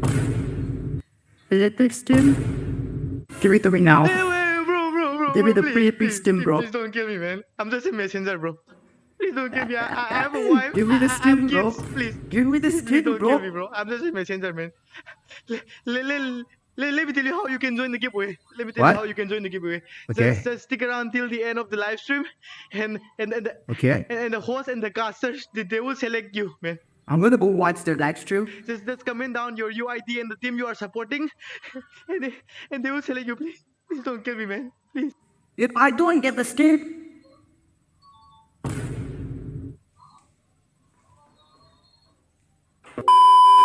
Yeah, if you wanna win the epic skin, just stick around till the end of the live stream and just comment down your UID and the team you are supporting. That's all, man. That's all. Good luck, guys. Wait, bro. Chill. Bro. Daddy, chill. Do you wanna get a free epic skin? Yeah. Battle Knight Esport is doing a free epic skin giveaway today, tomorrow, every day in every live stream of this tournament. Free epic skin, bro. Free epic skin. Free epic skin. Free the skin. Free the skin. Free the skin. Give it to me now. Bro. Give me the free epic skin, bro. Please don't kill me, man. I'm just a messenger, bro. Forward to some rank specific bans and picks. Not maybe not so tournament specific, but we will only find out in the draft phase. So I think we will soon be getting into the draft. And if you guys are really that confused about the names, you can just call the red side TT. True. We can call them TT. Now, I think the teams are ready. We can jump in the draft phase now, guys. This is match number 4. Hello Kitty Gang versus Techie Tuku. The casters for today are gonna be Crucifix as well as Shazzy. Take it away, you guys. So we're back again with this exciting match. I'm saying that Hello Kitty Gang, that is basically Meow Meow Gang's little sister, I think. And I'm just gonna be honest with you. That sounds like a very cute way to introduce them. Hello Kitty Gang is basically Meow Meow Gang's little sister, but they're not. And then again, we actually have Phoveus getting banned. Shazzy, I'm telling you, Phoveus is one of those heroes that are so in meta right now. He's impossible to beat in the EXP lane. At least in the late game, he becomes so tanky. What's your thoughts on this? I do agree with that. Like, Phoveus is one of the most contended EXP laners right now. and he is very annoying. Once he starts steamrolling over your team, it's almost as if you can't really answer him anymore. But recently I've played with some global players, in EXP lane, and they said just don't ban Phobius. He will feed. And you know what happened in that rank match? He actually fed.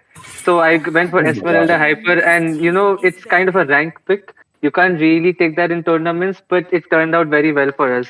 So it's after that I kind of stopped respecting Phobius, but it is a very valuable band still in the tournaments, and a very decent band. But I'm kind of confused why, since you have the first pick, why not keep it open and potentially pick it in the later, in your first pick itself? But we can see there are further bans on Khalid as well as the Gatot, one of the most annoying EXP and Roam picks in the current meta, with the Ruby and the Diggy. Ruby is another very annoying EXP lane. The Diggy ban, Crucifix. What are your thoughts on this? Well, with a Diggy ban, I'm pretty sure there's only one possible outcome. Both teams are going to go with extreme amounts of CC. This is going to be so insane. We're going to see an Atlas, probably. We don't see him that much, but maybe an Atlas, a Kufra. All of these guys will completely be open because Diggy is the only thing that can counter each and every one of these heroes. Suyu getting picked right off the bat with the jungle role is going to be a very, very strong jungler. Most people don't know how to tackle that Suyu. He in the jungle and experience lane. I've seen people play him on the gold lane too. He's pretty valuable because he can disengage, engage, do damage. Evil Queller is basically one of his spells. That's a level of aura on its own. I'm gonna be honest with you. That's super cool. Evil Queller is one of his spells names. What are your thoughts? Well, that's a pretty interesting name. And also, you said that Suyu is getting used in the gold lane, which I'm quite unaware of. I've seen him popping off in EXP as well as a jungle. And a first pick Suyu is a pretty decent pick, but I'm not a very big fan of Suyu myself.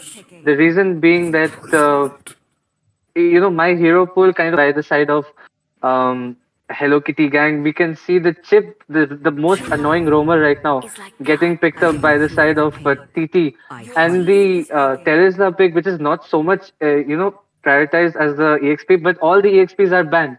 So one of the after they are banned, one of the most preferred picks would be the Terizla.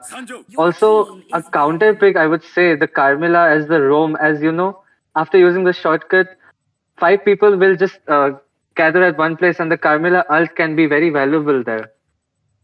True, but then again, one thing that you mentioned was the Terizla not being valid in the EXP lane anymore. That is because of the nerf onto his passive. But that's only in Hmm. the early game. You get a 20% reduction in damage based on the amount of HP you lose. But in the late game, it's been increased by 5%. So it scales with level. It's not something that's stagnant all throughout the game anymore. It is something that actually evolves with Terizla as he levels up. But then again, something that evolves during the match is Moskov. When he gets his items, he's insanely powerful. Zushin was playing with that Tigreal. He couldn't get the engages on. That was immensely what contributed to the win of Team Blue. But then again, it's all a matter of picks and bans. Chip can counter that Zushin. I've seen that happen. It's very interesting. Also, Akai can too, but well, that's a story for another day. Well, I do agree. Zuzan has been popping off in the meta quite lately. It was not that much respected recently. As it was almost always Aurora, Valentina, Vexana, but somehow the team fight potential of Zuzan is too much nowadays. Also, we can see the Edith and the Alice getting banned out. Some decent bans in the gold lane, as well as the they're all going for the maybe the tanky goal lane ban, the Edith ban. But both the sides still need a goal lane and a very good pick there, Harith on the side of TT. I think right now a very good answer to the Harith goal lane would be the Minsatar goal lane, but not many teams can execute it that well. So I'm quite interested what Hello Kitty Gang are going to go for, Crux. To be honest, Mincetar actually sounds like a really good idea, especially with the fact that his second skill reduces damage coming in from the front by around 70%, if I'm not wrong. But I don't remember as much. Well, we see that in the goal lane, however, Stylebender is going with a Nathan. Last match, we were seeing uh, Crisis going in, but he didn't get the Nathan. Now we see a Nathan coming in. Do you think he's going to be as good as Crisis, or is he going to mess up, or is he going to play as good as Crisis? Well, that's a very tough question to answer if he's going to play as good as Crisis, but I hope so that he can, uh, you know, uh, Crisis is one of the best Nathans in India right now. So he can, if he comes even close to Crisis, it will be a really good carry for the side of Hello Kitty gang. And we can see the EXP lane has been locked on by the Xborg, something a hero that's not getting picked a lot again, but it's a decent counter to the tankiness coming from Chip as well as the Terizla. Also, the final mage being locked out by TT is the Cecilian. The burst that is going to come from the side of TT is kind of off the charts, Crux.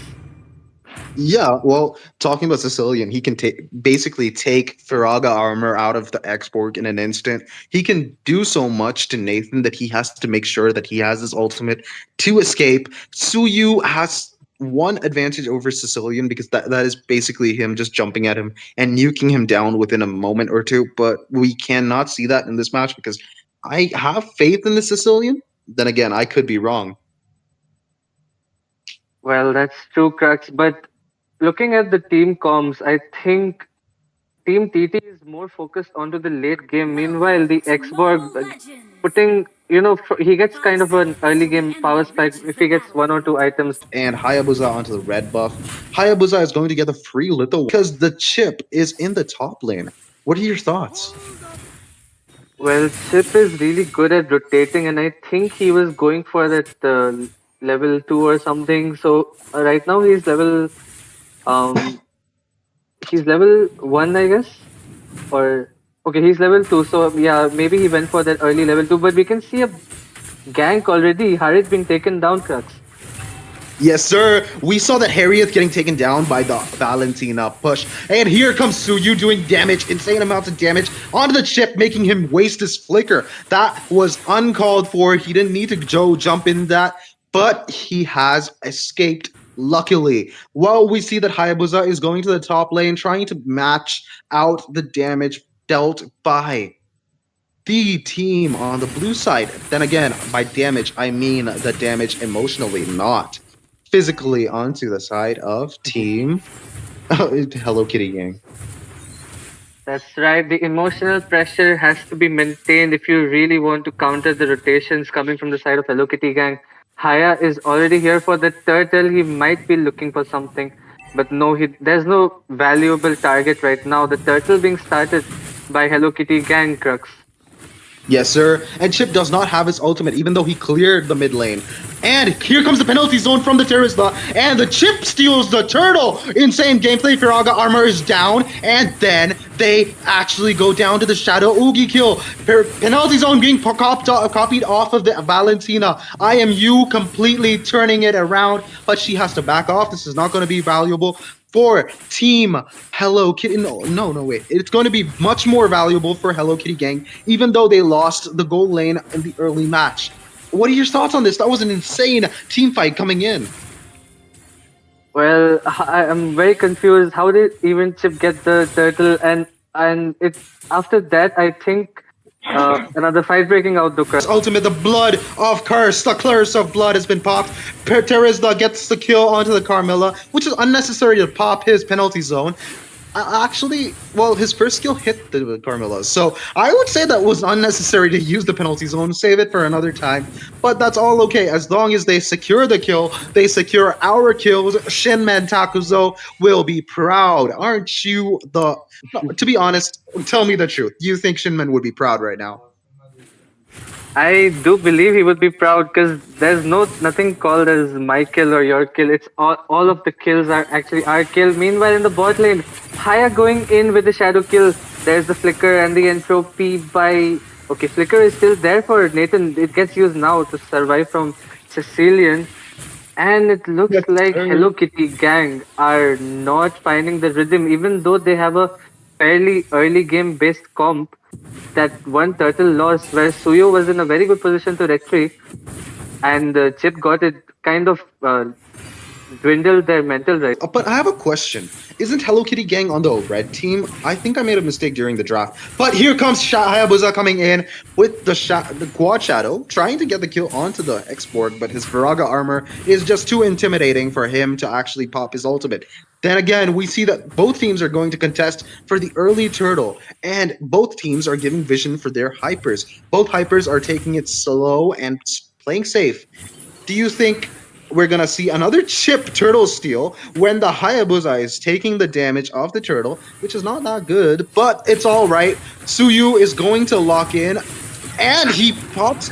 Okay, he uses the retribution, but still the Borg does enough damage. We see is being caught off guard. Sicilian doing damage. Suyu chasing that Sicilian. Sicilian has been taken down. Carmilla dot HP. Valentina dot HP. Hayabusa dot HP, and all of them have to back. Chip is trying to chase alongside Terizla the Suyu, but that's not going to be enough. Terizla is too tanky, even with the nerf. He's too tanky for Suyu to do anything.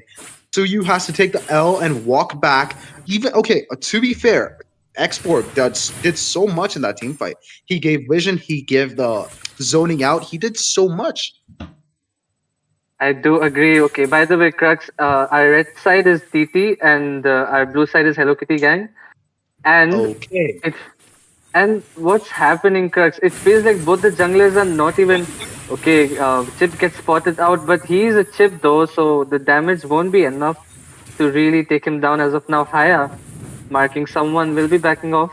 So what's happening in the turtle fights, Crux? It feels like both the junglers are not interested in taking the turtle. First, in the first turtle fight, Suyu messed up his retribution, and in the mid lane though, okay. In the mid lane, we see that Sicilian was getting ganked easy, but he's able to come back with the ultimate. The bats coming in, who's giving him enough heal. Xborg and Suyu are trying to chase away the Terizla, not knowing that he's one of the most tankiest heroes. Hayabusa comes in with the Ogi Shadow kill and the Quad Shadow, almost getting the kill on the Valentina, but has to back because that amount of damage that Xborg and Suyu are dealing was too much for him to handle, and that stun from Valentina was just nail on the coffin. To be fair, on the question that you asked me, both junglers are not able to take the turtle. We see that Chip stole the first turtle and Export stole the second one. There is a big retry gap. Like both teams should learn how to use the retribution properly. In my opinion, at least. Well, that's right. But the third, we see the Chip's ultimate being popped off. Terizla coming in with. No, I think that's the Valentina. Oh, the Quad Shadow on the Valentina, taking down the Valentina. Xborg taking the Sicilian down. And Suyu coming in, but Xborg is too late. He gets taken down. Suyu has to back off. This is going to be an easy, uncontested turtle for the side of Hello Kitty Gang. oh my god, Crux, but we have Suyu in the picture. He's level 10 with these. Okay, he does miss the retribution. Haya gets the retry, and Suyu does not have any escape skill as of now. Will be taken down. A quite brave attempt there, but I don't know. He doesn't retry well at this point. Both the junglers, but this time we can see Haya redeeming himself though. True. If at all Haya didn't have that, a shield from the turtle, that would have been an easy death on the side of Hayabusa because he had so low HP. Now, right now, Haya gets caught off guard with the Carmilla coming in, but Quad Shadow is there to save the day. He can escape like a true ninja. Right now, there is a gap onto the side of Hello Kitty. They're actually having the advantage. Chip has to run away with this bag of chips into the tower. There might be a chip engaged with the ultimate, but do you think a shortcut would actually turn this tide around? Do you think Carmilla, Valentina, and Nathan are gonna take? No, Carmilla is popping the ultimate. The Curse of Blood is completely catching both Chip and Harriet, but the team fight is completely turning around because the Chip ultimate has completely called in the whole team. This is an Avengers Assemble moment. The portal of Doctor Strange has come into play. Do you think Chip needs to get that commemoration Doctor Strange skin? Do you think so? Well, it is a very it is a very interesting thought that he should get a Doctor Strange skin because his portals are going crazy in this match, and Chip is actually low-key carrying every single team fight after the second turtle, it feels like. So, looks like Chip should be a worthy ban. Haya will be spotting out someone here, will be escaping though. Yep, I saw that Hayabusa completely using all the four quad shadows. That was insane. Talking about Chip, Chip sacrificed himself to get the Carmilla, Nathan, and the Valentina. That was very honorary onto the side of Chip. But then again, this is a team game. They actually got so much value out of that team fight. They're able to secure the Lord, if at all. Hayabusa actually pops in the quad shadow and the ultimate, gets in the kill on the Valentina. Right now, Xborg has used up his ultimate. The Burst of Blood has been completely has caught four people. Hayabusa is taking the Lord, taking a lot of damage unnecessarily, but his team is back there to help him. Suyu can't get into the Lord. He gets completely zoned out by the Terizla and the chip. Haya is able to take an easy Lord, and that is so much value onto the side of Hello Kitty Gang. Well, that's right. The crux, I told you that Suyo first pick is not a bad jungler, but still, if you are not capitalizing on that early game snowball, there are many assassins who can punish Suyo. Except the bot lane where tier 2 is still alive. Nathan has done a good job defending, but tier 3 is under pressure with only Xborg and Suyu to defend. The amount of minions coming in from both sides going to take down the top. No, it's not top. I mean the bottom lane at tier 2. And all three sides are going to lose their protection blast. Well, that's true. The protections are gone, the passives are gone for the turrets, and it's going to be the 12-minute mark as well. Haya going in with the shadow kill. I don't think he'll get it. Okay, he does get the kill onto Nathan. Godlike there for Hayabusa. He's just styling at this point on the side of Hello Kitty Gang, and there's no answer that Hello Kitty Gang can possibly make right now as it's a fed Hayabusa, and the goal lead is only getting higher and higher. Crux. Yeah, true. 5 to 18, that's a lot of kills. The goal lead is 10k. I'm going to be honest with you. The amount of pressure coming in from Hello Kitty Gang and the styling coming in from Hayabusa. Chip gets caught in. Terizla pops in the penalty zone. I'm sorry, but the Valentina gets completely taken down for that disrespect. And here also, Firaga Armor is taken down. Nathan gets the kill onto the Harriet. Suyu getting the kill onto the chip, who actually engaged inside the tower. Not good, but still, the quad shadow and the ultimate coming in, trying to take down the Suyu, but cannot happen because Suyu dashed away. That was good team fight potential. Nathan getting the Holy Crystal. This is coming in a lot stronger than I thought. Hayabusa didn't even buy the Sky Piercer, to be honest. What's your thoughts on this? Well, if I was higher in such a dominating game, I would have definitely gone for the Sky Piercer. But some junglers they just don't care about Sky Piercer. They believe in raw damage, and he's one of them. Mizuki is one of them, and he prefers going in, getting those HPs melted down, and then winning the whole team fight eventually. So maybe he doesn't like the Sky Piercer build in general, but the second Lord of this match has come out, and it's going to be a enhanced Lord, a luminous Lord. What are your thoughts about? Okay, it looks like it won't be contested at all. The team fights will not be breaking out as of now. Yes, sir.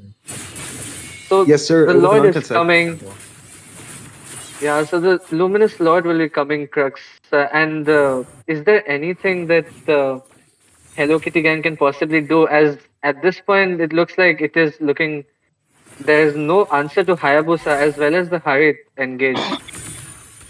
Hayabusa is jumping into the backline, taking that Valentina every chance he gets. That is insane gameplay, macro gameplay coming in from Hayabusa. The Suyu doesn't really have an opening because of how tanky the Chip and the Terizla are. So every time he engages, both of them jump onto him, and he has to back using the Evil Queller, which is not that good of an option for him. Right now, bot lane tier 3 is going to be taken down by the Enhanced Lord, the Luminous Lord's Dash, and the mid lane will also be taken down, possibly.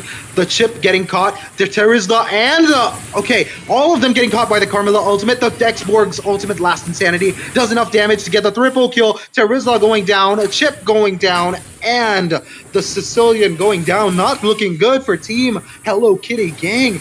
And Valentina is going in for the engage onto the Harriets, trying to get the kill. The Carmilla bought the late game fleeting time, which allowed him to catch the Harriets. Do you think it's going to be a win onto the side of Teki Tuku? Like, it's a complete U-turn from the original gameplay and how bad they were playing in the early game. But right now, they caught up half of what the kills are, and they're pushing mid lane. They're finally getting some presence onto the map. What are your thoughts on this, Shazi? Well, that okay. Haya went in with the solo kill onto Suyu. That's quite the disrespect. Looks like Suyu didn't have any escape skill to cancel out Haya's ultimate there. But that siege attempt by TT onto the base of Hello Kitty gang, that turned out to be very, very pricey for them. They got caught out by the Carmilla's Curse of Blood, and it was a 3-man knockout already, like instantly. And then even Harit fell down. He could have just ran, but the continued engage there from Valentina was successful in taking Harit down. So I feel the goal lead has come down very low, around 4 to 5k, and there's good potential comeback possible from the side of Hello Kitty gang. Teki Tuku. But yes, that was what I was thinking about. There is this thing that I call the Angela syndrome. Oh, Hayabusa gets caught in by the stun with the Carmilla, but does not actually cannot be taken down because of the damage, lack of damage. But then again, I was talking about the Angela syndrome. That's something that I've made on my own. To be honest, it's simple. When you get the ult from Angela, you tend to jump in and do unnecessary gameplay, like you jump in the fights without thinking, and that's what happened right now in the mid lane when the Lord was there. The Lord was there, so they thought that they could actually end it. They thought that they had the advantage, but it didn't look like it actually happened. But we see that the Lord, the second Luminous Lord, has been contested by both teams. Right now, I think Tekituku actually thinks that they can actually go for the engage with the Carmilla's Curse of Blood and the Fleeting Time. That has a lot of value, by the way. Even though Carmilla bought it a little late, it gave a lot of value in that team fight and helped catch Harriet, who was escaping with with barely half of his HP. That's right. Well, we can see Chip being quite annoying here, and both the teams are, preparing for the Lord fight. Terizla as well being a menace in the front line. But who do you think could be a better engage? Will the Curse of Blood be the first engage, or the penalty zone coming from Terizla? True. I thought that okay, right now I thought that Hayabusa would end, but the Nathan was there to defend.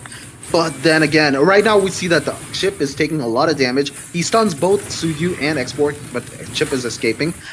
Carmilla pops the ultimate only on Sicilian. Sicilian is getting taken down. Look at Haya in the bot lane. He's going for the Hayabusa end. is pushing the bot lane. Oh my god! This is insane. Hayabusa is about to end the game. Haya takes down the turret, and that's a GG's, guys. We actually witnessed a rat push. Thank you for notifying me, Shazi. I did not see that happening. Yeah, even I did. I wasn't aware that Haya could have done that. But when you said Haya pushing and Nathan defended, I was only looking at Haya, and he actually didn't like leave for the Lord fight. He saw Nathan kind of showed himself in the map most probably, and he went in all in for that end. Quite a. I think Hello Kitty gang will be quite depressed after seeing Haya in the game like this.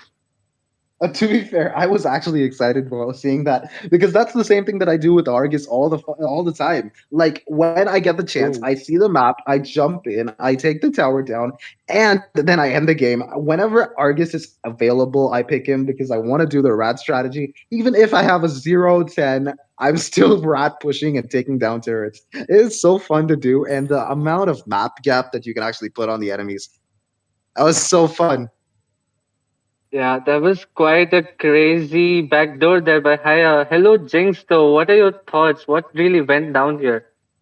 Oh my god, Mizuki, what were you doing? What were you doing, right? The whole side of Team TT was so engaged with the law that they forgot to clear out the lanes, and that's where Hayabusa just came in, ended the game immediately, right? Back door, just what we expect from a Hayabusa. You always need to be aware of the map, where the minions are, where you can, quickly end the game, and that's what he did. So, good going by.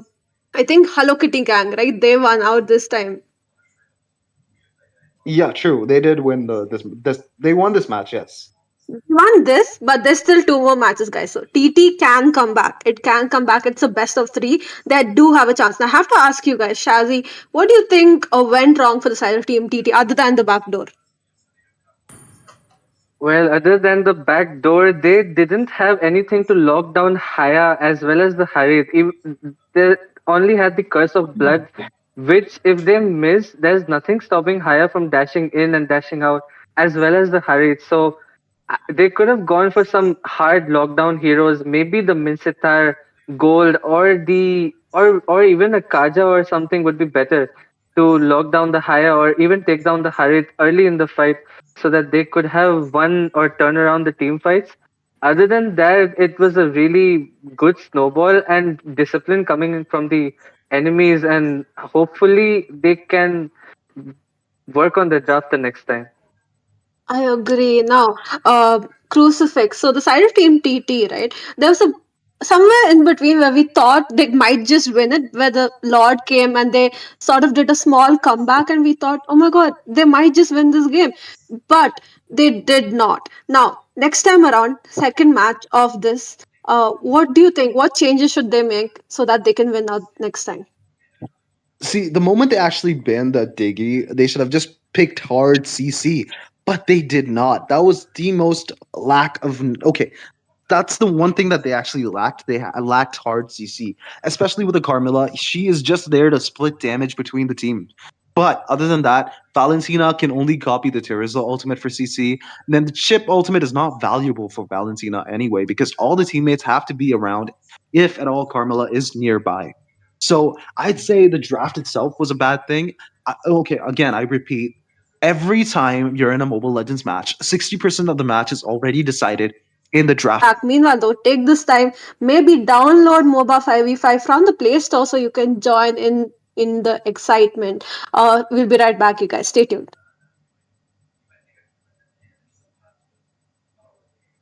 Wait, bro. Chill. Bro. Daddy, chill. Do you want to get a free epic skin? Yeah.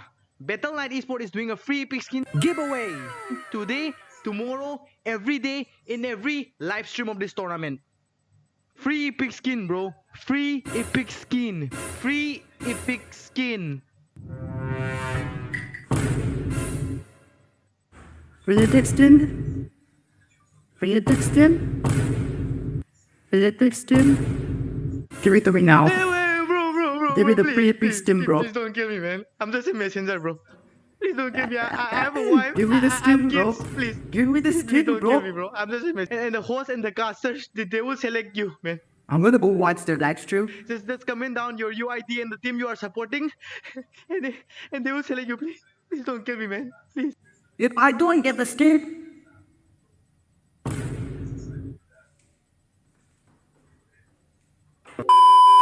Yeah, if you want to win the epic skin, just stick around till the end of the live stream and just comment down your UID and the team you are supporting. That's all, man. That's all. Good luck, guys. Wait, bro. Chill. Bro. Daddy, chill. Do you want to get a free epic skin? Yeah. Battle Knight Esport is doing a free epic skin giveaway today, tomorrow, every day, in every live stream of this tournament. Free epic skin, bro. Free epic skin. Free epic skin. Predestin.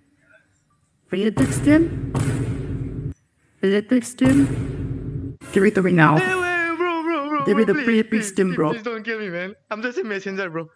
Please don't kill me. I have a wife. Give me the I skin, have bro. kids. Please. Give me the Please skin, don't bro. kill me, bro. I'm just a messenger, man.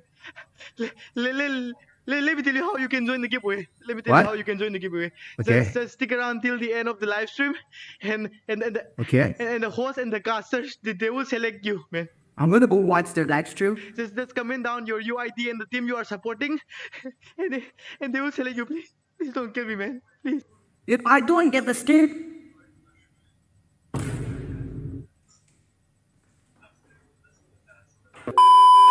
Yeah, if you wanna win the epic skin, just stick around till the end of the live stream and just comment down your UID and the team you are supporting. That's all, man. That's all. That's all. Good luck, guys. Wait, bro. Chill. Daddy, chill. Do you wanna get a free epic skin? Yeah. Battle Night Esport is doing a free epic skin giveaway today, tomorrow, every day in every live stream of this tournament. Free epic skin, bro. Free epic skin. Free epic skin. Free epic skin. Free epic skin. Free epic skin. Give me the ring now. Bro. Give me the please, free epic please, skin, bro. Please don't kill me, man. I'm just a messenger, bro. Please don't kill me. I have a wife. Give me the I have skin, bro. kids. Please. Give me the Please skin, don't bro. kill me, bro. I'm just a messenger, man. Let me tell you how you can join the giveaway. Let me tell What? you how you can join the giveaway. Okay. Just stick around till the end of the live stream, and Okay. and down, man. Epic skin. That's why we stick around till the end of the live stream, and just comment down your UID and the team you are supporting. Oh well, I hope it's not that horrible. Then we'll lose all our viewers, and everyone will start making roast videos on us. We definitely don't want it to be as horrible as that. It can be less horrible, like comparatively a bit lesser horrible though. So the drafts have almost been locked in. Interesting bans coming up. The chip does get banned as well as the Khalid. Very prio bans done by TT this time around. But the Phobius again, for some reason, the first pick teams are banning Phobius themselves. Maybe they just don't care about the Phobius first pick, and they don't want to deal with a second possibly a second pick coming from the enemies. So they're banning it in the first phase themselves. So the first pick coming from the side of Hello Kitty gang, a lot of options are open. Even the higher is open, but they go for the Gatot this time. Crux, what are your thoughts? True, I'm gonna be honest with you. We saw the Gatot getting picked, and he's pretty strong. The EXP lane with either Revitalize or Vengeance. But that aside, we see.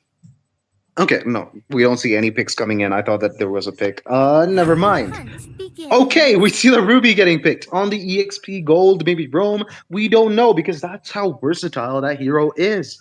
Well, going into the chat section, I'm just gonna give a little shout out because RTZ is doing such a good job in engaging the chat. He's doing so much. I'm gonna be honest.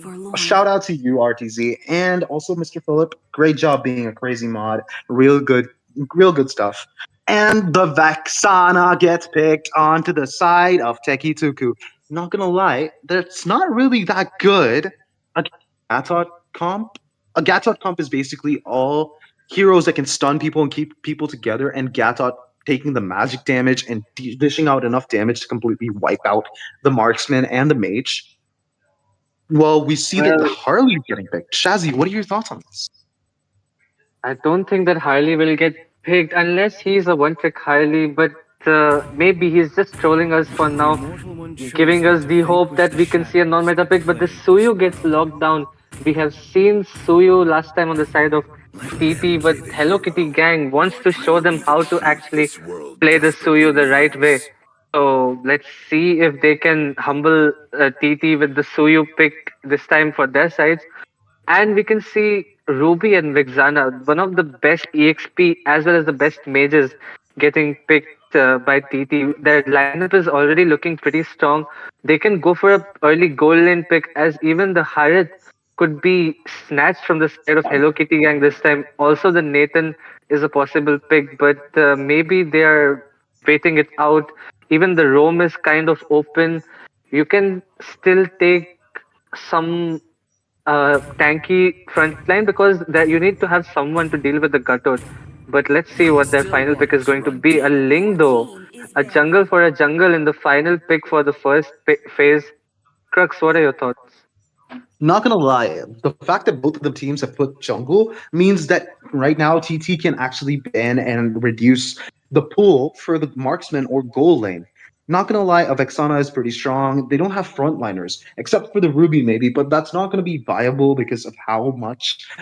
Okay, I'm not gonna lie, anti heal works so much against her. She cannot buy full damage. She has to buy semi damage. But I've seen Ruby players going insane, completely insane with the damage and the life steal. Talking about damage and life steal, it's going to be Harriet that's going to get banned onto the ban section on the second draft. And the complete set of CC. Mobile Legends rated 10 crowd control hero Tigreal in the ban section too.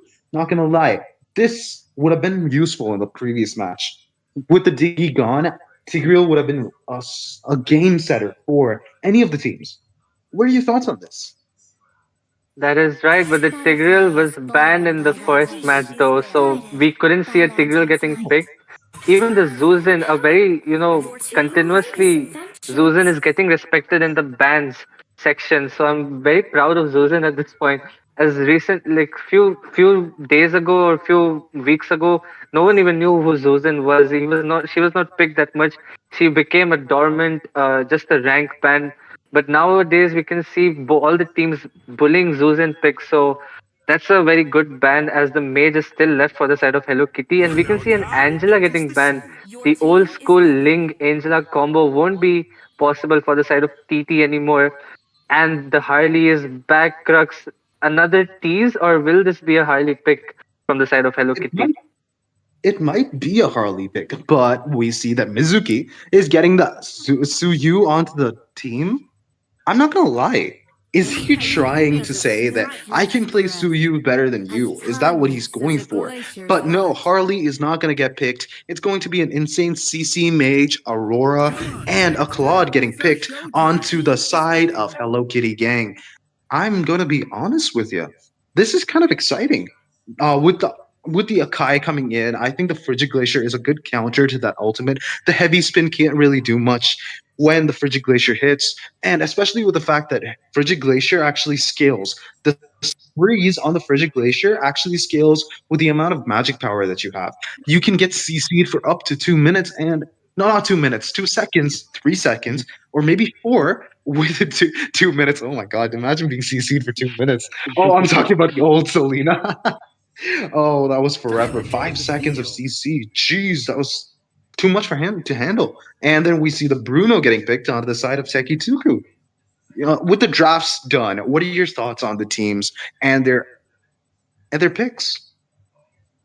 Well, Teki Tuku have a very decent front line with the Ruby, with the Akai, but it all comes down to how well Ruby will be going for those I am offended, and Akai, how well he can pin the lineup of Hello Kitty down. But instead, we have seen Aurora, which is a very good counter to the Akai. If Aurora can purify out of there, does Aurora have the purify? Not really, but she has the flicker. But if she has the right positioning, she can actually stun the whole team of TT as they follow for the Akai ultimate. So the front line is kind of lacking. You have the Gatot Kacha only for the side of Hello Kitty, but the engage potential of Hello Kitty is actually insane with the Yuzong and the Gatot and the Aurora's Frigid's Glacier. So I think it will only come down to the execution at this point. We will kind of ignore what happened in the first game. It looked like a snowball, but I am looking forward to some crazy executions from these big ultimates that we have for us. True. And talking about looking forward to something, we're back into the land of dawn for an exciting match. Both teams are going for their red buff and blue buff respectively onto the left side of the map. They're going to go engage onto the goal lane first. I'm going to be honest with you. It's always rotating around the goal lane. Everybody wants to rotate around the goal lane. They do not see the EXP. Akai is taking unnecessary damage, gets frozen by the Aurora, and a lot of damage done by the Suyu onto him with the triple slashes. Well, that's right. Both the teams will be focusing for that early game goal lane skirmish, but we can see that a little farm has been stolen from Ling there, so Ling might be late for that level 4. Litho being given for free though might be a trade for that green in the top side of the map. Both the junglers will be reaching their level 4 pretty soon, and both the gold laners too, Bruno as well as Claude, will be very well aware of their rotations. So let's see how it turns out in the bot lane as right now, Crux. Talking about that, Suyu doesn't really need the level 4. He can just engage with level 3, and that's good enough. But right now, we see that everyone is actually concentrated onto the bot lane, and Ling might get caught off by the no Aurora, but Aurora chooses not to. He's hiding there with the Yuzong. They're waiting for a chance, Petrify ready, and everyone is just waiting there for an opportunity to jump on them. As the turtle spawns, do you think everyone is doing a good job? Gatot is going to get the free mid lane, while Aurora and Yuzong are going to go level 4 in the EXP lane. Well, looks like Suyo has a slight advantage over Link for this turtle, but both of them are level 4, and there is the aggression in the mid lane as well. Both the roamers trying to hit the level 4, but there's the turtle fight, Crux. To be honest, the turtle fight is going to be taken onto the advantage of Hello Kitty Gang because Yuzong comes in as the Black Dragon, Aurora with him, doing a ton of damage with the ice powers that she has. Yuzong transforms back from the Dragonoid form, and Aurora and Gatot are going down to the bot lane to gank the Bruno. Do you think he's going to be safe? Do you think he's going to actually be taken over? Like, is the bot lane going to be a free push if Bruno goes down? Well, Akai is giving Bruno the required vision, and Bruno does have the flicker for now, so he looks safe. But Aurora does have the flicker, so she might be waiting for her Frigid Glacier to come up, and there might be a future. In a few minutes, there might be a gank forming up in the gold lane. Both the junglers will be rotating bot side as well, so let's see if we can see some engage. The roamers need to engage. There's the stun onto Akai. True, the Akai gets caught, but he returns with a heavy spin, completely pushing away Gatot. And here comes the ultimate Avatar of Guardian, comes onto the Vexana, gets caught by the Avatar and the Claude's ult. Well, Vexana couldn't do much. Akai had to run back. It was a very risky move from Vexana to actually show herself on the map, but she gets caught anyway. Suyu doing a lot of damage onto the lane, but not able to get the second skill onto the Ling in time before he dashes away. Good gameplay, and Suyu goes back into engaging. He's not able to get a little bit of damage on it, but right now Akai and Bruno gets frozen, but Suyu is taking a lot of tower damage, has to back off, and right now Tempest of Blades has been used by the Ling, has been completely wasted because Suyu can completely dodge it. Comes Aurora, flickers in and does enough damage to take down the Bruno. Maybe Vexana might actually go down with 2, but she does not. Well, the bot lane will be focused now, and that's a very valuable rotation coming from Hello Kitty Gang, completely obliterating the bot lane as well as Bruno's farm. Claude will be getting that early game lead from this team fight and the second turtle too. Ling is very behind in the farm right now, a level 6 versus a level 8 Suyu. I don't think they should even contest this turtle, but looks like TT will make a mistake here, going for the turtle with a very big EXP gap on both the junglers. Well, the EXP gap is 8 to 7. This is not going to be good, but the Petrify and the Black Dragon form has been used, and the Vexana gets caught. Right now, we see that the turtle is being uncontested. Will he be able to steal it? No, Suyu retry gaps, and Ling has to run away with the Tempest of Blades. Aurora and Gatot doing enough damage to take down the Ruby. And the goal lane, it's completely free. Bruno can push. Bruno can push, but his whole team has been decimated in the turtle fight. And not only the mid lane, but the top lane, I believe, will also be pushed. Eventually, a 1v1 breaking out between Claude and Bruno, though. Yep, and okay. Bruno does not have enough farm or skill. Like, his spells have been used up, and he can't really do much. But then again, Claude was winning that because he has the farm gap. He has himself the corrosion sight, which is a crucial item on Claude. Does a lot of damage. Akai is taking a lot of damage on that note, taking damage from the Evil Queller and the second skill of Suyu. And Suyu re-engages, doing damage onto the Ruby. Ruby has to back. Everyone has to back. They're putting so much dominance. Mizuki is actually telling them, I can play Suyu better than you guys. And gets the snipe on the Bruno with the Evil Queller. I love that spell. It's so versatile. Only if the Immortal form on Suyu had ranged attacks with the third skill, hold version, that would have been such a cool spell. And bot lane, we see a Claude escaping the Akai's heavy spin by a mere fraction. That was so cool. Well, it looks like it's a 9-0 score right now, Crux, and there's complete domination from Hello Kitty. Link goes in with the Tempest of Blaze, but where is his target? He escapes. It was most probably the Claude. He escapes with the Battle Mirror image. Yuzong still going in, and there's no one to catch for now, but the aggression coming from Hello Kitty gang, there's no answer. This game is even worse than the first game. At least in the first game, there was some team fights, there was some response coming from TT, but this game is a complete domination from Hello Kitty gang, Crux. True, Hello Kitty Gang are actually making sure that the TT realize that they have more experience. Even if they're both rank up, squads, it's not gonna help unless they actually know how to work well with each other. Heavy spin coming in from the Akai, can't really catch the Gatod because he escapes through that little hole in the buff section. That was fun to watch, but Team TT escaped the Akai. No, the Gatot's ultimate, the Avatar of Guardian, was not able to secure any kills. Heavy spin is on cooldown, so Suyu is safe to engage for free. Gatot gets the offend. Gatot offends Ruby, so she uses the I am offended, and mid lane is getting pushed. The Lord has been taken down by the... the Lord has been taken down by the Claw. There's so much going on. Yeah, there's so much going on, and there's no time for TT to even breathe. Even like Crux cannot breathe anymore because so much is going on over the map. TT is breathless and hopeless at this point. Is there anything they could do? Even the Akai has gone for the Petrify, a very questionable spell.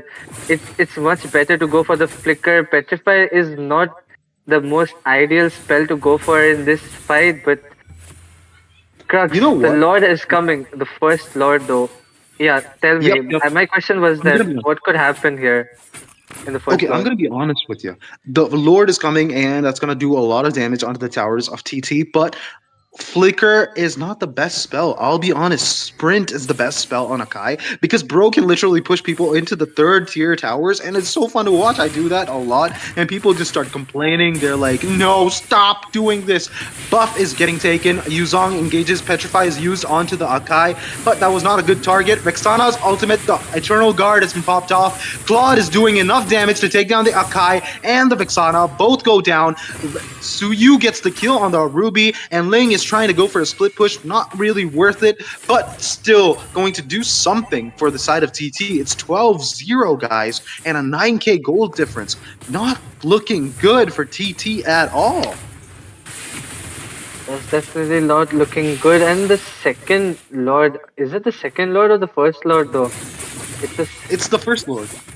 Okay, it's the first Lord of the game, and there will be no contest from TT this time around. Ling will be desperately trying to clear the lanes with, and he doesn't even have the blue buff, so there's nothing much he can do. Though in the top lane, Ruby gets spotted by 3 people, a clean kill onto him, and it's looking very dire for the side of TT. And I don't really know what they can possibly do other than try their best at defending and buy some time for maybe Bruno to farm up, but it's not looking good for TT as of now. Not gonna lie, Bruno with any amount of farm is not gonna be able to dish out enough damage onto any of the members because Gatot and Yuzong will be taking the initiative and doing a lot of damage. Lord has come, and Akai can't really get an opportunity to heavy spin. Yuzong enters the battlefield onto the tower, but he's not going to actually engage too much because he has to back off. Too much damage coming in as the Vexana has the first skill, and everyone is just playing careful at this point. It's 14-0, guys. And Yuzong engages, completely catching Ruby and the Bruno off guard. Vixana is caught too, but she really can't do anything. Vixana gets the shutdown kill onto the Claude, and Aurora gets the shutdown onto Vixana. I don't think it's a shutdown, but still, only the Akai and the Ling left. I'm not gonna be on. Okay, I don't think we can see any kills, but we do see a kill. The Ling gets the kill onto the Suyu. That was unexpected. I didn't think he had enough damage, but that was extremely well done onto the side of TT. They can maybe use this as leverage and completely turn this game around. Maybe it is a possibility. We cannot roll off the fact completely that there is a possibility of a comeback, but it is going to be very difficult to actually make it happen. Ling will get some farm lead on shutting down the Suyu, as well as he got some revenge. You know, like in before this fight, Ling just died 1v1 and he didn't even get the chance to hit his Tempest of Blades in that fight. So getting that kill will give him a confidence boost, but still, Bruno needs the farm, and we have a very tanky Gator as well as the Yuzong standing on your face. So there might be a possibility, but the second Lord will be coming up, and it is going to be the Luminous Lord. Ling will be clearing out the lanes for now, and it will be forcing Yuzong to go bottom side of the map, clear those waves out. But what should be the strategy, Crux, for Hello Kitty Gang as Everything well as TT possibly to make a comeback? for TD to make a comeback, it's all dependent on the Vexana and the Ruby. If they can actually catch multiple people off guard, that's going to be so much value for TT. But if at all we're talking about Hello Kitty getting wanting to win, they need the Yuzong to work the Vexana because Vexana does so much for their team. TT actually has so much value with the Vexana, but the Aurora is good enough too. She can actually take down the Akai with freeze and even the Ling. But the Luminous Lord, the second Lord, goes down, and it's Hello Kitty that claims it. Claude is doing a lot of damage onto the Ling, and Ling has to escape with the Finch pose. Well, Link does have this blue buff for this Lord engage, but what can a blue buff really do in the long run? The Lord will be coming in a few seconds, and all the three lanes are also getting. They're not getting synced for now, but maybe they will sync the next waves, the side of Hello Kitty Gang. And I feel like this might be it. If they can sync the lanes pretty well, meanwhile, Claude alone though, will Ruby go? No, he will be backing off. They will be going for the discipline play here. Mid lane and the bot lane will be pushing Crux. Over to you. They're balancing out each of the lanes, making sure each of them are synced. And Kakai gets the heavy spin onto the Gatot. Gatot taking insane amounts of damage from the tower, has to back off. And we see that the Aurora gets the kill onto the Ruby. Not going to be good. And Vixana gets caught by the Gatot. Gatot doing enough damage to take him down. And the Akai goes down too. This is a game that we will remember because Akai could not do much. He wasted the heavy spin on the Gatot kill. Did not work. And the Gatot came back for vengeance. Hello Kitty Gang gets this game in the bag. Was a great game. I appreciate both teams. Both teams did really good, but Hello Kitty Gang take the win. That's right. So we were kind of rooting for TT to make a better draft this time around, but they seem to be going for these weird drafts and have a lot of confidence in them. But for some reason they cannot execute them. It was not a bad draft, honestly. Akai, if okay, you say Akai is really good with the sprint. Actually, I do agree with it. It would be crazy seeing an Akai pushing your team enemies down to like two towers inside the lane. That would like be the best thing to watch in a Mobile Legends tournament. But somehow the Petrify Akai is not the right way to go for in this match. And even the Bruno was underfarmed, even the Ling was underfarmed. He got a revenge on Suyu in a 1v1 trade, but at the end of the day, it's still the side of Hello Kitty going forward into the semi-finals of this tournament. And Jinx, what do you have to say about everything that went down here? You know, There's so much to say, but I do have to say one thing mainly. Complete domination from the side of Team Hello Kitty Gang, right? They won game number one with that back door. Game number two, very clean. Basically, they gave away no kills to the side of Team TT, only four kills. Complete domination, right? That Link could barely do anything. It was sad to watch, but it's the quarterfinals, right? What do we expect this from good teams? But sadly, TT could not measure up to the side of Team Hello Kitty Gang. I do have to ask you guys though, Hello Kitty Gang here next time in the semis, they're gonna go up against MAF. Now MAF is considered one of the best teams in India. So how well do you think they'll fare against MAF? Right? You've already seen the gameplay. How do you think they match up? After seeing Moff's gameplay a few times, I'm going to be honest with you. I think it's going to be 70-30 onto the side of Moff, 70% with Moff and 30% with Hello Kitty Gang. But I will still say 30% is a lot because I usually say, like, in this case, I gave a 2% chance for Teki Taku, especially after seeing the first match. I gave them a 2% chance to win, but that 2% is also impressive. And right now, when I say 30%, I'm saying that these guys actually might have value and could win against Moff. They have a chance. That is true. Shazzy, what do you feel? I mean, I think you've casted for Marf quite a few times, so I think you would know the gameplay. So, if you see the side of Team Hello Kitty Gang, do you feel like they have that coordination as well as those, communications that they need in those team fights to, match up to Marf? Well, Jinx, I don't have many MAF games under my belt, but I kind of am familiar with the players, and they are very top notch. In every role, they are one of the best laners, the best jungler, the best roamer in their lineup, and especially they are looking like the favorites for this Arunachal Pradesh contention. The spot that's going to move to go against all the other northeast states and the other region qualifying team. So it is 70-30 is a good estimate, but I'm looking forward to Mizuki actually making those outplays because the whole team of Hello Kitty Gang does revolve around the plays being made by Mizuki, the backdoor, the turtle steals, and also his complete domination in the team fight. So I'm looking forward to Mizuki popping off. And if Marv can deal with Mizuki, it might be a sad story for Hello Kitty Gang. But if they don't take control over Mizuki's hero pool, it can turn out to be a good and intense matchup between both the teams. I agree with you. Mizuki played extremely well, right? Now, once again, I have to mention it again because it was so amazing to me. I think this is the first backdoor I ever saw in this tournament. The Mizuki backdoor coming in during match number one. But congratulations to the side of Team Hello Kitty Gang. They go on to the semis. They have a tough match ahead of them. So hopefully they take some time to recuperate, figure out the strategy. So because they're up against a really good team. Now we do have a few announcements, you guys. Giveaway winners is going to go to Pasang Sorang and also Murder Shark. So congratulations, you guys! You guys win an epic skin. And if the rest of you want to participate, do watch the stream daily. We give away epic skins all the time. Now this was match number four in the quarterfinals. We're going to go into the semis pretty soon. Going to take a small break, let the teams discuss and figure it out among themselves. And we're going to be right back.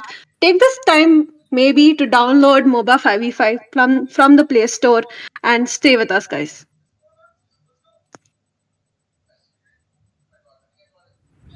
A darkness plagues this world, unseen by mortal eyes. People prayed to the Immortal One to safeguard the sanctity of peace.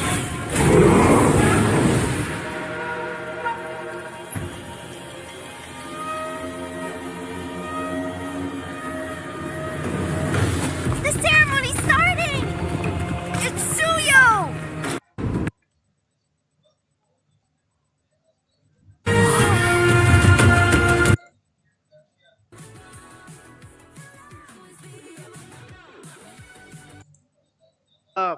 Semi-final, and it's gonna be a match between 9 o'clock and the executive esport. So yeah, today I'm here with casters Yumina and Linwall. So I've never been with Lingwa. It's our first time. So how are you, my First friend? time. Yeah, it's the first time. How are you? Yeah, well, it's the first time, and I'm quite excited because I've seen you plenty of times all over my social media. So I'm quite excited to be interacting with you and sharing this desk alongside. I let's make a great day out of it. Okay, thank you. Yeah, Lingwa. Indeed. Yeah. But yes, yeah. Nice to meet you, man. It's gonna be the first time here in the hosting desk, alongside here, as you did mention, Yumina with you, and we got 9 o'clock versus Executive Esports here, best of three, first day of the semifinals, and what a day to start with, also. So probably you've seen, have you been watching the tournament, maybe restreaming it to your audience here, and you've seen the Yeah. gameplay of a lot of teams here, and it's been quite the phenomenon, I'd say. So what do you think, Lip, so far? Yeah, I think they've played very well. Like today, it was a great match from both of the team. What do you think about it, Jimena? The previous ones, yeah. Yeah, the previous ones. Ooh, Hmm. neck to neck battles coming in. I mean, it's the semi-finals right now, and all the deserving teams are where they need to be, and I think we are going to be witnessing quite a tight match this time around as well. I mean, both the teams have quite a reputation for themselves, so I think we'll just have to hop on and then we'll figure out what new strategies each of them are coming up with. Okay, so I think we're gonna go to the draft right now, guys. You guys take over.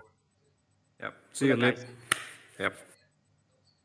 All right. So what do we have in our hands here? So 9 o'clock on the blue side, Executive Esports on the red side. Bands already coming in, both teams. You have the Phobius, you have the Alice, you have the Hayabusa, and the Suyo here coming from red side here. And it's quite relevant considering, the side of the blue team here, they still have the chip in option. They still have the Khalid, possibly for a first pick. Even some teams used to opt for the Edith. And it comes to down to the wire because, this is not a best of one. So these two teams, they have space to work around with. Sure, the first game defines the flow of the battle, but in the end, uh, if you can't keep your cool, it just might cost you the round. I do agree. I mean, both the teams need to be quite patient because, like you mentioned, they do have the chance to come up on top if they mess around indirectly or indirectly onto the first match. But then you cannot take it seriously as well because it gives the enemy team a leverage to capitalize on. And if they manage to secure 2 wins in a row, it can look really bad for you. So you have to strategize, you have to give priority if you are going in with the mindset that okay, we do have a chance, so we'll just mess around. I don't think that is going to work. Meanwhile, really interesting ban, as in Oh, banning off the Aurora right off the bat. I mean, we're not going to see frigid glaciers coming in this match, that is for sure. And Kazoom right now hovering onto that Yin Linwell, I have no. to say, not a lot of Yin picks as of now. So if he manages to lock it in, it can be very interesting to be seeing him Yeah. around into the land of dawn. Indeed. It's quite debatable, but please don't lock in that yin. I would be distraught. As a first pick, when you're on the blue side, you control the entire piece of battle. Your first pick defines everything. Getting Kali. Yeah, there's the Zushin. Okay, that's a great first pick here. Coming in from the side of 9 o'clock. And Executive Esports could answer of this. And yeah, you did mention the Aurora ban here. So Executive Esports looking for possibly a dive composition. There's still the chip available for both teams to grab, which, I was losing my marbles. The chip is open. You have the Khalid still open. Zushin here already taken off the board. So Zushin sort of counters Khalid and the chip. But if you put them together, I think Team Executive Esports might just be in for a very, very strong lineup, which Chosen One locking in that Khalid. I mean, I was expecting a Khalid pick should not have given chosen one the Khalid, because I have seen him play onto that Khalid and he has been really great with those EXP rotations coming in from his side. Meanwhile, Madara locking in that Grok. Unfortunately, I do not think we are going to see a chip coming in. Maybe Team 9 o'clock would want to, get their hands onto that chip because they still have the roam position open. The Grok can be flexed both onto the EXP, but I think if you've already gone for the Khalid, I would rather have the Grok onto the roam position. Alone in Tokyo, hovering over that Balmond for the EXP lane. Uh, no, and they're just joking around. They're messing around. Before it was the Yin, now it is the Balman. Team 9 o'clock. They're just playing around. And for now, Rokugo with that Wow. Nolan alongside Oh My Papi with the Edith here. Very strong picks. Although an Edith against this Grok and Khalid is a little bit difficult. So if the mage pick for the sort of executive esports will sort of determine how that trade-off is going to handle from by the side of 9 o'clock, which comes in for a positive or a negative. Usually teams tend to go for the Zushin always has that aggression, early aggression pressure, which Rawon here, who hovering over the Valentina, just might be the answer they need. But the ultimate which she might take so far, it just looks like it's going to be the Primal Rat.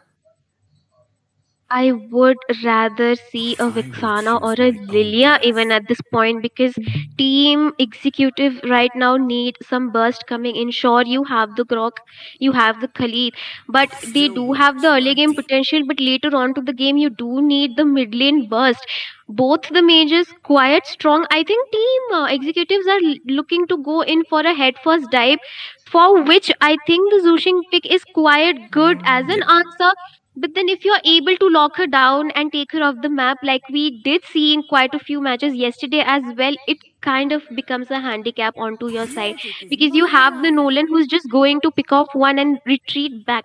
You do need that AoE damage still for the side of team 9 o'clock in this aspect. You can go ahead and ban out the Claude, because a Claude with the team composition that is coming in from the side of executive would be nasty to deal with, Linville. Yep, indeed. And they just might lock that ban. Although, there's still options with either the Nolan being available, but then again, magic damage would be too much for the side of 9 o'clock. But for now, facing against a Grok and a Khalid, magic damage tends to be more of a better advantage. Although after they get their items, it's more difficult. Yep, but physical like Nolan is more of a close capper, as you did mention. But catching a Valentina, catching either of this so far, it doesn't look like the optimum play. For 9 o'clock, they're gonna ban out the 1-1 instead. Oh, that's quite the interesting thing. But to see their executive esports, I guess maybe they have a 1-1 player here to be looked out for. Although 1-1 facing a Zushin or any of these setups which the side of 9 o'clock has, it's quite difficult. So it seems more like they just don't want to deal with it. But for now, second draft phase, picks coming in. Next thing, hovering over that, I think might just go for it in this pick. No, let's go for the Martis instead.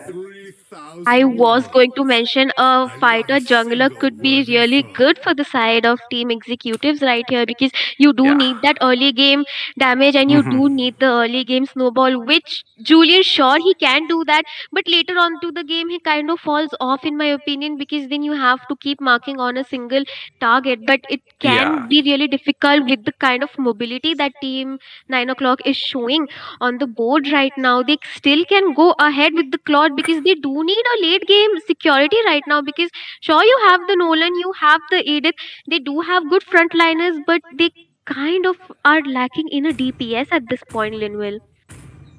Yep, and Kazum here on the Brody just might be enough, but Brody facing against that, oh, that is the chip, yeah. As a final pick, not what you'd see normally, with Chip usually being the setter for your draft. But in this case, he's going to be the closer. With Kazum on that Brody, and Brody up against this setup is a little bit strange, I'd say, especially with the Martis. Yeah, Martis is not the optimum pick for executive esports, but now that's the current draft that they have. So Kazum picking up the Brody here is gonna be quite difficult if Executive Esports prioritizes him in the early stages of the round. If Hans just gets that lead, a fat Nathan is just so hard to come back against, especially he has to purify.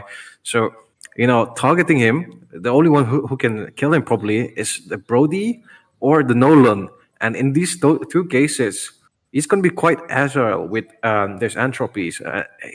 It's looking like a really tough matchup, but they still have the chip to boot. So, all in all, it's a decent trade off, I'd say.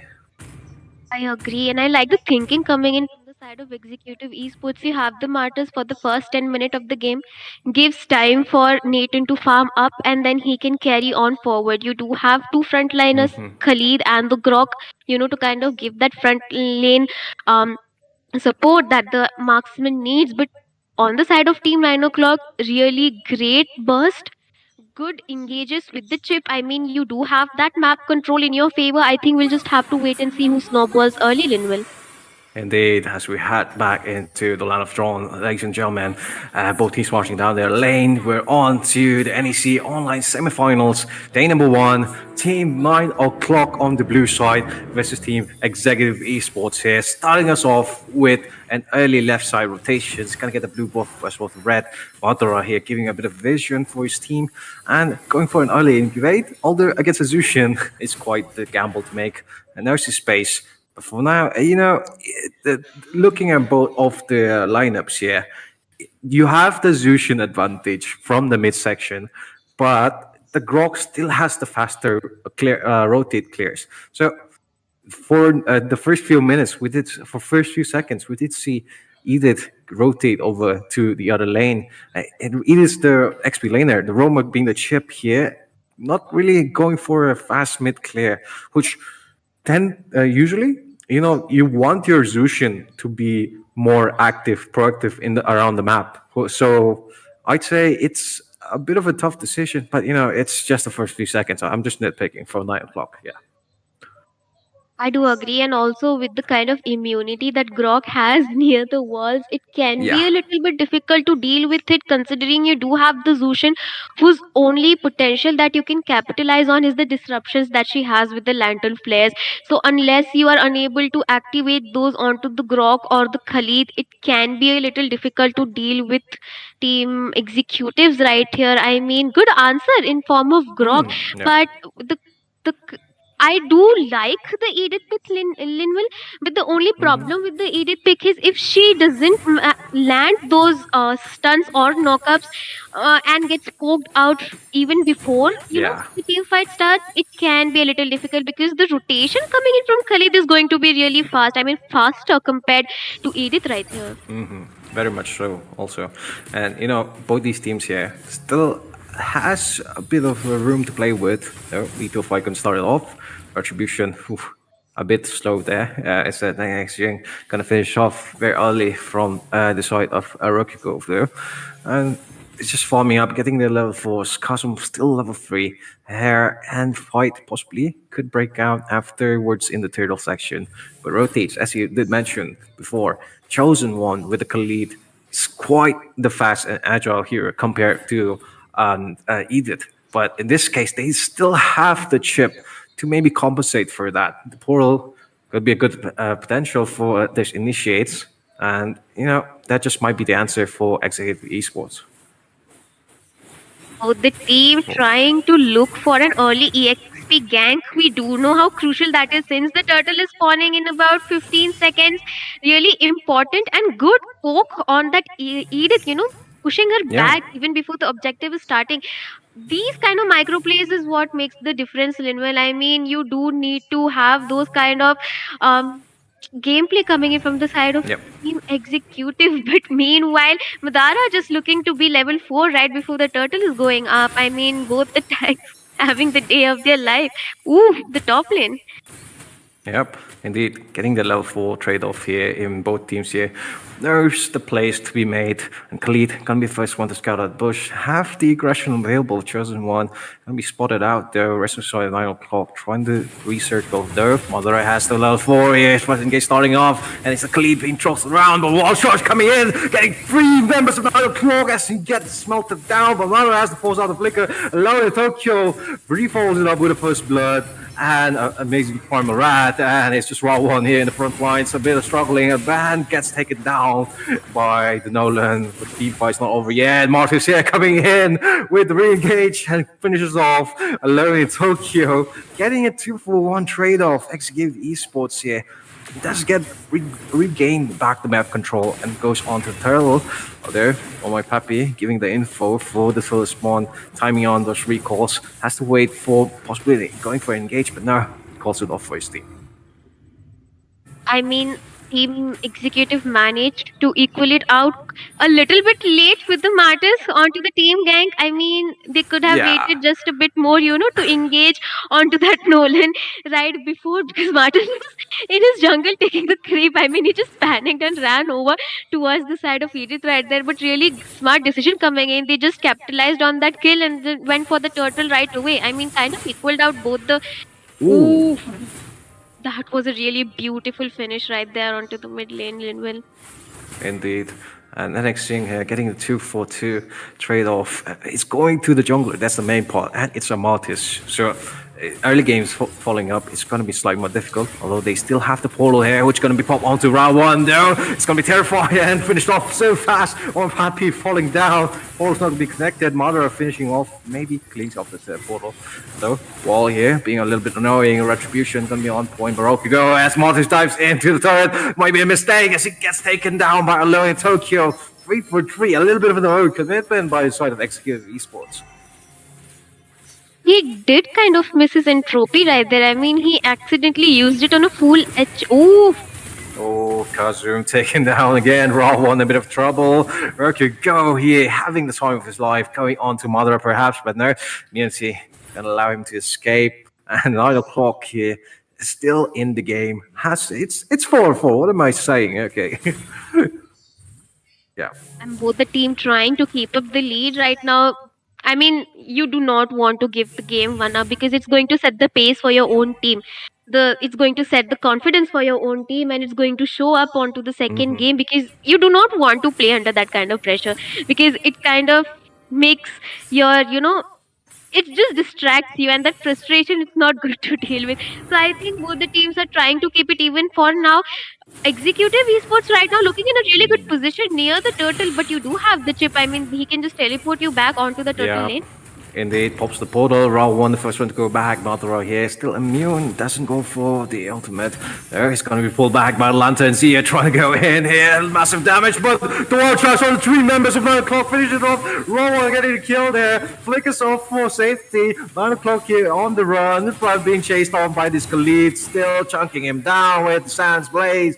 And he gets pulled back. And that is a free turtle for Executive Esports as they go further for a jungle invade. No, but not going to be on time. They're not only with a fast clear, still on par, 9-for-9 level and equal XP, but the pace of the game has been controlled by Xavier Esports. They need to mop off this Grok, which has been positioning quite perfectly. The bot tower, meanwhile, being traded for the top. Both the teams trying to keep it even. Look at next. Man, I mean, the only way to keep the Nolan at bay is to not let him farm or get that single kill on him. I think they are doing an amazing job on trying to keep him off the map, because once he farms up, it can be a little difficult to deal with for both the Nathan and Valentina right here. But if they keep playing around the Martyrs like that, it's going to give the free space for Hans to farm up. And if he manages to get his Holy Crystal on time before the 10-minute mark, it can look a little bit difficult for team 9 o'clock here to deal with him.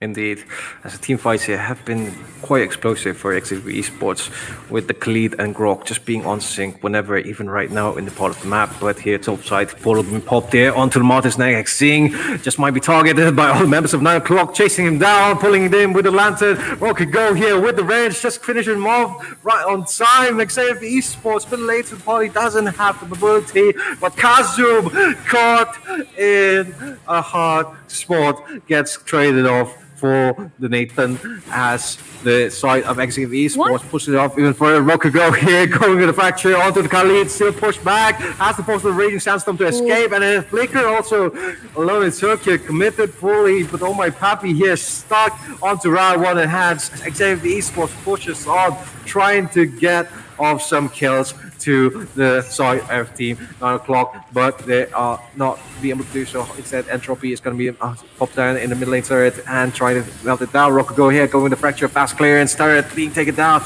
and there is the Martyrs here with the re-engage just on time, goes onto Kazum possibly, but the damage is not going to be enough as Rokugo instead gets a clearance of that. And exit of the esports here, respawning back on Lennox, saying coming back from death, but just to go back into the grave. I am not really sure why did Team Executive force the fight onto the mid lane. They got the Prodi. They should have retreated back to their jungle. Marta should have focused on getting his buffs, getting the jungle, clearing the jungle, and farming up more, because that kind of did not work onto their favor. The team 9 o'clock was respawning back. The death counter is not that high comparatively. A lot of overextensions coming in right there, but Winwill, the way Brody just spawned in between four people from that teleportation was so funny to me.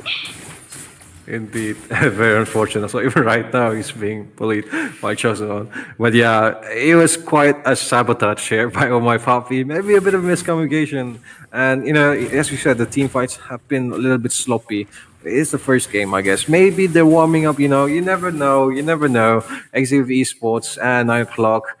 They could show a better game the next month. It's still an interesting matchup so far, and even it's the 9 minute mark here. Lord already taken by side of 9 o'clock, which you know, Executive Esports sort of is calculated, I guess, overcommitted as you did mention, and now they're paying the price here. But Lord is going to melt it down. But mid lane section, Zia here, perfect welcome is Nice off wall. by Mother Ra. Yeah. Timing it there with the CC immune here by Xing trying to go in, possibly the Khalid on towards the Edith, but not finding it. Madara still hovering over, giving the vision, possibly for an engage here in setup, not finding it. I think the spacing for 9 o'clock is very immaculate so far. And look at that Nolan trying to get that tier 2 tower. I mean, they do need the objectives for their side if they want to capitalize on the Lord. I mean, it kind of got wasted. We do know the kind of clearing potential Team Executive has right here. I'm just worried about the Nathan getting farmed Ooh. up right now. But wait a minute. And there's Raging Saddle to escape, but he's gonna get caught and doesn't manage to do so. Still surviving with his hands, but for only so long. Nenexing Nunes perfectly well, and Zia has to force out the flicker to escape the clutches of Brawl on the Madara. There, perfect wall there, only to veil the inevitable. Nathan here, hands caught in a little bit, has to go for Lito instead and wait for the rest of his team, possibly for an engaging miss action. If that has happened, Madara with the wall still going there. 5v4 right now for the side of Execute Esports. Not looking too great as 9 o'clock. It's been able to dominate a little bit more. Chasm though, the one in the receiving end. Yeah, Earthshadow coming in there. Lonely Tokyo just might get caught here. Massive entropy melts him down. Hands, so much damage bursts down that it doesn't matter what item she has. Hands just shreds him. Man, the only problem that Team Executive is facing right now is the chip. His teleportation, if you get caught alone with him off lane, you're for sure dead because everyone is going to gank up on you. I mean, if they manage to get one or two people out before the engages, this could look a free lot for Team Executive right here, but I think Oh My Papi does not want them to have a Oh. easy time, but ooh, it's going to go on to the hands of Nex. I'm not really sure how to pronounce that name, but Mart is right here. But Hans looking really farmed up right now. 2-0-0, not even a single debt on him. Meanwhile, Brody on 0-3-4. I think he needs to come up online right now. If Nolan manages to get a kill on that Hans right there, it can turn the tables around for Team 9 o'clock. But both the teams looking really strong right now. The level 2 lot for the side of Team Executive right here, we'll just have to see if they can get the tier 2 towers at least for all the lanes right now, Linman. Yep, indeed. As a top tier third gets pushed there, second tier shut it down, but Mother positioned perfectly well. Going to be marching forwards with his team. Save the esports, although it seems to be a distraction. Concealed play coming in, but there's the Arch Shadow to cancel it out. Mother are still going with the flicker play. Costume taking the short end of the straw every single time. Fall back again, 0-4-4 right now. Very unfortunate. Third being pushed there. Enhanced minions. Hans can be the one to get it down. But Oh My Papi with the re-engage has to force out the flicker. So low on HP. That's Lantern. But to no avail alone. Tokyo pops out the Primal Rat.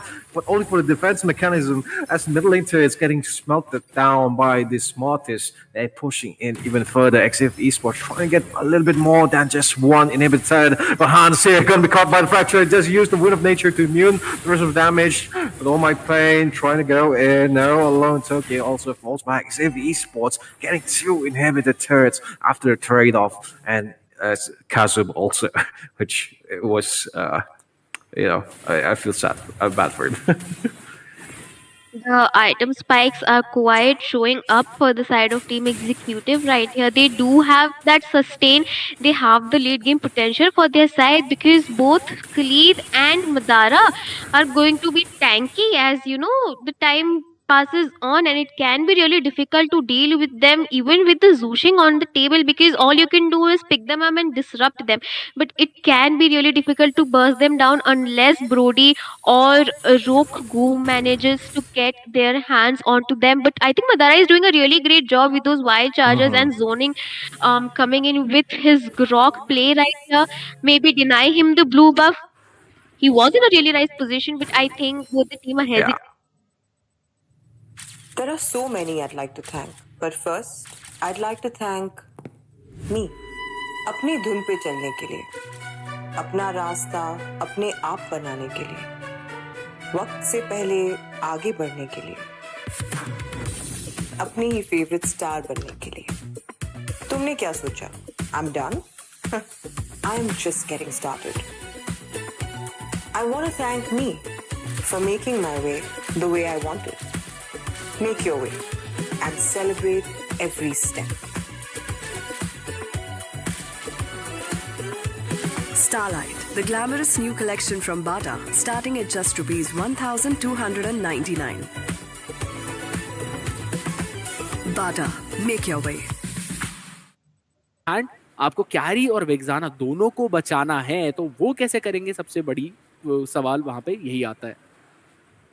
जैसे कि आपने बोला कि अगर वो आगे जाएंगे तो मेरे को लग रहा है कि सुयू अपना पूरा किट इस्तेमाल करके, और मैं कहना चाहूंगा यहाँ पर नेटन का भी काफी बड़ा रोल हो सकता है, क्योंकि नेटन, अरे उन पे एवेटर ऑफ द गार्डियन भी है बैक लाइन जाने के लिए, तो यहाँ पर देखना पड़ेगा कि लाइक अगर एक बंदा पीछे जाएगा एक बंदे को आगे जाना पड़ेगा, अगर एक बंदा आगे जाएगा तो पीछे वाले को एक और बंदा रहना पड़ेगा, जैसे घोड़ा और या फिर आइलोस और जो खलीद है, उन दोनों को यहाँ पर ताल से ताल मिलाना पड़ेगा, तभी वो कुछ कर पाएंगे, क्योंकि जो बैक लाइन है वो काफी इंपॉर्टेंट है। प्योरीफायर लाइन है, मैं यहाँ पर बोलना चाहूंगा, और यहाँ पर 5 सेकंड में हम रिज्यूम कर जाएंगे यहाँ पर युद्ध भूमि में, तो स्केर्ड भाई प्लीज। चलिए, ज्यादा देर का टेक्निकल इश्यू नहीं हुआ, दाग देना चाहूंगा मैं अपनी टीमों की। बहुत बढ़िया काम कर रहे हैं वो लोग, एंड फिलहाल बहुत बढ़िया काम तो माफ के प्लेयर्स भी कर रहे हैं। देखिए आकाशुकी कितना ज्यादा आगे खेल रहे हैं, धूमा भी बहुत ज्यादा आगे, सीधा बफ इन्वेड करने का तैयारी पहले मिनट के अंदर, और देखिए कितना ज्यादा डैमेज उसकी भी टार मारता हुआ, लेकिन फ्लिकर करने की कोशिश साक्य ने उन्हें पकड़ा और सीधा घर का रास्ता दिखाया। A bit more than what he could chew, eventually had to be pushed back। पहला किल, फर्स्ट ब्लड सीधा हेलो किटी के हाथ में। ये तो अंग्रेजी आती तो नहीं है, बट सुन के अच्छा लगा। पर यहाँ पर उन्होंने काफी अच्छा, जैसे बोलते हैं ना, तकनीक अपनाई। यहाँ पर उन्होंने स्ट्रेटेजी रखी कि अगर इन्वेट करना आएगा खलीद तो उसको धूल तो चटानी पड़ेगी, तो उन्होंने चिटवा भी दी उसको धूल, बट अभी देखें तो यहाँ पर ब्लू बफ में तैयारी कर रहे हैं और इसके बाद शायद से पॉसिबली गोल्ड लेन गैंग हो सकता है। तो भाई आपको क्या लगता है कि फर्स्ट ब्लड कहाँ आने वाला है? फर्स्ट ब्लड अब देखना है कि माफ की तरफ से फर्स्ट ब्लड उनका कहाँ निकालेंगे वो, क्योंकि एक तो ऑलरेडी हो ही चुका है और वही थी जो आपने बात करी, जिस मिट्टी पे राइड करता हुआ आ रहा था खलीद, उसी में उसके शरीर को भी दफना दिया गया। और वहीं पे देखिए अभी भी टॉप लेन में वो बैक एंड फोर्थ फाइट चलती है जिसमें अच्छा खासा डैमेज पड़ा है अकात्सुकी को। अब उनको दिक्कत आएगी क्योंकि कॉन्स्टेंटली हम देखेंगे कि ओबिया उनको बार बार पुश बैक करते रहेंगे इस फोबियस के ऊपर एंड लेन फ्रीज करेंगे। तो ये सबसे बड़ी प्रॉब्लम आ जाती है जब भी हम सोल्स का इन चीज़ों की बात करते हैं। बट फिलहाल तो mid constantly angry cat clear कर सकते हैं और रिवर कंट्रोल मेंटेन रहेगा माफ के पास। जी बिल्कुल, और यहाँ पर थोड़ा सा पोकिंग का इस्तेमाल करेंगे यहाँ पर सुयो, और 15 सेकंड में यहाँ पर कछुआ महाराज आंख बंद कर जाएंगे युद्ध भूमि में। देखना पड़ेगा कछुआ महाराज कौन ले जाएगा इस बार, क्योंकि कछुआ महाराज में जो ताकत मिलती है उसके बाद आपको जो शील्ड मिलती है वो काफी काम आएगी आपकी बाद वाले गेम में जो आएगा 7-8 मिनट के बाद। बट अभी वो जो टीम फाइट थी, जैसे कि आपने बोला, अकात्सुकी यहाँ पर थोड़े से दुविधा में पड़ सकते हैं क्योंकि उन पे जरा जैसे बोलते हैं थोड़ा सा प्रेशर आ गया उस लेन पे। बट अभी देखें तो यहाँ पर बंदे इकट्ठा हो रहे हैं यहाँ पर कछुए के सामने। जी बिल्कुल, कछुए के सामने घोड़ा, क्या ही बात है। बट चलिए सोल्स का सबसे बड़ी प्रॉब्लम है यहाँ पे ओबिया लेवल 4 हो चुके हैं लेकिन अभी भी अकात्सुकी नहीं हुए। वेंजेंस का इस्तेमाल ऑलरेडी हो चुका है, लास्ट इंसैनिटी थोड़ी देर में आने वाली है, बिल्कुल आएगी भी जरूर। कोशिश करनी है रेटरी स्टील की लेकिन मिजुकी उसको जीतने में कामयाब हो गए। फोर्सन करके पीछे फाइट गार्डियन विलो को गिराने में कामयाब होगा और उसी के पीछे अकात्सुकी गलत जगह फंसेंगे। लगा इनको है यही ताची और ओचिमारू बना के बाहर निकाल दिया और इसी के साथ एंग्री कैट भागेंगे वापस पीछे। बहुत ही बढ़िया फाइट सीधा हेलो किटी के फेवर में। भाई भाई भाई क्या ही कछुआ महाराज के लिए फाइट थी, क्योंकि मैंने देखा तो सबसे पहले वेक्साना को जोन किया गया, 3 बंदे वहीं अटका दिए गए टीम माफ के, और वहां से एवेटर ऑफ द गार्डन भी इतना सटीक लगा कि तीनों के तीनों बंदे धराशायी हो गए थे। बट बहुत ही करीबी मामला था टीम उस हेलो किटी के लिए, क्योंकि वो भी काफी लो हो गए थे उस टीम फाइट में। तो देखो जैसे बोलते हैं ना, जैसे किस्मत होती है, पहले पकड़ा गया खलीद, अब आप भाग रहे हैं इतनी लो लाइफ में, तो किस्मत तो नहीं बोलूंगा, काफी अच्छी स्ट्रैटेजी बोलूंगा, जैसे बोलते तकनीक यहाँ पर अच्छी तरह, रणनीति बोलते थे, रणनीति काफी अच्छे तरीके से इस्तेमाल कर रहे हैं यहाँ पर टीम हेलो किटी के बंदे। बट देखना पड़ेगा उनकी किटी यहाँ पर कितना शेर बनने के लायक होगी। हाँ। थोड़े शब्दों का ध्यान रखिए सोच का यार। खतरनाक बातें कर जाते हैं कभी तो। बट चलिए मैं तो समझ गया क्या बोलने वाले थे, बट कोई बात नहीं, इसके बारे में बात नहीं करेंगे। फिलहाल सबसे मेन पॉइंट आपने बहुत बढ़िया पॉइंट आउट किया कि कैसे आपने एंग्री कैट को जोन आउट कर दिया था एंड उसके पीछे फिलहाल मिजुकी अच्छा खासा डैमेज देते हुए रिवाइटलाइज बेट आउट करवाया, लेकिन फायर स्टेक से वापस पुल बैक किया। पीछे की तरफ आप देखिए रेजिंग सैंडस्टॉर्म का इस्तेमाल कर लिया गया था, अवतार ऑफ गार्डियन बचने के लिए वापस अकात्सुकी डैमेज मारेंगे लेकिन नॉकअप हो गए क्योंकि सामने वैलेंटीना ने इटर्नल गार्ड को छीन लिया था। पिक मिल सकता था लेकिन उसके बाद क्या ही बेहतरीन डिसएंगेज करती हुई दिखाई दे रही है हेलो किटी, और यही एक स्ट्रेंथ है इस टीम की कि अगर सामने दूबा और अकात्सुकी जंप इन करेंगे तो आपके पास इतनी यूटिलिटीज है कि आप पीछे जा सकते हैं, आप वो पूरी फाइट से डिसएंगेज कर सकते हैं। ऐसी कोई चीज माफ के पास नहीं है। मेरे को ये बात सही लगी साक्य की, उसने ऐसे ही महसूस कराने दिया कि हाँ तुम मेरे को मार सकते हो, बट वो फटाक से एस्केप कर गया बेटर गार्डियन के, और खलीद को ऐसे लगा कि वो जोन कर रहा है उसको। बड़ा भी कछुआ हमारा स्टार्ट हो गया स्केट भाई। जी बिल्कुल, कोशिश रहेगी एक और बार टर्टल को स्टील कर सके, वापस से कछुआ बोलूंगा आपकी वजह से माफ नहीं करूंगा मैं इसके लिए आपको। लेके चलिए 1600 एचपी और रेटरी फिर से बहुत ही बढ़िया मिजुकी का, लेकिन भागना पड़ेगा उनको, पीछे आ चुके ऑलरेडी, उनको पकड़ने की कोशिश कर रहे हैं। फिलहाल बार बार बॉन्क्स आते हुए बिलो पिक ऑफ करने में कामयाब हो जाएंगे ओबीएन को, लेकिन उसके पीछे EXP learner foreign EXP learner का ये ट्रेड आता हुआ। दोनों ही टीम ऑलमोस्ट बराबर खेल रही है, लेकिन अगर आप जंगल डिफ की बात करें तो वो मिजुकी बिल्कुल दिखा रहे हैं, और यही सबसे बड़ी स्ट्रेंथ है सुयू की सोल्स का। आपके पास वो ब्लेड सर्च के साथ एक बहुत बड़ी एग्जीक्यूशन लाइन आती है, तो आप हर बार वो टर्टल फाइट जीत सकते हैं। आप पे एक इम्यून भी है, एक डैश भी है, बट वहां देखिए आप, ओह माय गॉड, कोशिश जरूर रहेगी नियो को गिराने की, बट फिलहाल टावर लेके ही खुश रहेंगे बिल्कुल। वाई के पास एंट्रोपी नहीं है, प्योरीफायर जरूर बचा है, बहुत बढ़िया ग्लोरियस पाथ पे, रिकॉल तो बिल्कुल नहीं करने दिया जाएगा वाई। अब सवाल यही है कि आप यहाँ क्यों फंस गए, यहाँ कैसे आ गए, पकड़े जाएंगे, गिराए जाएंगे। इवन दो E2017 ने कोशिश करी टर्नल गार्ड डाल के, लेकिन चलिए, ओह माय गॉड विलो काफी अच्छा, लेकिन बैक साइड की तरफ देखिए मिजुकी जंप करने की कोशिश थी, नियो अभी भी बचे हुए हैं। Oh my God low in the HP, dash नहीं कर पाए, लेकिन रेटरी काम कर गया, मिजुकी गिराने में कामयाब, नियो को बचने की अभी भी कोशिश, और ये सुयू नहीं पकड़ में आएगा क्योंकि आपने साके की बॉडी सामने गिरा दी। आई वुड स्टिल से शायद दोनों बच सकते थे, लेकिन नहीं, बहुत बढ़िया प्ले साके की तरफ से आता हुआ। दूबा अभी भी कोशिश कर रहे हैं, घोड़ा तो है ये खिलाड़ी, बिल्कुल पीछे भाग के चेस करेगा। आप बिल्कुल भी सामने वाले को क्रीप नहीं लेने दे रहे, लेकिन क्या ही रिटर्न फायर माफ की तरफ से। बढ़िया रिटर्न फायर आपकी तरफ से। मैं कहना चाहूंगा कि बहुत ही करीबी मामला था वहाँ पर सुयू के लिए, अगर और मैं कहना चाहूंगा वहाँ पर शहीद काफी अच्छी तरीके से साके उन्होंने अपनी टीम को बचाया। जैसे बोल रहे कि दोनों बच सकते थे, बट शायद थोड़ा सा कुछ बताया नहीं गया, शायद में डैश आ गया है कि नहीं आया, थोड़ा सा इशू हो सकता है, बट कोई नहीं। बहुत ही काबिल तारीफ काउंटर अटैक भी आया, उस काउंटर अटैक का काउंटर अटैक भी करा गया दोनों टीम की तरफ से, तो काबिल तारीफ। और मैं कहना चाहूंगा थोड़ा सा डेस्परेशन में कहना चाहूंगा वो गोल्ड लेन में टर्रेट निकालने के लिए वहां पर किया गया, और उसकी वजह से नेटन को एक मौत दे दी गई टीम माफ के द्वारा। बिल्कुल दोनों मार्क्समैन की ऑलमोस्ट बराबर सिचुएशन है फिलहाल, आप देखिए। लेकिन लेट गेम विन कंडीशन सबको पता है नेटन की ज्यादा इंपॉर्टेंट होती है। फिलहाल विलो जोन आउट करने की कोशिश कर रहे हैं और दोबारा से बॉन्ग शुरू हो चुका है ओबीएन का, लेकिन आप हाइलॉस की तरफ खड़े हैं इसलिए टर्टल निकालने में कामयाब हो गए विलो। ग्लोरियस पाथ में बचने के लिए वापस रिवाइटलाइज है दूबा के पास, कोशिश कर रहे हैं बचने की। एवेटार ऑफ द गार्डियन पीछे जरूर आता है, एंग्री कैट को पकड़ लिया दोनों प्लेयर्स ने, कोशिश जरूर करेंगे उन्हें गिराने की। रेजिंग सैंडस्टॉर्म स्टन नहीं कर पाए किसी को, क्योंकि वाई का डैमेज बहुत ही ज्यादा नास्टी, और अब विलो को अपनी जान बचानी पड़ेगी। लास्टिंग इंसैनिटी अभी भी है, बचने की कोशिश जरूर करने वाले हैं ये खिलाड़ी, बच भी जाएंगे क्योंकि वो मिनियन कैनन मिनियन गिर गया, लेकिन आपने सिर्फ मिड लेन बचाई है, टॉप लेन आपकी गिरने वाली है। जी बिल्कुल, और टीम माफ को बड़ा ही अच्छा महाराज मिल गया हो, बट इसके लिए आपने देखा कि उसको माफी प्राप्त नहीं करी जाएगी, क्योंकि माफी के कारण उन्होंने 3 बंदे उठा लिए टीम हेलो किटी गैंग ने उनके। और काफी बोलना चाहूंगा avatar of the guardian on point था, एक किल निकाला एवेटर ऑफ द गार्डियन ने वहां मिड लेन की बुश पे, काबिल तारीफ गेम प्ले बाय साक के। और वही नहीं, मैं कहना चाहूंगा जो एग्जीक्यूशन था उनकी, जो ये युद्ध भूमि में इस युद्ध जो अभी रिसेंटली जो एक टीम फाइट हुई थी, बहुत ही प्यारा एग्जीक्यूशन था। और अभी हम देखें तो यहाँ पर जो स्वर्ण मुद्रा है, जो हमारे गोल्ड है, वो काफी ज्यादा इतना दूर नहीं है दोनों टीमों का, तो मैं कहना चाहूंगा माफ के पास पूरा मौका है इस टीम इस गेम को उलट पुलट करने का। जी बिल्कुल, फिलहाल वापस से इटर्नल गार्ड का इस्तेमाल, लेकिन दूबा को डिलीट कर दिया गया। दूबा दोबारा दिखेंगे नहीं इस फील्ड के ऊपर, जैसे गायब हुए हैं। मुझे आइटमाइजेशन देखनी है इस टाइम पे कहां तक पहुंच गए खिलाड़ी, क्योंकि ये बहुत बढ़िया टूल है। आपने सीधा एंगेज ही उस खिलाड़ी पे किया है जिसके पास सबसे ज्यादा एचपी, आप उनको गिरा दीजिए। अब सामने बस आकात्सुकी है जो कुछ कर सकते हैं, और अभी तक सिर्फ थंडर बेल्ट आए इस खिलाड़ी के पास। मैंने ये चीज मेंशन भी करी थी, आपको मैजिक डिफेंस बनाना इंपॉर्टेंट है, क्योंकि दोनों डैमेज डीलर्स देखिए नेटन और वैलेंटीना मैजिक डैमेज मारने वाले हैं आपको, लेकिन आकात्सुकी अभी भी डोमिनेंस साइज की तरफ जा रहे हैं। बहुत बड़ी दिक्कत, क्योंकि दोबारा से पकड़े जा सकते हैं। फिलहाल मिजुकी आपने इस्तेमाल जरूर किया था अपने स्किल 2 का हील करने के लिए, बच जाएंगे वापस से, लेकिन आकात्सुकी लो एचपी, और आया ये इटर्नल गार्ड दूसरी तरफ से भी, लेकिन दूबा गायब होती हुई उनकी एचपी, जैसे मैंने मेंशन भी किया था दोबारा दिख नहीं रहा है ये खिलाड़ी, लेकिन चेजिंग करने की कोशिश, एंग्री कैट बच के भाग गए। मत का सहारा थोड़ा सा मिलता हुआ, और मिजुकी जिंदा भी बच जाएंगे। वे लो आप चेज नहीं करना चाहेंगे इस टाइम पे, 5 खिलाड़ी हैं आपके सामने, 3-11 की स्कोर लाइन सोल्स का है। जी भाई बिल्कुल, यहाँ पर डूबा को डुबा दे रहे हैं, जैसे ही बाहर आ रहा है डूबा बोलो चलो वापस जाओ, यहाँ पर बहुत भीड़ हो रही है। बट अभी देखिए आप यहाँ पर हो रही है team fight.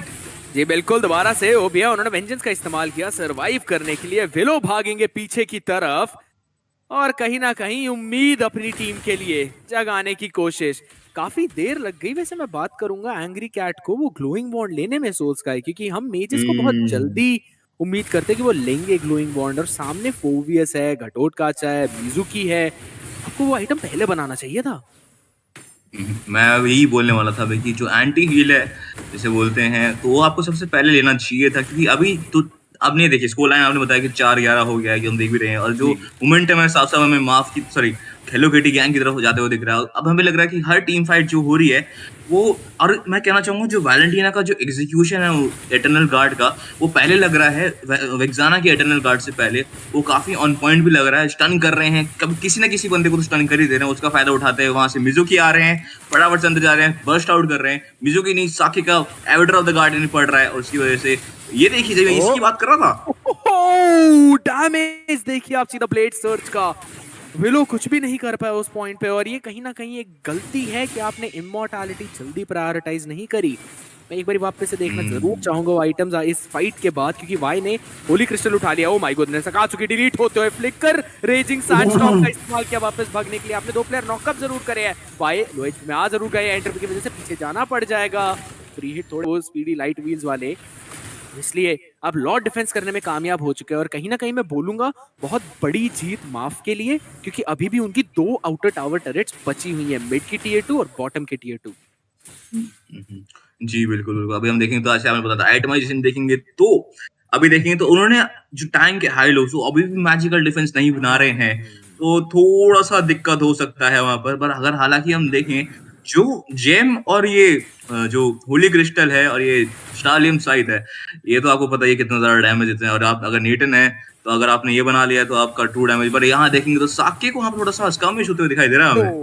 Okay Mizuki okay थोड़ा फंस गए गलत जगह पे, वापस निकल नहीं पाए, गायब हो गए बिल्कुल। अब आप डैमेज को अंडर एस्टिमेट नहीं कर सकते माफ की तरफ से, वो सिर्फ एक चीज में लैक कर रहे हैं और वो यही है कि आपने मैजिक डिफेंस अभी तक बनाया नहीं है, इसलिए थोड़ी बहुत दिक्कतें आती हुई। बट उसके बावजूद रीएंगेज सामने से आता हुआ एवेटार ऑफ गार्डियन आपने एक बंदा जरूर पकड़ा है, लेकिन उसके बाद भी एक कांस्टेंट पोक डैमेज जो कि वेक्साना का आ रहा है। फाइनली इटर्नल गार्ड पीछे आया जरूर, ओबीआई कूदेंगे जरूर, लेकिन ओ माय गॉड वेंजेंस का फर्क ही नहीं पड़ता, गायब हुआ वो खिलाड़ी सामने से। और अब आपके पास डिफेंस के लिए वाई का एओई डैमेज जरूर है, लेकिन पीछे की तरफ एंटर भी यूज जरूर करिए, वापस भागने की कोशिश। ब्लास्टिंग सैंडी पे पकड़ा था एक तो प्लेयर को, इटर्नल गार्ड वापस आता हुआ और साके को पिक ऑफ करने में कामयाब हो गए बिलो, लेकिन आकात्सुकी थोड़ा सा ज्यादा आगे चले गए थे, तो ट्रेड जरूर निकाला है। पर हेलो किटी गैंग पूरा अर्ली कंट्रोल उनके पास था, जो कि अब गेम हाथ से निकलता जा रहा है और एक बार वापस से तकनीकी डिफिकल्टी की वजह से एक पॉज आएगा सामने। भाई ये टीम फाइट में कामयाब हो गई थी, माफ अप्रॉक्स लाइक कामयाब हुई थी खंडित करने में टीम हेलो किटी गैंग को। अभी आ गया है एमएल का देवता जिसे हम बोलते हैं लॉर्ड महाराज साहब, ये है लेवल 2 का लॉर्ड। ये देखना पड़ेगा ये किस बंदे को जाएगा। और मैं कहना चाहूंगा मैं वहां नेटन की बात करने लग गया थोड़ा, मैंने कैरी का बिल्ड नहीं देखा, क्योंकि कैरी ने जो बर्स्ट आउट किया वेंजेंस में इस टीम फाइट में इस युद्ध भूमि के अंदर, वो बड़ी काबिले तारीफ था। क्या आपने देखा स्केट भाई कैसे मेल्ट डाउन किया उसने उस बंदे को? मैं तो हैरान हो गया था उस टाइम पे, बिल्कुल भी जिंदा नहीं बच पाया उस टाइम पे ओबे। और सबसे बड़ी बात कैरी की यही आ जाती है कि आप कितने ही टैंकी क्यों ना हो, आपके पास कितनी ही वेंजेंस क्यों ना हो, सामने एक बार ट्रिनिटी कंप्लीट हो गया उसके बाद आपके पास मौका नहीं बचता है। फिर आपको बस पिक ऑफ ही करना उस खिलाड़ी को, चाहे कुछ भी करने की कोशिश कर लीजिए, या ज्यादा से ज्यादा फिर आप ब्लेड आर्मर ही बना पाएंगे, जो कि थोड़ा आपको सस्टेन में मदद करेगा उस फिजिकल डैमेज से। बट वही सबसे बड़ी बात आ जाती है ना कि ट्रू डैमेज मारती है कैरी ज्यादा, और गोल्डन स्टाफ के बाद आप उसकी पैसिव हर 2 बेसिक अटैक के बाद प्रॉक कर सकते हैं, तो वो ट्रू डैमेज और ज्यादा बढ़ के लग जाता है। जो आप पहले एक बार मार रहे थे 5 अटैक में, वो अब आप कम से कम नहीं तो 2 से 3 बार मारेंगे उन 6 अटैक्स के अंदर।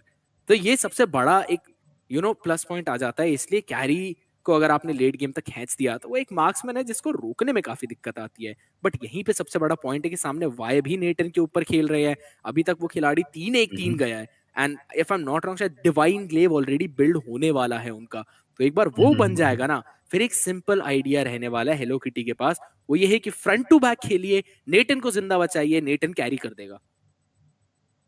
मैं ये चीज मैं नियो के लिए बोलना चाहूंगा, उनका 4-1-1 कीड़े चल रहा है और मैं कहना चाहूंगा नियो ने अपने आप को काफी संभाल के रखा हुआ है इस गेम में। वो स्टन में फंस रहे हैं तो उनका जो स्पेल है प्योरीफायर, मैं कहना चाहूंगा काफी अच्छी जिसे बोलते हैं तकनीक का इस्तेमाल किया गया उनकी, कि उन्होंने पहली सोचा कि अगर मैं प्योरीफाई नहीं जाऊंगा इस युद्ध भूमि में तो मेरे को दिक्कत हो सकती है कि मैं बार बार उठ जाऊं कहीं से भी, जैसे कि उठा रही है क्या ये वेक्साना एटर्नल गार्ड से उठा दे रही है भाई, मैं मजाक नहीं कर रहा हूँ भाई। उसके एटर्नल गार्ड इतने जिसे बोलते हैं ना सटीक लग रहे हैं, काबिल तारीफ मैं कहना चाहूंगा। बट वेक्साना यहाँ पर मैं बोलूंगा वेक्साना ने अपने आपको काफी संभाल के रखा हुआ है।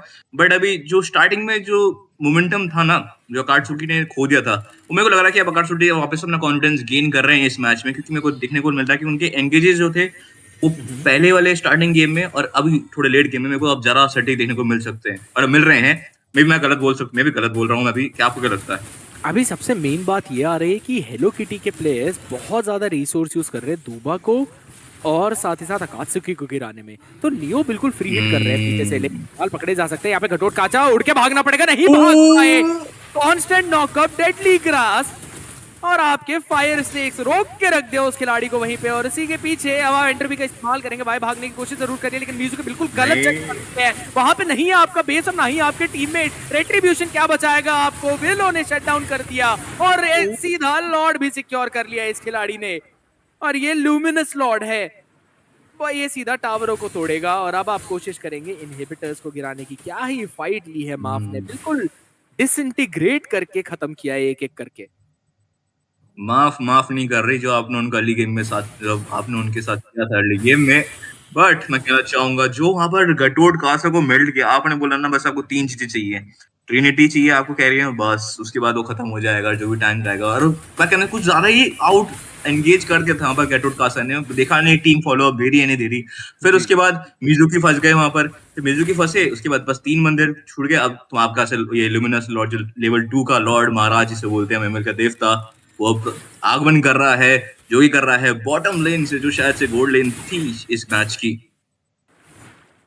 जी अब आप अगेन नॉर्स मिथोलॉजी को फॉलो करते हैं तो पोसाइडन आ रहा है, अगर आप थोड़ा हिंदू मिथोलॉजी को फॉलो करते हैं तो वरुण देव आ रहे हैं, बट त्रिशूल तो जरूर है हाथ में, इसमें तो कोई डिनाई नहीं है। बट चलिए बॉट से जाएगा, वो पुश करेगा। फिलहाल वे लोग कॉन्स्टेंटली अब अपना ट्रू डैमेज मार रहे हैं, इमोर्टैलिटी भी आ चुकी है इस खिलाड़ी के पास, तो थोड़ा और फ्रीली खेलेंगे और एग्रेसिवली खेलेंगे।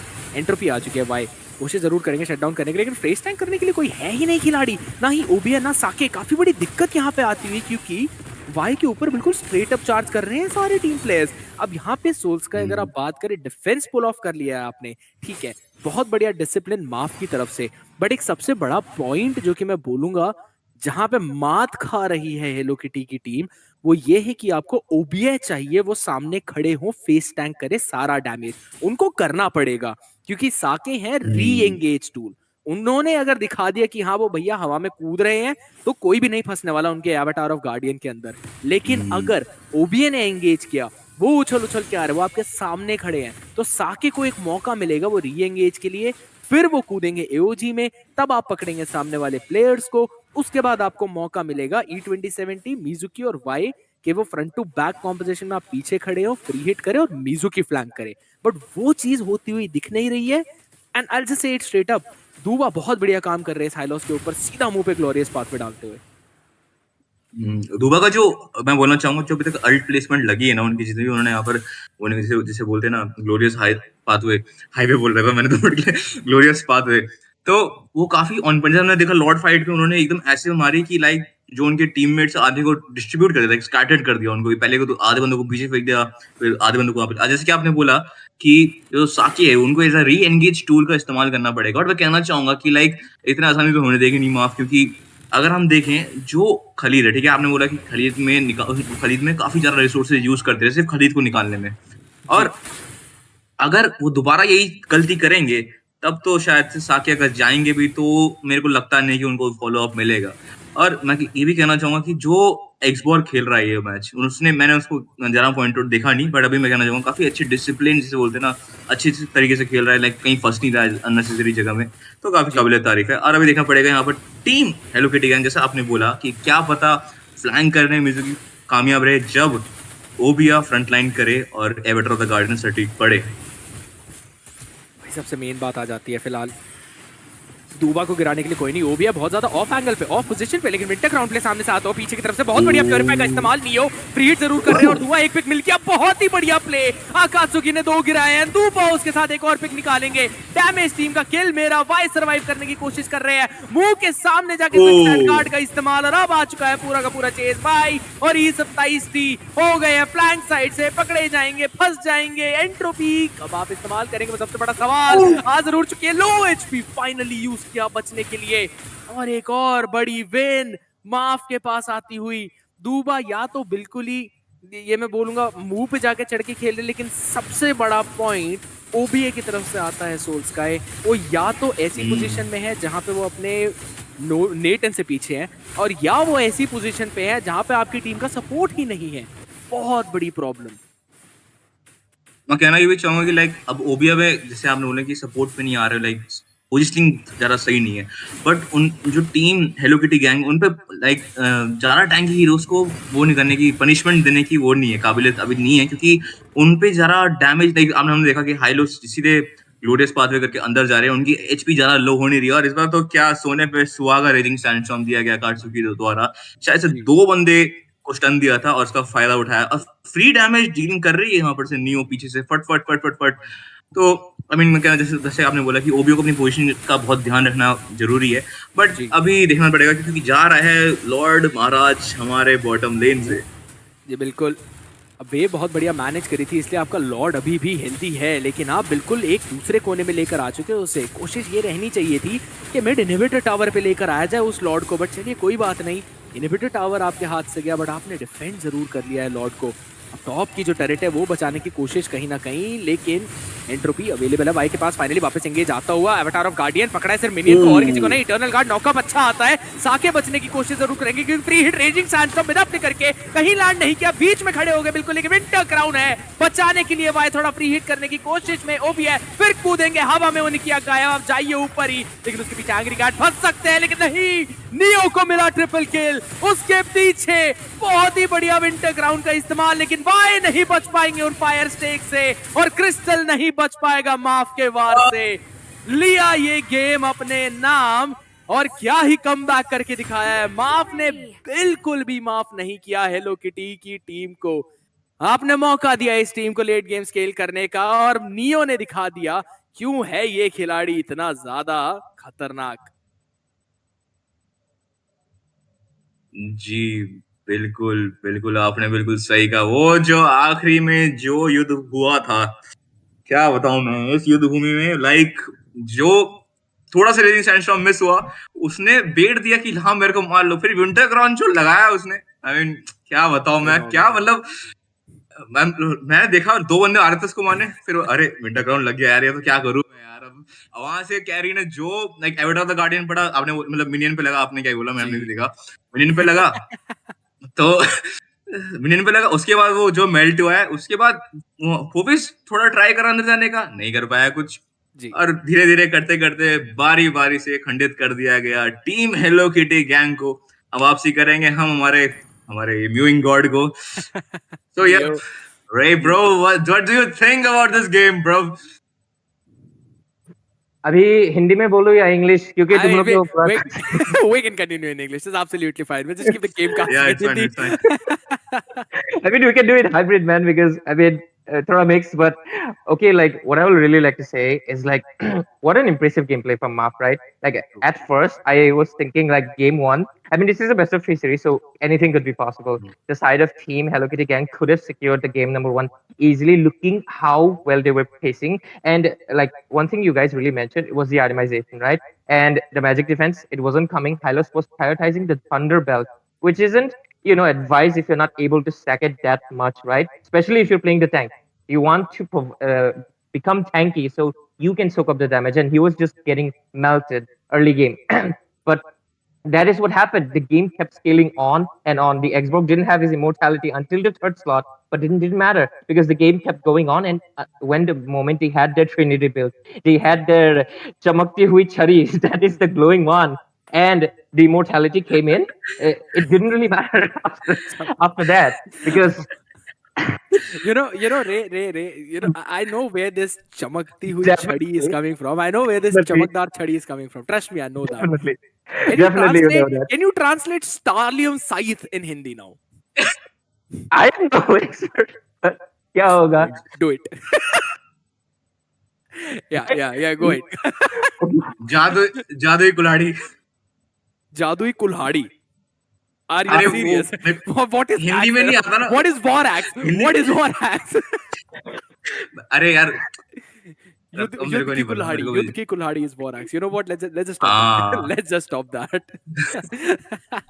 Okay, we'll just stop with the literal translations of the itemizations. But despite the lack of itemizations and a little bit of early pressure that was coming in from the side of Team Hello Kitty Gang, Maf, they stayed resilient. They kept their pace, and in the major stages, like the team fights that were happening, I'll be honest, I was sleepy. I wanted to sleep, okay? But the game that they just gave us right now, it's feeling me so hyped. Like I'm fully awake, and I can't wait to see what they could be doing in the game number 2. After all, this is the best of 3 series, and anything you'd like to mention to the teams like Scared Yet, like any insight that you'd really like to have. Like Hello Kitty Gang, they have lost their first game. What really went wrong in their momentum? Like, what do you think? Like, that is, I'll say that is actually a very good question, because a lot of the teams might not actually realize what the exact issue was, but the entire part came down to be that you really did not have anyone to protect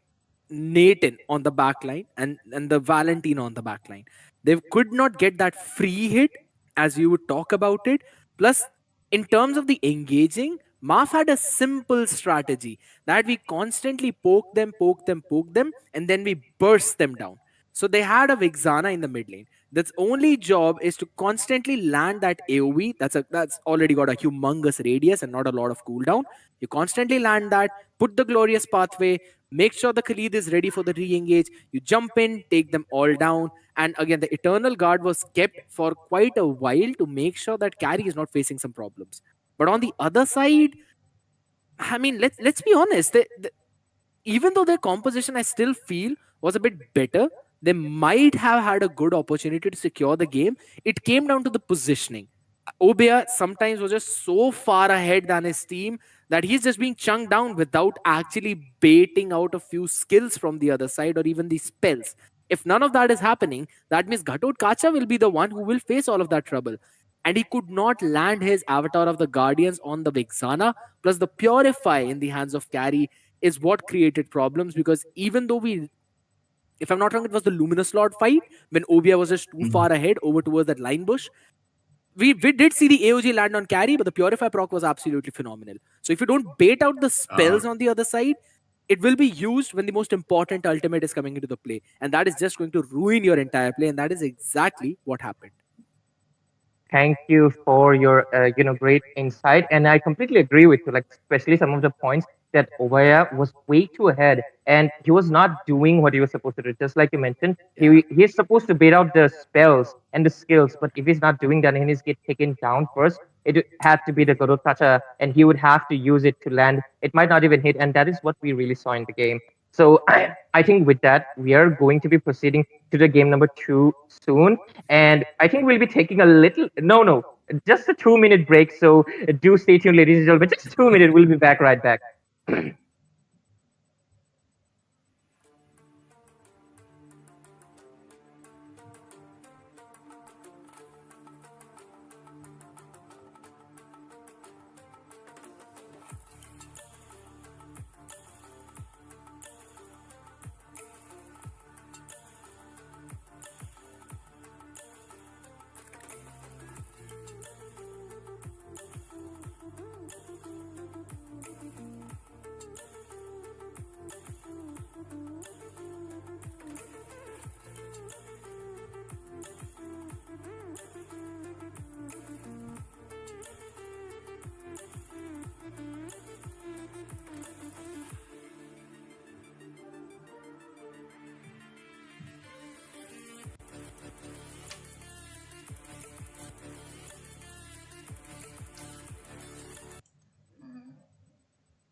तो ये match में वापसी कर सकती है team hello kitty gang. तो आपका क्या ख्याल है भाई इसमें? I mean, definitely. वो लोग का chances like बहुत increase हो चुके हैं, especially in this game. I mean, they have seen what their mistakes are, and if they're watching the stream, they have gotten the insight from the Scariot. They know what they really need to do, and it all comes down to execution at the end of the day. And it can go into any other hands, just like Scariot ने अभी बोला है, like Maf did the comeback. And this game can go to anybody's hands. Like we might see Marv dominating this time completely, but Hello Kitty can also make a comeback. So there are so many possibilities, and I'm just excited to see what is going to happen. And before we move on to the game, scared yet? A few extra words. Anything else you want to say? I mean, मैं तो बस यही बोलूंगा कि stream पे बने रहिए और देखिए कैसे कहानी बढ़ेगी आगे, क्योंकि मुझे ड्राफ्ट दिख रहा है, मैं बहुत एक्साइटेड हूँ उसके अंदर जंप इन करने के लिए ऑलरेडी, क्योंकि प्रेडिक्शंस की बात आती है मुझे बहुत मजा आता है प्रेडिक्ट करने में। चलो तुम लोगों को मैं प्रेडिक्ट करने के लिए दे देता हूँ। I will continue my moving stick again and let's go straight into the draft phase of game number 2। दोबारा से वापस से आएंगे अब इस ड्राफ्ट फेज के अंदर देवी और सज्जनों, और हमारे सामने ऑलरेडी पिक्स आ चुके हैं। और सोल्स का सबसे इंपॉर्टेंट बात मैं आपको इसमें यही बताऊंगा, आप नोटिस करिए हायाबूसा ओपन है, लिंग ओपन है, फैनी ओपन है, ऑलमोस्ट सारे इंपॉर्टेंट पिक्स ओपन छोड़ दिए। खलीद सबसे पहला पिक था ओबीआई की तरफ से, तो ऑब्वियसली उसका आंसर आना था फोवियस के रूप में, बट एंग्री कैट ने पहले वेक्साना भी पिक कर लिया है। अब मेरे हिसाब से इस पॉइंट पे चाहे तो आप वैलेंटीना पिक कर सकते हैं, चाहे तो आप एक अरोरा पिक कर सकते हैं, बट अगर आप चाहे तो उसको अगले फेज के लिए भी रख लीजिए। Maybe locking in the Hayabusa Ghatotkacha ji मैं बोलने वाला था, उसको ऑलरेडी पिक भी कर लिया। मुझे लग रहा है कि यहाँ पर अगर उन्होंने कुछ सीखा हो तो शायद से कैरी बैन देखने को मिल सकता है हमें यहाँ पर, क्या पता, या फिर कैरी या लूना जो टैंक बिल्ड करते हैं, या फिर अभी देखिए तो ओबिया और अगाटसुकी ने यहाँ पर प्लेसेस स्विच कर ली, मतलब सॉरी प्लेसेस नहीं, हीरो स्विच कर लिए हैं, क्योंकि ओबिया भाई गए हैं इस बार खलीद और उनपे गया है अगाटसुकी पे जो कि है फोवियस। अभी देखें तो जैसे आपने बोला कि गडोट का सा पिक हो गया है, ठीक है, अभी हम जाएंगे सेकंड बैनिंग फेज में, और आपने बोला कि काफी सारे जंगलर्स खुले हुए थे, पर अभी देखें तो यहाँ पर दोनों जंगलर्स पिक हो चुके हैं, जो कि एक लिंग है, एक हायाबूसा है। दोनों यहाँ पर जैसे बोलना चाहूंगा कि इस लैंड ऑफ डॉन में दोनों के बीच में काफी बोलते हैं ना हाथापाई होती रहती है, क्योंकि कभी हायाबूसा आता है मेटा में तो कभी लिंग आता है मेटा में, बट अभी दोनों चल रहे हैं मेटा में, तो अभी दोनों वो लोग दिखाएंगे हमें क्या क्या कर सकते हैं इस युद्ध भूमि में। बट अभी देखिए तो मॉस्को बैन आया है यहाँ पर, अब हालांकि अगला बैंड क्या आ सकता है यहाँ पर, टीम हेलो किटी गैंग। लीजिए, आपने पूछा ही था, उससे पहले लूनॉक्स उन्होंने बैन कर भी दी है। वो बस ऐसे ये कुछ गोल्ड लेनर्स को बैन कर रहे हैं जो कि इन टैंकों को मेल्ट डाउन कर सकते हैं या फिर इनके उस कांस्टेंट एओई से बच सकते हैं। तो लूनॉक्स के पास ब्रिलियंस है बचने के लिए, तो इसलिए उसे बैन आउट कर दिया। हैरिथ बैन यहाँ पे मुझे थोड़ा कंफ्यूजिंग लग रहा है, बी ऑनेस्ट, क्योंकि आपके पास ऑलरेडी एक फोवियस है, तो ऑनेस्टली अगर सामने हैरिथ पिक होता भी एक सेकंड के लिए आप जीत रहे हैं। एंड जैसे कि आपने मेंशन भी किया था लिंग हायाबूसा के मैचअप के बारे में सोल्स का, मैं उसी कॉन्वर्सेशन पे वापस आऊंगा, क्योंकि आज कोच यंगिन से भी बात हो रही थी हमारी, एंड उन्होंने मेंशन भी किया लिंग हायाबूसा मैचअप सीधा डिपेंड करता है कि किसने अल्ट पहले यूज कर दी, जिसने पहले यूज कर दी वो हार गया।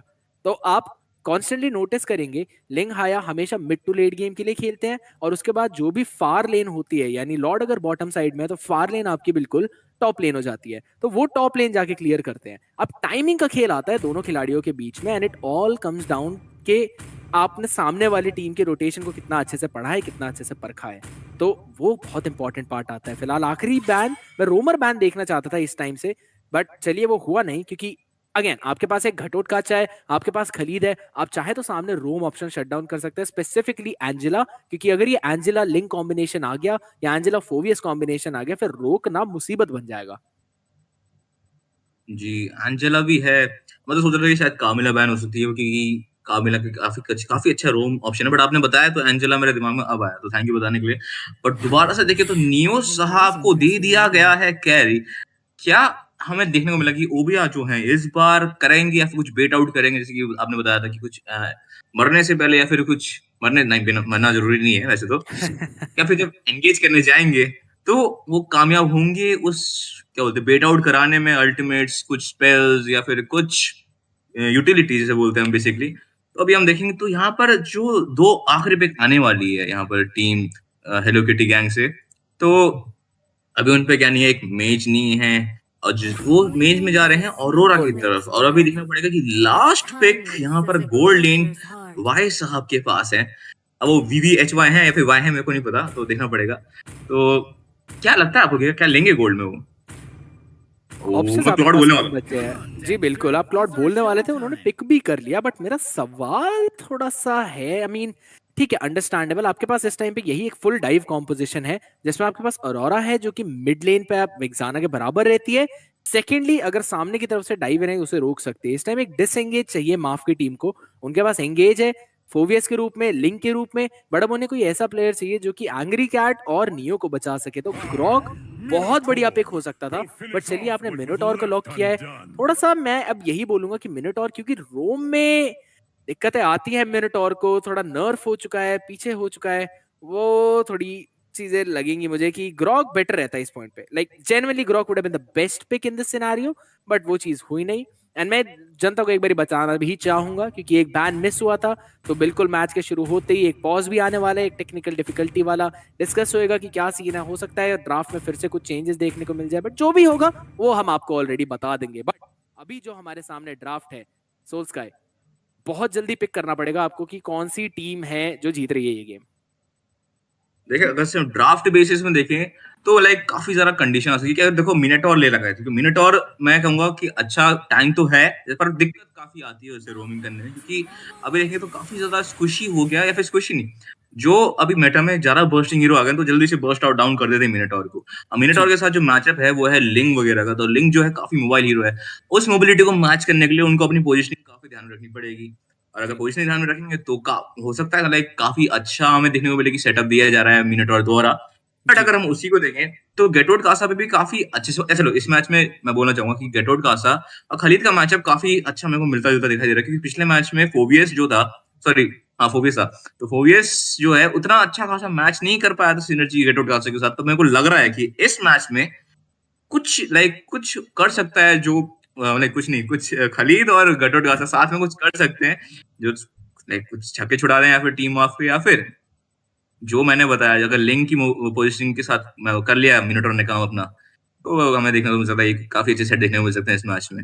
अभी और बातें करेंगे, बट आपसे पूछना चाहूंगा कि लाइक बाकी जो छूट गए हैं, देखो मेज छूट गया है, तो आप उनके बारे में क्या कहना चाहेंगे?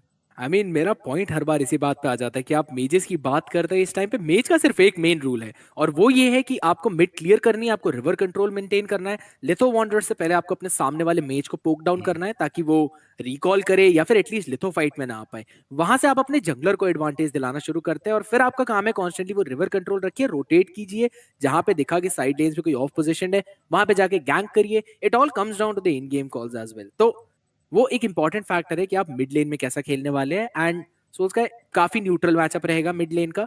यस, पॉसिबिलिटी है कि मिनोटॉर विक्साना वाला कॉम्बिनेशन थोड़ा जल्दी क्लियर कर दे, क्योंकि सामने बस एक अरोरा है। रे आप भी आ गए, फटाफट से एक गेस जल्दी मारिए, कौन सी टीम जीतेगी गेस करिए, और उसके बाद हम सीधा गेम में जाएंगे। Okay, hopefully it should be team half this time. Okay. Okay. Okay okay, रे ने अपना चलिए, prediction चलिए। दे दिया, रे ने फटाफट से प्रेडिक्शन दे दिया। सोल्स का जल्दी प्रेडिक्ट करो। हेलो किटी भाई, ये इसके Hello साथ Kitty। मैं हेलो किटी के साथ। चलो चलो बढ़िया, एक खिलाड़ी गया माफ के साथ, एक खिलाड़ी गया हेलो किटी के साथ। चलिए, चलते हैं हम चलिए, गेम चलिए। की तरफ, क्योंकि ऑलरेडी चीजें हो चुकी है, फिक्स गेम हो चुका है शुरू। देवी और सज्जनों, आ गए हैं हम north east cup Arunachal Pradesh के सेमीफाइनल्स, दूसरे और आखिरी सेमीफाइनल्स के अंदर, जिसमें हेलो किटी गैंग है इस बार ब्लू तरफ, माफ है रेड साइड के ऊपर। 1-0 की बढ़त माफ के पास ऑलरेडी है, पर देखना है क्या हेलो किटी इस गेम में कमबैक दिखाएगी, इस सीरीज को तीसरे गेम पे लेके जाएगी क्या, या फिर आज भी हमें एक और 2-0 देखने को मिलेगा। मेरा नाम है स्केडिएट, मेरे साथ जुड़े हैं Soul Sky. Tournament is being sponsored and brought to you by Battle Knights esports. तो मेक श्योर करें, फॉलो करें आप सबको, और हम चलते हैं फॉलो करते हैं इन खिलाड़ियों को। जी बिल्कुल, बहुत ही प्यारा इंट्रोडक्शन दिया है आपने। आज जैसे कि अमिताभ जी बोलते हैं, यहाँ पर दोनों ही टीम यहाँ पर अपने जोश जुनून जज्बा के साथ खेलेंगी, ऐसे अमिताभ जी बोलते हैं, परंपरा प्रतिष्ठा अनुशासन के साथ खेलेंगी। तो देखना पड़ेगा कि इस पे ये 6 चीजें ज्यादा होंगी, क्योंकि हम देख रहे हैं कि ऑलरेडी बॉटम लेन पे दिया गया है डैमेज हायाबुसा द्वारा, जो कि है शैडो किलर शैडो कॉम्बो। जी बिल्कुल, कोशिश जरूर करी थी, बट चलिए लेवल 4 मिजुकी के पास ऑलरेडी आ चुका है फिलहाल। विलो भी आप देखिए लेवल 4 पे आ गए हैं, बट दोनों ही टीम थोड़ा अटेंशन बॉटम की तरफ दिखा रही है इस टाइम पे। वाई बहुत ज्यादा आगे हैं, एंड बहुत ऑब्वियस हो जाता है इससे, माफ के प्लेयर्स को पता है that this is just a bet, but कोशिश यही करना चाह रहे थे वो कि वेव फ्रीज कर दे, वो हो नहीं पाई। तो नियो को दिक्कत नहीं आनी चाहिए इन मिनियंस को क्लियर करने के लिए। शायद एक मिनियन जरूर मिस कर दिया है नियो ने, तो वो एक इंपॉर्टेंट पॉइंटर है क्योंकि अब 3 सेकंड बचे हैं, दोनों टीम जाएगी टर्टल की तरफ। अभी कछुआ महाराज आगमन कर जाएंगे इस युद्ध भूमि में। मैं देख रहा हूँ कि दोनों टैंकों को मिड लेन लेने के लिए दे दिया है और ऊपर जाए हैं मेज। जी बिल्कुल, कोशिश यही है अब दोनों ही मेज लेवल 4 हों। दोनों टीम की तरफ से अच्छी रोटेशन आ रही है सोल्स का। इस बार मैं बोलूंगा प्रायोरिटी अगेन माफ के पास है, वेव क्लियर उनके पास थोड़ा ज्यादा बेहतरीन है मिनोटॉर के साथ, क्योंकि मैं नॉर्मली देख रहा था कंकसिव ब्लास्ट होगा शायद, लेकिन नहीं, ब्रेव स्माइट के साथ गए हैं दूबा, थोड़ा एक्स्ट्रा हीलिंग के लिए फोकस रहेगा। वो बनाया उनके ऊपर डैमेज अच्छा खासा देते हुए अपने डेजर्ट टॉर्नेडो से, बट ज्यादा कुछ हुआ नहीं। लेवल 4 आ चुका है दूबा का और अब आप री एंगेज कर सकते हैं। विलो के पास फ्री मौका था, टर्टल आराम से उठा रहे हो, लेकिन शैडो किल का इस्तेमाल पीछे की तरफ हो चुका है। और रोमर है, रोमर को नहीं पकड़ना चाहिए आपको, कॉन्स्टेंटली पोक खाते हो या काचुकी फर्क नहीं पड़ता। अब आएगा री एंगेज, सीधा शॉर्ट स्ट्राइक के साथ इस्तेमाल जरूर किया है और बहुत ही बेहतरीन नॉकअप। 4 खिलाड़ी दूसरी बार भी, क्योंकि रेस किल बनती और उसके पीछे विलो 2 किल निकालने में कामयाब। वापस भागना पड़ेगा मिजुकी को। क्या ही शुरुआत मिली है इस टाइम पे माफ को। जी बिल्कुल, और मैं कहना चाहूंगा कि मिनोटॉर ने जो मिनोटॉर को निकाल नहीं पाया हायाबुसा, और थोड़ी यहाँ पर बोलूंगा कि एक बहुत ही बड़ी गलती थी हायाबुसा के द्वारा, ताकि फिर हमने देखा कि देखो कॉशन भी काफी अच्छा था ऑरोरा के द्वारा कि उन्होंने पहले फ्रीज किया, पर उसका कुछ फायदा हुआ नहीं क्योंकि वहां पर ज्यादा फॉलोअप नहीं मिल पाया, ना ज्यादा डैमेज था उस टाइम, और उसी का फायदा उठाते हैं यहाँ पर बस एक टेम्पेस्ट ऑफ स्वॉर्ड करा, एक टेम्पेस्ट ऑफ ब्लेड करा, उससे 1-2 किल निकाल दी यहाँ पर लिंग ने अपने खाते में। और अभी देखेंगे तो यहाँ पर अगर हम एम्बलम देखेंगे तो वॉर क्राई है लिंक के पास, तो अर्ली गेम में तो जरा एक्स्ट्रा बेसिक डैमेज तो मिल ही सकता है। बर्जर्कर फ्यूरी की तरफ ऑलरेडी पड़ रहे हो, 2500 गोल्ड उनके पास है, आपके पास 800 गोल्ड की लीड आ चुकी है सीधा हायाबुसा के ऊपर, और हंटर स्ट्राइक की तरफ पहले आइटम की कोशिश है। अब क्योंकि बीएमआई लगा रखा है आपने बुश में, आपको पता है दूबा की पोजीशन कहाँ है, एंग्री कैट को स्काउट करने में साके कामयाब हो गए, तो बॉटम लेन में तो ज्यादा कुछ होने नहीं वाला, लेकिन बफ के ऊपर बात आ चुकी है। फिलहाल सिक्योर तो कर लिया मिजुकी ने purple buff. Oh my goodness, damage देखिए इस खिलाड़ी पे कितना ज्यादा पड़ा है, और ओबीए फिलहाल फंसते हुए विलो, क्योंकि उन्होंने टेम्पेस्ट ऑफ ब्लेड यूज कर लिया था, तो ओबीए आराम से बच के चले जाएंगे, फिलहाल पीछे कोई दिक्कत नहीं आएगी। दोनों टीम ऑपोजिट लेन की तरफ थोड़ा कहीं ना कहीं फोकस करती हुई, लेकिन माफ अपनी एडवांटेज को कॉन्स्टेंटली पुश कर रही है। बिल्कुल बिल्कुल, अभी देखेंगे तो ऐसे कि हमने बताया कि 800 गोल्ड का फर्क आ गया यहाँ पर हायाबुसा और लिंक पे, और सबसे पहले बर्सर्कर फ्यूरी जाएंगे तो डैमेज तो बराबर पड़ने वाला है यहाँ पर लिंक के द्वारा।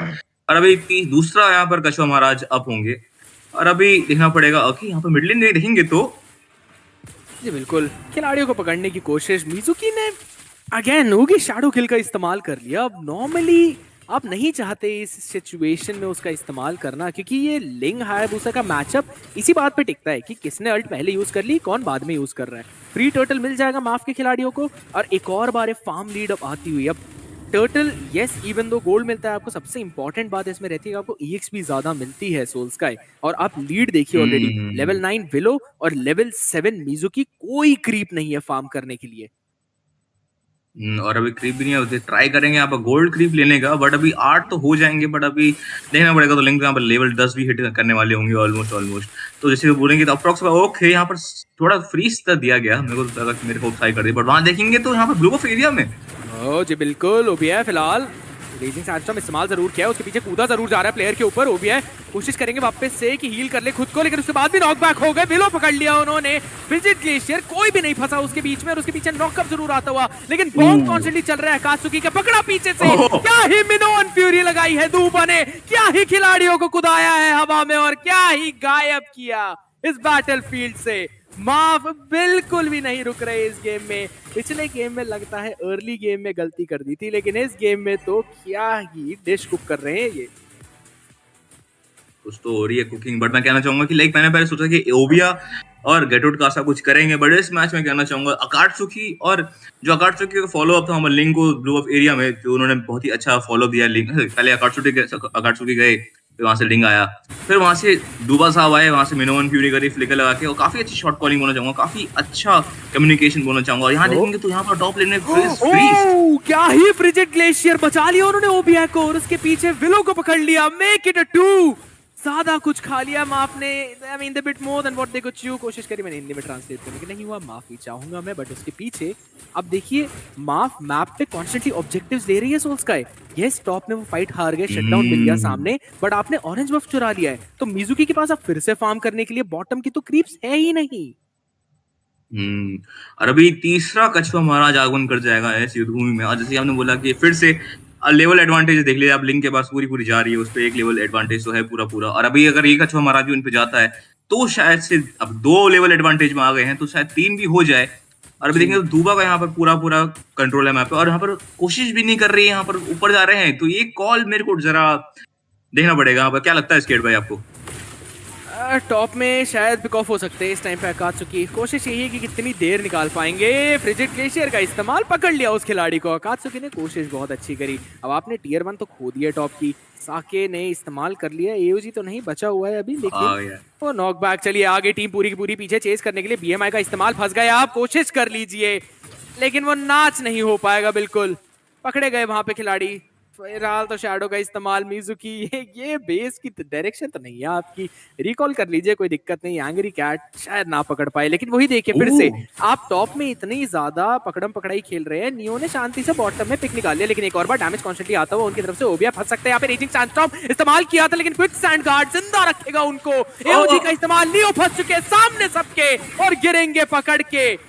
कोशिश करी उन्होंने, लेकिन उसके पीछे विलो का सपोर्ट आता हुआ। नॉकबैक सामने से आया है। 2070 पैसिव उनकी अवेलेबल है। फ्रिजिड ग्लेशियर में कोई नहीं पकड़ा, 3 प्लेयरों को नॉकबैक किया। उसके पीछे एक और पिक निकालेंगे। वाई फंस गए, गलत जगह आ गए, और वही सवाल भी पूछ रहे हैं खुद से। साके बचाने की कोशिश, खुद की जान, क्योंकि विलो मिजुकी पीछे की तरफ दोनों भाग रहे, एक के पीछे दूसरा खिलाड़ी। फ्लिकर नॉकबैक दूबा की तरफ से। आपने उनकी शैडो के लिए इस्तेमाल किया है, और फटाफट से शैडोज भी आगे जिंदा बचने के लिए और ओबिया की तरफ भाग गए। क्या ही गेम गया है बैक एंड फोर्थ का, लेकिन फिर से माफ एक एडवांटेज में। इस बार अच्छा तो प्रयास था ओबिया का, वहां बेट आउट किया, वहां पर अल्ट वर्ल्ट प्यूरिफाई पे फॉलो अप दिया गया गेट आउट का, जैसे कि हमने पिछली मैच में हमने डिस्कस कर रहे थे। बट वहीं पर कुछ ज्यादा ही आगे चले गए थे, थोड़ा ज्यादा ही आउट ऑफ पोजीशन हो गए थे। फिर वहां से हमने देखा कि फटाफट से टीम फॉलो अप देने आई और निकाल गई 2 बंदों को फ्रिजिड ग्लेशियर की। और पैसिव भी गया है अभी औरोरा का। अभी अगली टीम फाइट में 18 सेकंड रह गए हैं इस लॉर्ड महाराज को आने में इस युद्ध भूमि में। और अभी देखेंगे तो ऊपर का भी टायर 2 टरेट लेने वाले हैं यहाँ पर टीम माफ के बंदे। और देखेंगे मिड लेन में यहाँ पर या बिल्कुल उन्होंने इस्तेमाल किया शैडो किल का, बट उसके बाद भी फंस गए, क्योंकि सबसे मेन पॉइंट जो शुरुआत में हमने बोला था सोल्स का है, वो यही है कि हायाबुसा और लेंग, इनमें जिसने अल्टीमेट पहले यूज कर ली वो सबसे पहले गिरेगा। मिजुकी अपनी जान बचाने के लिए शैडो किल को पैनिक में टैप करते हैं, और उसी टाइम विलो सीधा टेम्पेस्ट ऑफ ब्लेड्स की तरफ गए, और आसपास कोई और टारगेट भी नहीं था कि आपकी उगी शैडो किल किसी और पे शिफ्ट हो जाए। और आप लेवल डिसएडवांटेज देखिए, 4 लेवल पीछे है मिजुकी इस टाइम पे, लेवल 14 पे खेल रहे हैं विलो। आइटम देखना चाहूंगा इस टाइम पे मैं क्या क्या बिल्ड कर लिया है दोनों खिलाड़ियों ने। इस बार तो पहले एंडील तो बनाया गया है यहाँ पर औरोरा द्वारा, बट उतना सारा देखिए तो मोमेंटम इतना ज्यादा शिफ्ट हो चुका है यहाँ पर टीम माफ पे कि ज्यादा कुछ हमें उसका फायदा देखने को फायदा तो रहता ही है उस चीज का, बट उतना ज्यादा मोमेंटम बोला मैं, उतना ज्यादा आप पे उसका फायदा नहीं हो रहा कि आप देखिए जब आ रहे हैं तो आप अलग अलग करके फाइट ले रहे हैं। आप पहले टॉप चले गए, उसमें आपका बॉट में इतने सारे लेन चले गए, फिर आप बॉट आए, फिर आपकी पीछे वाली टीम पूरी आ नहीं पाई बॉट में, फिर आप वो वहां से लेके वो वहां पर से वो कट जा रहे हैं। अब सबसे मेन पॉइंट आ जाता है कि आप डिफेंड कैसे करने वाले हैं। अब वेव क्लियरेंस की अगर बात करें तो ठीक है, you have a decent amount of wave clearing, but I don't think so अभी तक फार्म इतना ज्यादा हो पाए हैं खिलाड़ी, क्योंकि बीओडी अभी बिल्ड हुई नहीं है मिजुकी की। दिक्कत में ऑलरेडी ये खिलाड़ी, होली शील्ड आपके पास है टेरेट्स की, तो शायद वेव तो क्लियर हो जाएंगे, बट रेजिंग सैंडस्टॉर्म डिफेंसिवली ये तो दिक्कत हो सकती है, क्योंकि अब आपके पास बैकलाइन पर चढ़ने के लिए कोई नहीं है एओजी के अलावा। पर चलिए विलो खुद बैकलाइन के ऊपर कूदने वाले, टेम्पेस्ट ऑफ ब्लेड इस्तेमाल किया वापस बचने के लिए, लेकिन बहुत ही बढ़िया फ्रिजिड ग्लेशियर, पूरा एंगेज आपने रोक दिया है। मिनोन फ्यूरी नहीं अवेलेबल, एओजी ने 4 प्लेयर पकड़े जरूर है, विलो भाग जाएंगे, लेकिन उनके पीछे सपोर्ट नहीं आया अभी तक टीम का। लेकिन फाइनली अब कूदते हैं प्लेयर्स, डेजर्ट टॉर्नेडो का इस्तेमाल, लेकिन उससे कोई डैमेज नहीं आया, क्योंकि ऑलरेडी आपके खिलाड़ी पीछे पिक ऑफ हो चुके हैं। नियो से इस टाइम पे आप नहीं भिड़ सकते, ये खिलाड़ी ट्रिनिटी बिल्ड कर चुका है और आपके पास इन्हें रोकने के लिए डिफेंस नहीं है।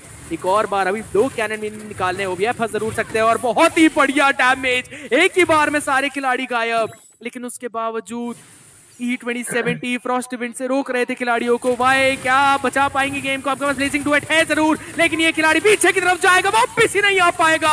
अपने पैसिव इस्तेमाल कर लिए, लेकिन फर्क ही नहीं पड़ता क्योंकि क्रिस्टल को बचाने के लिए कोई खिलाड़ी ही नहीं खड़ा। माफ बिल्कुल भी नहीं रुक रही और बिल्कुल भी नहीं झुक रही। इस गेम में तो ड्राफ्ट में आउटप्ले कर दिया और गेम में तो क्या ही आउटप्ले किया है। जी, बिल्कुल, बिल्कुल, आपने बिल्कुल सही कहा। मैं माफ़ी चाहूँगा, ज़रा मेरे को थोड़ा-सा इश्यू आ गया था मैं जब कुछ बोल रहा था। तो अरे वो वापसी आएँगे हम गेम में, तो मैंने देखा, जैसे कि आपने बोला ड्राफ्ट में तो आउटप्ले करी यार, हमने गेम प्ले देखा तो भाई, भाई, भाई क्या ही घुस-घुस के मारा गया है यहाँ पर टीम किटी गैंग को यहाँ पर। और मैं कहना चाहूँगा कि लाइक जो लास्ट में जो फाइट थी, उसमें जो टीम माफ के बंदे थे, ठीक है? उन्होंने पहले बेट आउट कराई अल्टीमेट्स वगैरह, फटाफट से इतनी सारी चीज़ हो गई, मैं कुछ मिस कर जाऊँ तो मेरे को माफ करना। तो मैंने देखा फिर वहाँ तो गेट आउट की अल्ट आई, उसमें से उसने उतना ज़्यादा स्टन नहीं दिया वहाँ पर टीम माफ के बंदों को। फिर वहाँ से लिंग आया, लिंग ने फटाफट अपनी टेम्पेस्ट ब्लेड निकाली और फटाफट अपना काम किया। 2 बंदे निकाले जितने को याद है लास्ट टीम फाइट में, उसके बाद उसने अपना काम करते गया, फिर लास्ट में हमने देखा यार कि क्रिस्टल हो गया है एंड, क्योंकि लास्ट में से अरोरा बची थी, कुछ कर नहीं पाई थी वो यार वहाँ पर। आई मीन इस पॉइंट पे अब करेंगे भी क्या? वापस आइटम्स के ऊपर भी नजर डालेंगे, लेकिन ये जो स्टार्ट सीट में हम कांस्टेंट देख रहे, डैमेज E27T का सबसे ज्यादा था। अब आपने ट्रिनिटी बिल्ड कर जरूर लिया है, लेकिन उसके बाद भी आप एंगेज नहीं कर पा रहे क्योंकि स्टार्टिंग टीम फाइट से पूरा मोमेंटम सेट हो गया था। सो उसके आप नोटिस करिए, अगर आप पहले टर्टल पे विलो को डबल किल दे देंगे, वो भी लिंक के ऊपर, फिर तो कोई मतलब ही नहीं है कि वो खिलाड़ी रुकेगा अनटिल अनलेस वो खुद गलती करे। एंड द फैक्ट के बार बार माफ के खिलाड़ी हर बार एक ऑपोजिट लेन के ऊपर भी प्ले बना रहे थे, even though willow pick of हुए, एक बार शायद शटडाउन बाउंटी भी मिली सामने वाली टीम को, उसके बावजूद नियो मेड श्योर कि वो बॉटम टीयर 2 पुश कर जाते हैं। तो आपने कॉन्स्टेंटली प्रेशर हटाया है अपनी टीम के ऊपर से एक स्पेसिफिक लेन से, एंड आप टीयर 1 के बदले टीयर 2 हमेशा एक्सचेंज करेंगे। इवन दो ओबीआई थे खड़े सामने, अच्छा खासा उन्होंने टैंक भी किया, बट उसके बावजूद अगेन आप बाकी खिलाड़ियों को देखिए, मिजुकी फार्म ही नहीं कर पाए क्योंकि दूसरे पर्पल बफ से उनका बफ इन्वेड हो रहा था। तो अब अगर हायाबुसा फार्म नहीं कर पाएगा तो आपकी टीम रोटेट नहीं कर पाएगी उतना ढंग से, क्योंकि आपके पास डैमेज नहीं बचेगा। यस, आप आर्ग्यूबली कह सकते हैं E2070 थे, बट एक ग्लोइंग बॉन्ड के साथ हमेशा अरोरा स्टार्टिंग में यूटिलिटी बिल्ड पे जाती है और उसके बाद उनका डैमेज आता है जब आप होली क्रिस्टल या डिवाइन ग्लेव वगैरह बिल्ड करते हैं। तो वहां पे भी चीजें काफी लैक करती हुई, and you know what, I am not gonna take it away, दूबा इस मिनटोर के ऊपर बहुत बढ़िया खेले। एक कहावत है ना, रियल एमवीपी इज योर रोम। अरे the भाई real बताओ, MVP, the real MVP is the friends we made along the way. But चलिए फिलहाल मुझे पता है रे भी बहुत ज्यादा तैयार है, एक्साइटेड है हमें ज्वाइन करने के लिए। रे, that was a phenomenal game, but the domination of माफ was absolutely unreal. I mean स्कैरियट आपने मेंशन किया है कि मैं कोशिश कर रहा हूँ थोड़ा हिंदी में, I am trying, okay, so I Let's can keep match in your English. face. Absolutely Yeah, fine, bro. Be okay, okay. comfortable. Yeah, even Doggo wants in English, bro. Okay, Doggo, for Doggo, then I'll do it on English, definitely for Doggo. So anyways, just like you mentioned, like right from the beginning, I think the momentum was set up because right at the beginning there was a mistake that Hayabusa made. Right, Mizuki, he dived into the roamer instead of going to perhaps make a steal because Ling started his turtle, right? So his burn retribution damage was already up. Hayabusa had the perfect opportunity to go for a steal, and if not go for a steal, just disengage. But he went and used up his Uge Shadow Kill. And you mentioned it right at the beginning. Like, whoever will use it will lose it. And that's what happened. Like, they lost that first team fight and they gave 2 kills to Willow on a Ling. On a Ling, that a hero that really, really requires a snowball. And from that moment on, Maaf just carried that momentum over and over again also all of the engages. And after denying the farm into an assassin who really needs to snowball like Hayabusa, it was almost game over, and there was no mistakes made from the side of Maaf. Just like you said, Willow, there was I think a shutdown happening, but Neo was also pushing the other lanes. They were making sure the pressure wasn't gone, and that discipline and the first mistake from the side of Team Hello Kitty Gang ultimately lost them this game as well. And with that, Maaf will be making it to the finals because if this was game number 1, Hello Kitty could have perhaps afforded that mistake. But right now, Yeah. they really, really cannot. And ultimately, they lost the game. So, anything else you want to say? Doggo is here, scared yet. I mean, I guess he's just saying no. He does not want to say anything. So Sky, he's gonna give you the throw. Definitely. I mean, if you see, like, in the later part of the game, as you scared mentioned, that they were not letting Hayabusa getting any farm, man. If you see, if Hayabusa is at the top lane, they are taking the red buff. If Hayabusa is taking the red buff, they're taking the blue. And not even that. If I was Hayabusa, I would have totally lost it, okay? One time he just went to the blue buff, and Phobius, that freaking man of a man was already there for present for him. And for that follow up, the cherry on top was a follow up coming from Bling and taking down that Hayabusa and that blue buff area. So Hayabusa was totally denied in this game. And not only to mention that, but I feel like, when they were trying to take, what do you call it, a pick off in the top lane, they were actually using a lot of resources there. So, and with that resources, they will get a call also that they have already used all the resources. Now you can push bottom lane. Then they did that. So, yep. I mean, that's all happened. They were trying to create an opportunity, but they were losing all the opportunities to the team Marf also. So I would like to mention that they really need to, focus on that kind of a gameplay where they could, if they try to create a possibility, when you lost a team fight, okay, obviously when someone loses a team fight, you try to create new possibilities so that you can come back in this game. All right. So this game is so very, very fast paced. So you need to point out, if you create an opportunity for yourself, on pointing a lot of resources, you try to defend your lanes also. Absolutely. I mean, even the doggo agrees for the exact same thing. But man, oh man, some good games coming in indeed. And it was super fun to watch both of these teams. And I guess, Ray, that's going to be it from this stream. Of course, it's been super long, hasn't been, doggo? Super. Yeah, he says I mean, yep, Doggo definitely agrees because this has been so far, I think, the longest stream we've had. I mean, this is the quarterfinals and the semifinals for the state of Arunachal Pradesh, ladies and gentlemen. And what a journey it was from the beginning to the end of tonight. Especially, I think the first game, the stakes were so high, but Maf really made a good comeback, and it was really exciting. I mean, really, really thank you to Scared and Soulski for joining us and giving us that spicy Hindi casting. I really, really enjoyed it, and I hope the audience did as well. Damn, I think Soulski fell asleep. No, he's still awake. But with that, ladies and gentlemen, we'll be bidding farewell and wishing you a good night. Thank you for sticking with us at such late hours, and also the players coming in. Congratulations for the side of Ma for making it to the state finals. And hopefully we'll also see Hello Kitty Gang in more future tournaments. And with that, we'll be bidding farewell. Good night, ladies and gentlemen.